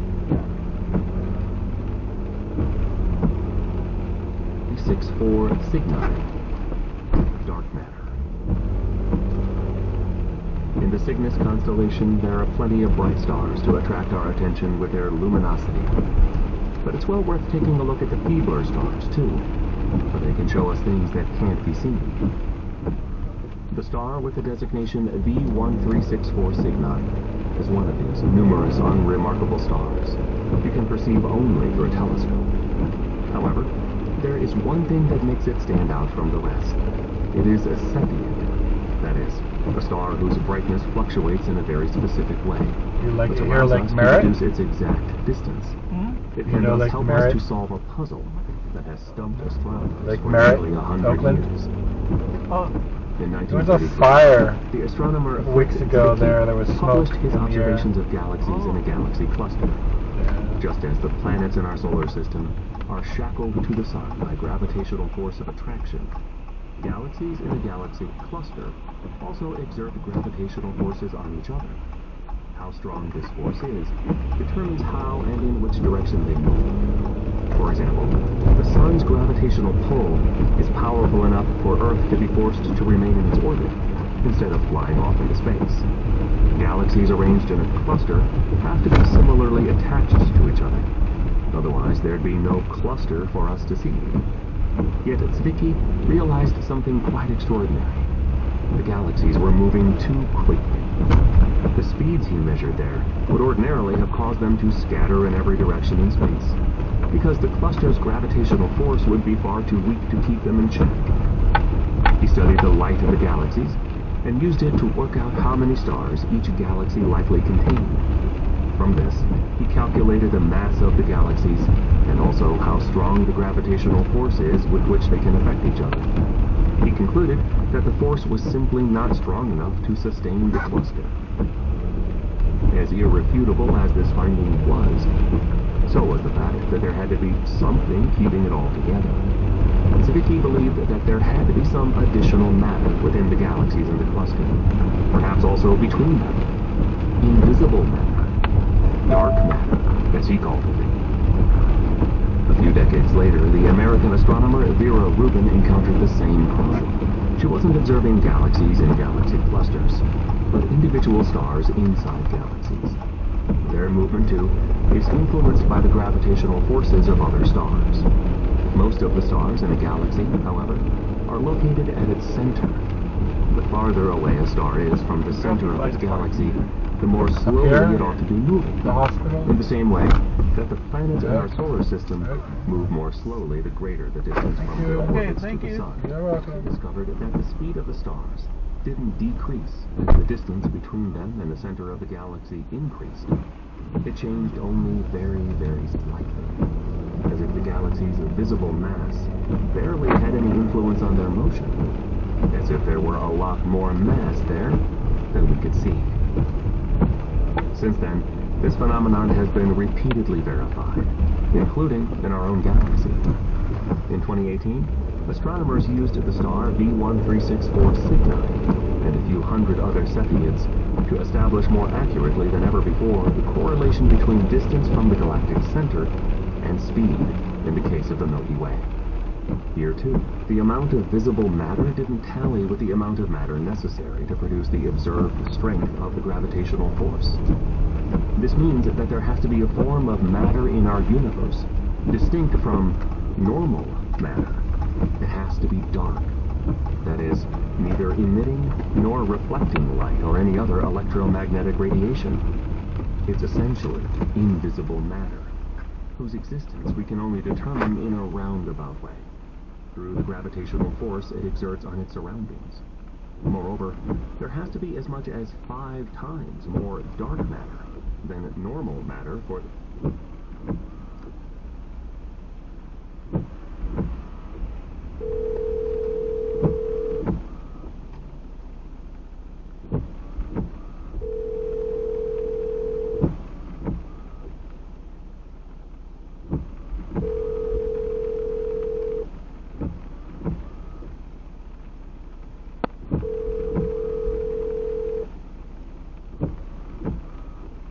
Please leave a message or send a text. I'll get back with you soon. Hello, this message is for Bree. This is Nathan Uber. I am here. Thank you.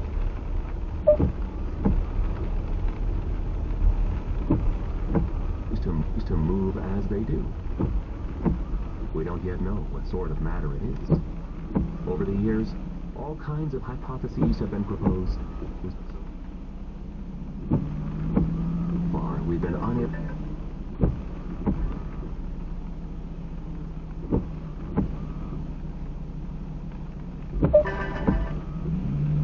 Hello, this is Nathan. Hi. Oh, I'm coming down. Okay, Bree? Yes. Okay. Yeah, I'll be down in 1 second. Hi, thank you. Okay.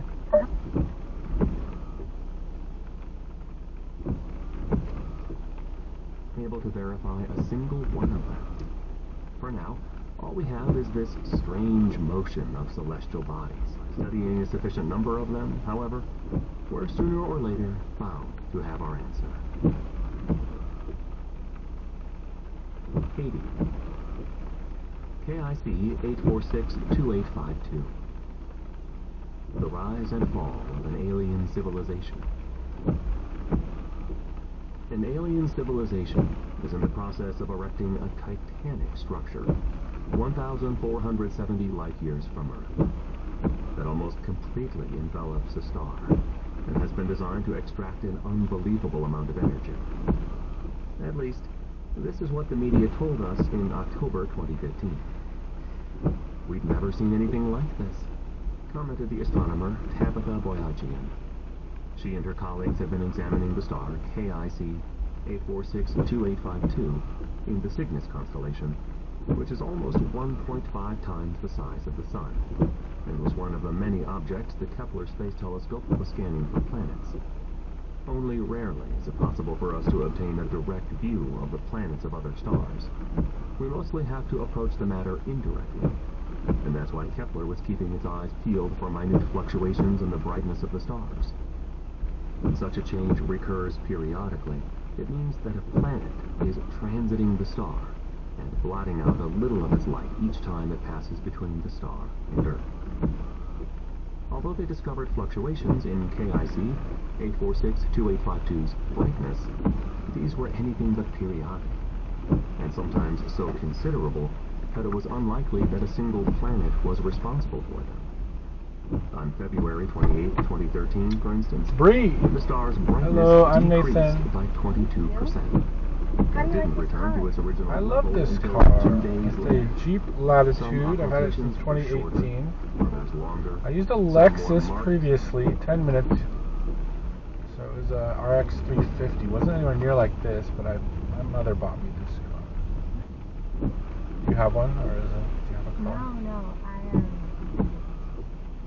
just was thinking about it. Sometimes the star would shine normally for months.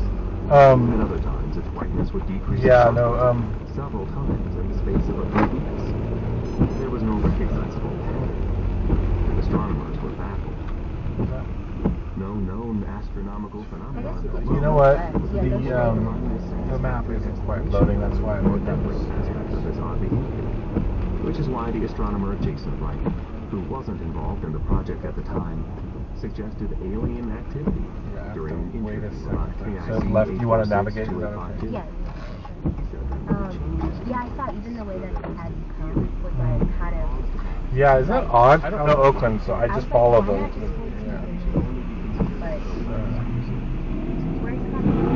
Marin, Mill Valley. What you would expect if someone were building a Dyson sphere out there. The concept was first described in 1960 by the American physicist Freeman Dyson. Do you mind if I take a call there, or is that okay?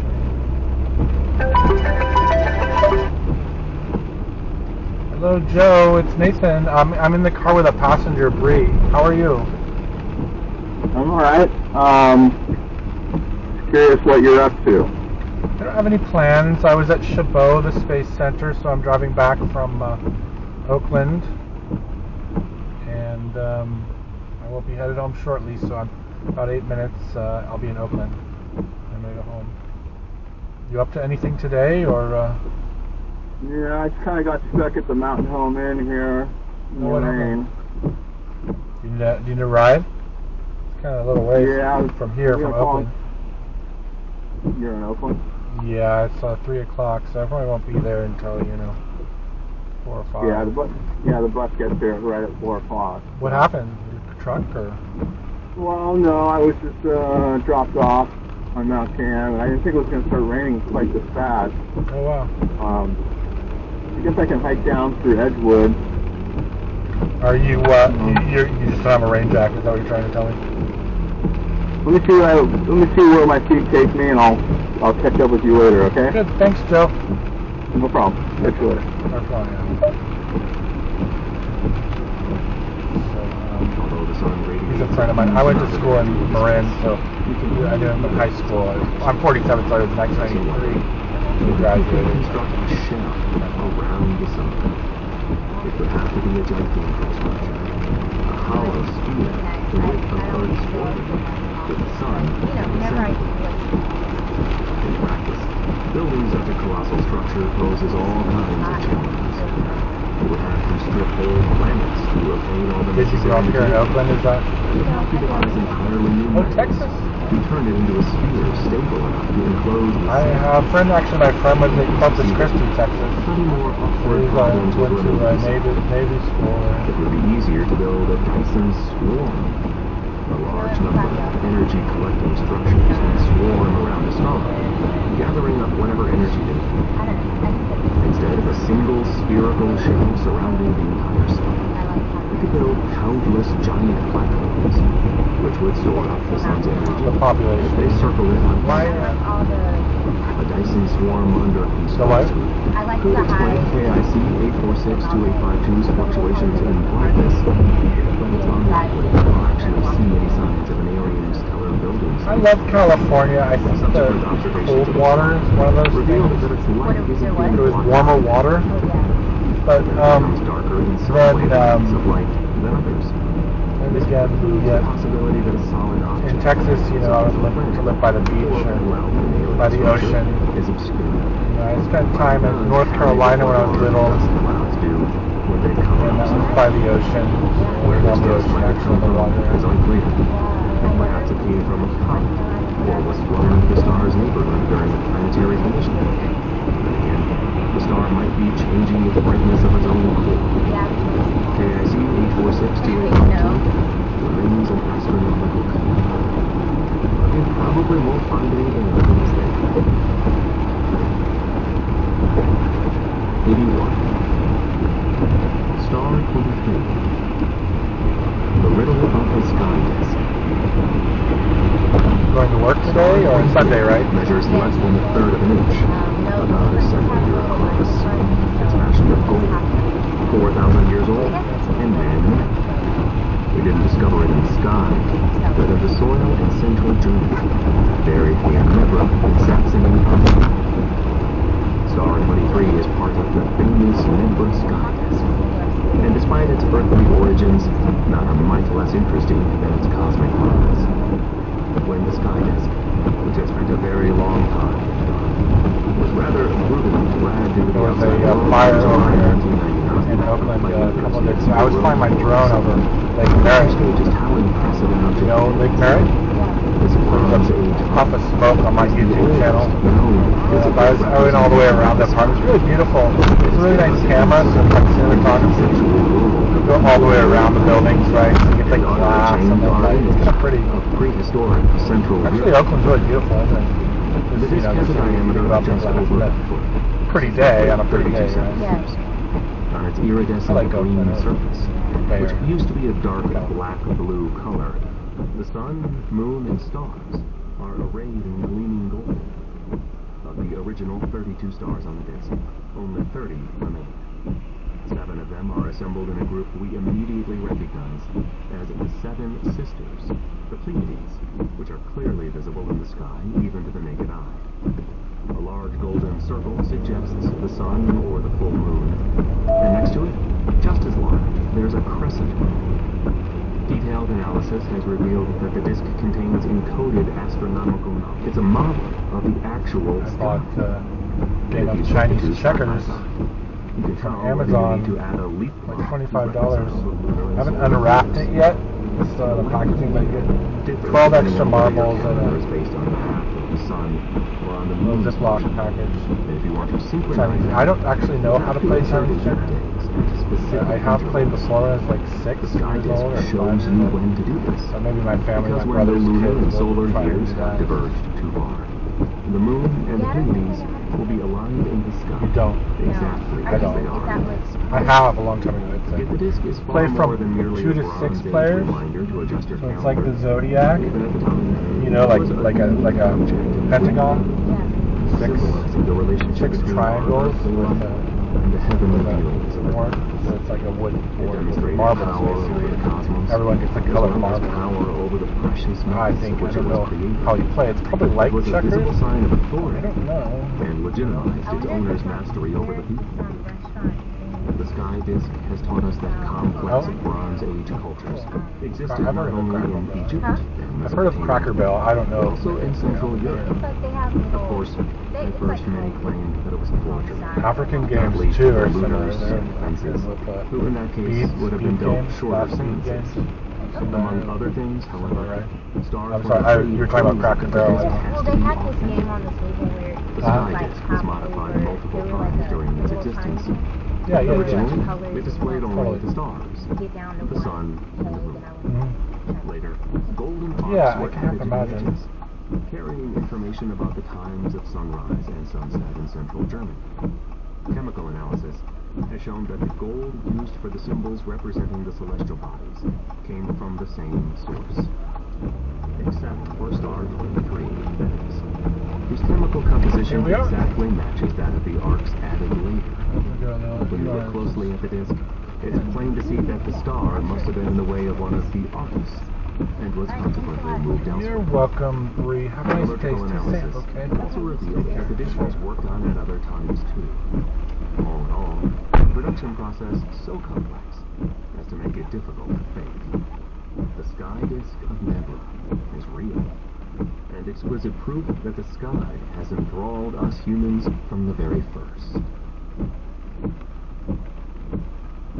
82. SN 2008HA. The sky belongs to Earth.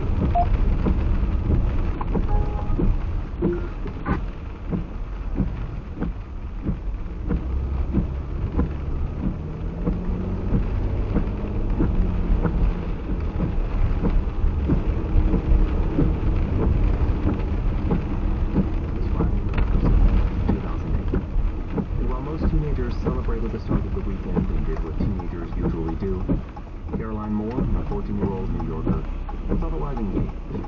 She was busy looking at astronomical images on her computer. She was a member of the Puckett Observatory Supernova Search Team, part of a collaboration of volunteers and members of the public interested in astronomy, who combed through images of stars looking for abnormalities.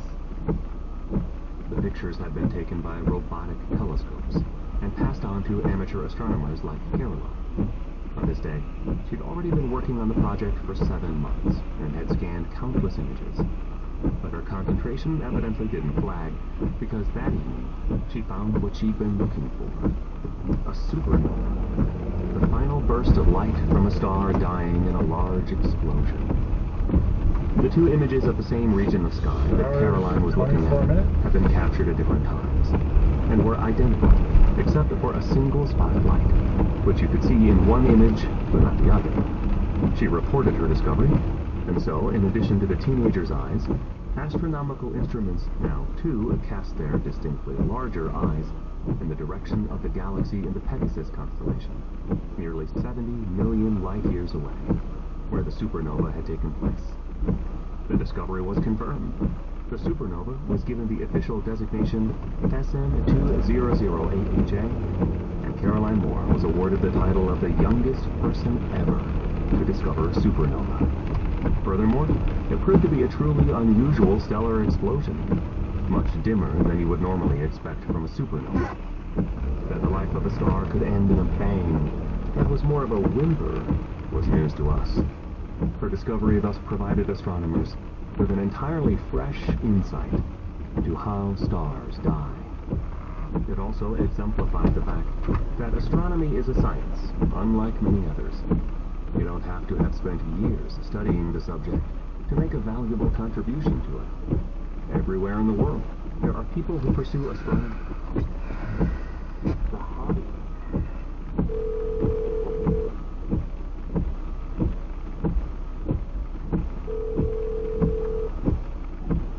Hello, Uber for Naomi? Yes, Naomi. Hi, it's Nathan. I'm here. One second.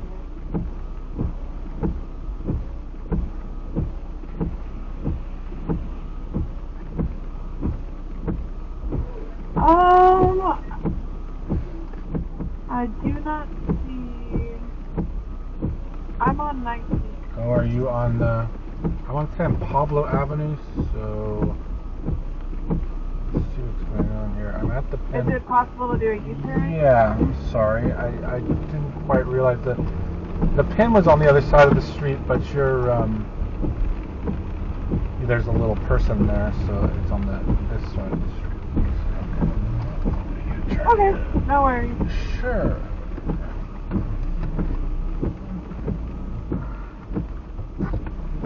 Oh, I see you.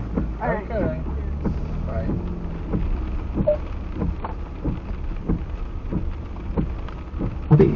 Who simply enjoy surveying the skies and organize themselves into clubs, private observatories, or collaborations, like the one in which Caroline Moore took part. Private stargazers have discovered countless comets, asteroids, and supernovas, found the planets of other stars, and assisted professional researchers in the evaluation of huge chunks of data in a research field as vast and sometimes unwieldy.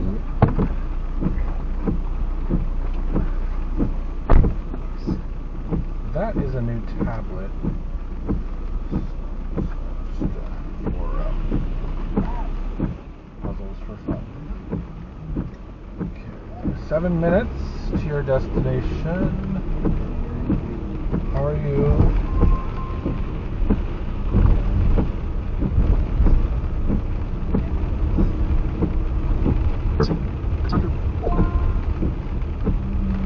Map isn't loading, so apparently I'm turning right here. Let's see if I can. Sorry. I'll get you there. It's just the map.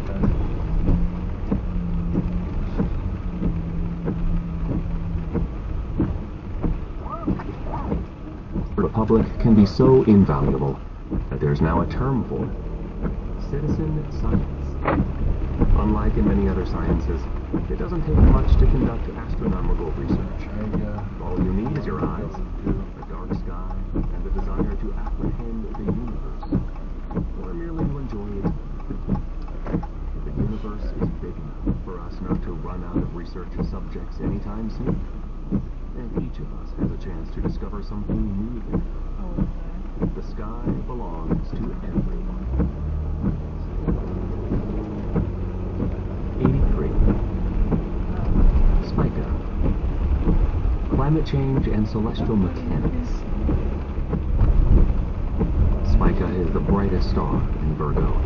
Its name means ear of wheat in Latin. Both in Mesopotamia and later, people thought that they could make out the goddess of farming in its constellation.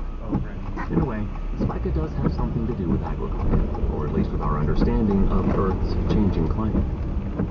The regular succession of the seasons on Earth is the result of Earth's axis not being positioned perfectly vertically on the plane on which it orbits the Sun.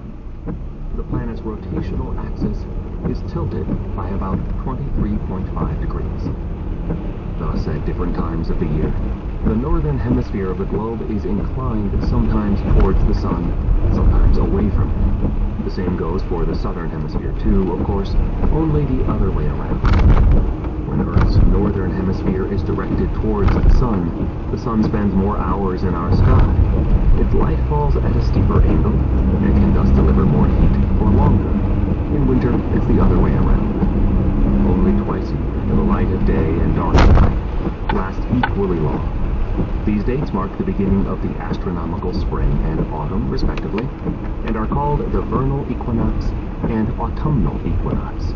The same name is given to the Sun's positions on those days. You can measure the distance of any given star in relation to these positions. In fact, the vernal equinox is a reference point for precisely such measurements in modern astronomical coordinate systems. Regardless of how often you measure a star's distance, the result should always be the same. Yet in the 2nd century BCE, the Greek astronomer Hipparchus discovered that his measurements didn't coincide with those of his predecessors. Spica's position had shifted noticeably in relation to the autumnal equinox. From this, he concluded that Earth's rotational axis had changed direction over time. Today, we know that he was right. Earth's rotational axis doesn't always point in the same direction, but instead describes a circle over the course of roughly 26,000 years. This is due to the gravitational forces of the Sun, the Moon, and the other planets in the solar system. This is not without consequences. Currently, the northern hemisphere's winter always occurs when Earth is at its closest to the Sun. But in about 11,000 years, Earth's axis is going to point in the opposite direction. Then, it'll be summer in the northern hemisphere when Earth is closest to the Sun, and winter when it's farthest away. And the seasons will be a little more marked than they are today. The winters, especially, will last longer. However, Earth's path around the Sun is also subject to variation. It wobbles around a bit in space, grows larger and smaller, sometimes deviates more from its orbit, sometimes less, all of which means that we receive varying amounts of solar energy. These variations, however, are fairly unusual. Generally speaking, Earth's orbit is quite stable. But when the changes intensify in a particular way, they produce a kind of feedback that turns Earth much warmer or colder, resulting in ice ages as well as warm ages, and changing the entire planet's climate. The impact of these changes in Earth's movement on our climate are called Milankovitch cycles, after the Serbian geophysicist Milutin Milankovic, who studied them at the beginning of the 20th century. In the meantime, of course, we have learned that celestial mechanics are not the only reason for climate change. Aside from geological phenomena such as volcano eruptions, today it is we humans who exert the greatest influence on Earth's climate. And the effect we have makes itself felt much more quickly than Oahu, the volcano? cycles, which take place over volcano on Hawaii last summer. 10,000 and 100,000 years. Owing to our ever-increasing emission of greenhouse gases, we have raised the CO2 content of Earth's atmosphere by 45% in the past 150 years, heating Earth at a far greater rate than any process of celestial mechanics could. We have to take charge of this problem, and we have to do it now. It's safe to say that the goddess of farming won't be able to help us. 84. Felis. Celestial X-Cat. Felis is the brightest star, the non-existent constellation also called Felis, Latin for cat. While the sky is packed with dogs, Canis Major, Canis Minor, and Canis Venatici, hunting dogs. You guys take Uber very often then, Naomi? Domestic cat. Noemi? No, not really.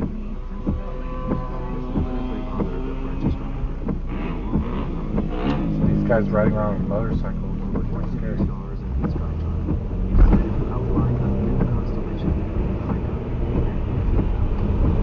Took my cat with me. I had my cat in Uber.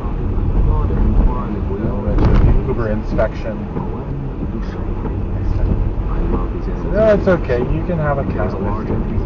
They charge $20. Uber will to inspect the vehicle.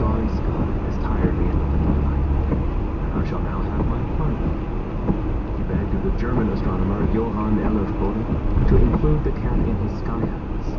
And thus it appeared His name's the Romeo. 1801 His sister Juliet too, but originally they come from Travis Air Force Base.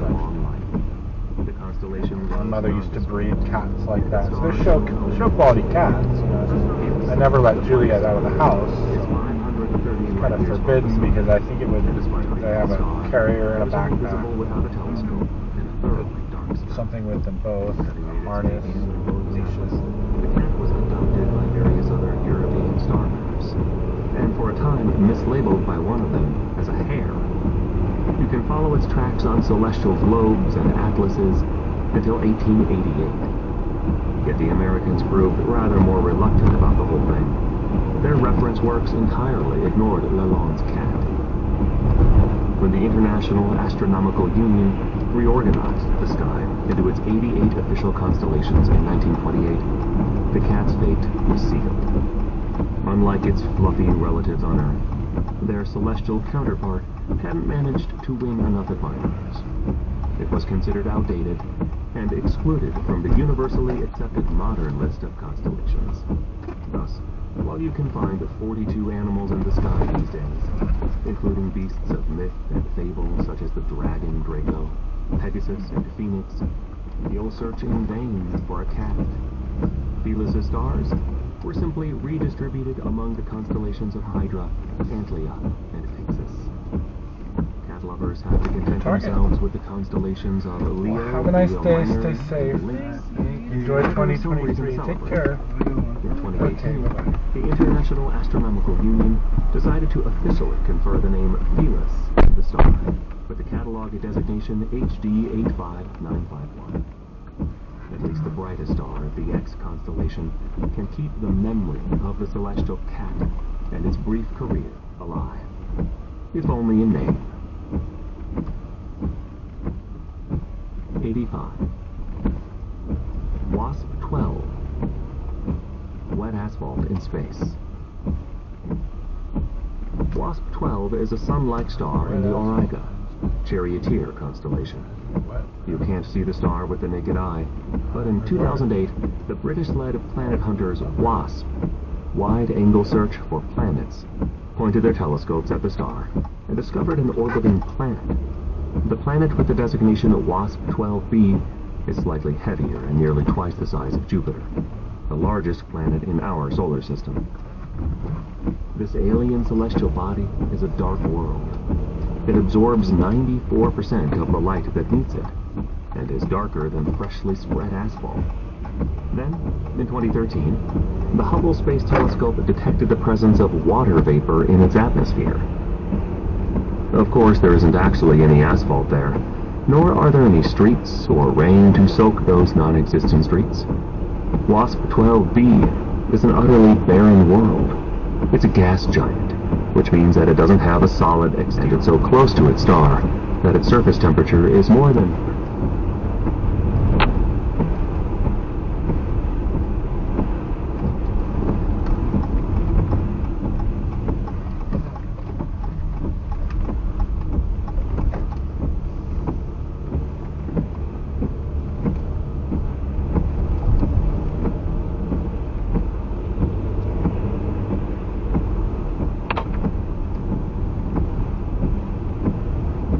Fahrenheit, 2,000 degrees Celsius. But precisely because it is so large and so close to its star, we can see things there we wouldn't be able to see anywhere else. The planet itself is invisible to our telescopes. The bright light of its star completely outshines it. But when it transits the star, a small amount of the starlight manages to get through the planet's atmosphere and radiates all the way to us. In the process, some of the light is absorbed by the atoms in WASP-12b's outer layers. Each chemical element does this in its own particular way, and by analyzing the light that reaches us, we can find out which atoms and molecules exist in WASP-12b's atmosphere. In this case, we found water, among other stuff, but that doesn't prove that the planet is inhabited by living things. There's an abundance of hydrogen and oxygen in the universe, which can combine into water molecules under the right conditions, and we've thus found water not only in the atmospheres of some alien planets, such as WASP-12b, but also in the large gas clouds between the stars. Of course, on WASP-12b, the water is present in the form of gas, that is, as water vapor. No other state would be possible on a hot gas planet like that. Water vapor in a planet's atmosphere, then, isn't necessarily a sign of life. It would be another thing entirely if we discovered pure oxygen somewhere, because oxygen can very easily combine with other chemical elements. The only reason that Earth's atmosphere is made up of 21% pure oxygen is because it's inhabited by a plethora of plants, which keep producing oxygen as part of their metabolic processes. If life on Earth were extinguished, the atmosphere's oxygen content would also quickly disappear. There are a few molecules besides oxygen, for instance methane, that clearly point to the existence of life. Were we to find such biomarkers in the atmosphere of a planet that isn't a gas giant, but terrestrial, and whose orbit runs neither too close nor too far from its star, this would constitute pretty decent evidence that life isn't merely possible there, but actually exists. Our telescopes aren't yet powerful enough to examine the planet, except for large and hot planets like WASP-12b. But when, in a few years, the next generation of giant telescopes goes into operation, we can commence our search for inhabitable alien planets in earnest. 86. ULAS J1342 plus 0928. Shining a light into the cosmic dark age. The light from ULAS J1342 plus 0928 has taken 13.1 billion years to reach Earth. The object with this complicated name is a so-called quasar, and isn't a star at all. When we first encountered it, we had no idea what it was. How are It you? looked like a star, but couldn't actually be one. Oh good, let me know if it doesn't work. 15 minutes to your destination? Yes. So we provisionally called the Thalbeer, quasi-stellar. is that your name? Yep. Is that how I say it? Yeah, Palberia. Alberia? I was thinking about beer. I was like, I want to know something. There is a $300 million project at the Transamerica Pyramid for 2023 right now, or something, that's going to put a club on top of it, or you can have a beer. You can probably also have tequila. That's how you say it. Or then bourbon. You can have a bourbon and, toast to the president. So here we go, 15 minutes to your destination. That is a tablet. Oh, I can't do anything about that. If it doesn't, it's nothing, because, sometimes I'll try and figure it out, but... By suggesting that the galaxy were too remote, the objects had to be very far away indeed, for their radio waves to have taken billions of years to reach us, and for us to be unable to identify I have their that source problem with when I can't conventional power instruments. things sometimes in charge. It was only later that we realized that the radio telescopes had discovered the luminous centers of distant galaxies, and that the large amount of radiation was being produced by the supermassive black holes located there. At the center of every large galaxy, there's a black hole with a mass Obsidian. I bought an even arrowhead the other day. greater than the My sun's. hat. And when any matter, for example, like interstellar $35. gas, gets close to the black hole, it's liable to fall into it. As the material speeds up and becomes hotter, it starts to My lose business? energy. Some of it Alright, I is don't make money, so... Galaxies like our Milky Way already rather old and have only a little material left in their How have you center been? How are you doing? fall into the You work here? You live here in the Bay Area? Regular Or? galaxies yeah. are still I full live in of the South cosmic City, gas clouds, What? which is why South the black San holes at their centers South San are so Francisco? bright. Okay. It is these young galaxies that we see when we look deep into space. Their life takes a long time to get to us, and the longer its journey, the further into the past we see. Galaxies like ULAS J1342 plus 0928 are among the youngest we've ever encountered. And when we discovered this quasar in 2017, it was the most remote known object of its kind. When its light set off from the neighborhood of the supermassive black hole toward Earth, it had been only 690 million years since the Big Bang happened. Studying such quasars is a unique opportunity for us to find out more about the universe's childhood, especially about the phase known as the Dark Age. Shortly after it was born, the cosmos was still far too hot for whole atoms to exist. Due to the extreme temperatures, the electrons, which normally form the shells of atoms, were moving far too rapidly to attach themselves to atomic nuclei. It wasn't until 380,000 years after the Big Bang that they were able to do this, when the universe had sufficiently cooled down. And only from that point on was light able to spread through space unhindered. Till then, it had been constantly diverted by the electrons whizzing all over the place. The radiation that subsequently spread in all directions can still be observed today in the form of cosmic background radiation. And for a long time, it was the only light in the universe. At the youthful age of 380,000 years, the cosmos had entered its dark age. There was nothing there to prevent the light from diffusing, but also nothing capable of producing more of it. Stars didn't exist yet. They still had to be formed by the enormous gas clouds, so rich in atoms. It took a few 100 million years for stars and galaxies to come into being. Their radiation caused the ionization of some of the atoms, that is, detached electrons from the atomic shells.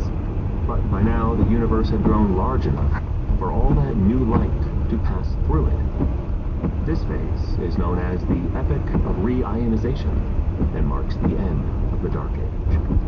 How exactly the transition happened is something we don't yet fully understand. But the radiation emitted by galaxies like ULAS J1342 plus 0928 originates from that period and will help to cast a little light into the universe's Dark Age.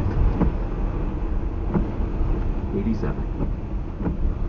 Sandulik negative 69202. The long-awaited. On February 24, 1987, our wait was finally over. The telescope of the Las Campanas Observatory in Chile had spotted something never seen since these instruments were invented. A supernova in our immediate vicinity. The last time this happened was in 1604, before the advent of the first telescope, when astronomers, including Johannes Kepler, saw a star suddenly conjure itself and its blinding light out of thin air. That dog there looks like nearly supposed another to 400 years before a nearby star died in a mighty explosion of light. Particularly in the 20th century, this rather tested astronomers' patience. By then, they not only knew exactly what these events were, but had the necessary technical resources at their disposal with which to closely analyze them, assuming that they didn't occur too far away. They had already observed a number of supernovas in other galaxies, which were bright enough to see across even those vast distances. But what they really needed to conduct a detailed investigation was a stellar explosion in our own Milky Way. The star that exploded in February 1987 almost fulfilled this requirement. It was just under 170,000 light-years away, technically outside our own galaxy, yet still within the bounds of the Large Magellanic Cloud, one of the dwarf galaxies that accompany the Milky Way like close satellites. Astronomers weren't quite sure at first which star it was that had thus violently ended its life. They found the answer in a catalog, compiled by the Romanian-born American astronomer Nicholas Sandberg in 1970. Among the 1,275 stars recorded in that catalog was an entry designated -69202, which had till then led but a shadowy existence. No one had been interested in this unremarkable celestial body before, but as it turned out, it was this very star that had disappeared. And so Sandelik -69202 became an instant celebrity, even though it no longer existed. Where shortly before, a large, hot, blue giant star had led its inconspicuous life, now there was nothing but a couple of rings of gas and dust, the last remains of a stellar atmosphere, cast off into space by Sandelik a few tens of thousands of years before its demise. Those hitherto barely visible rings were now glowing with the heat of the supernova's radiation. 4 years later, we were debris from the ruined star collided with the dust rings. Even more interesting than that are the observations made a few hours before we came across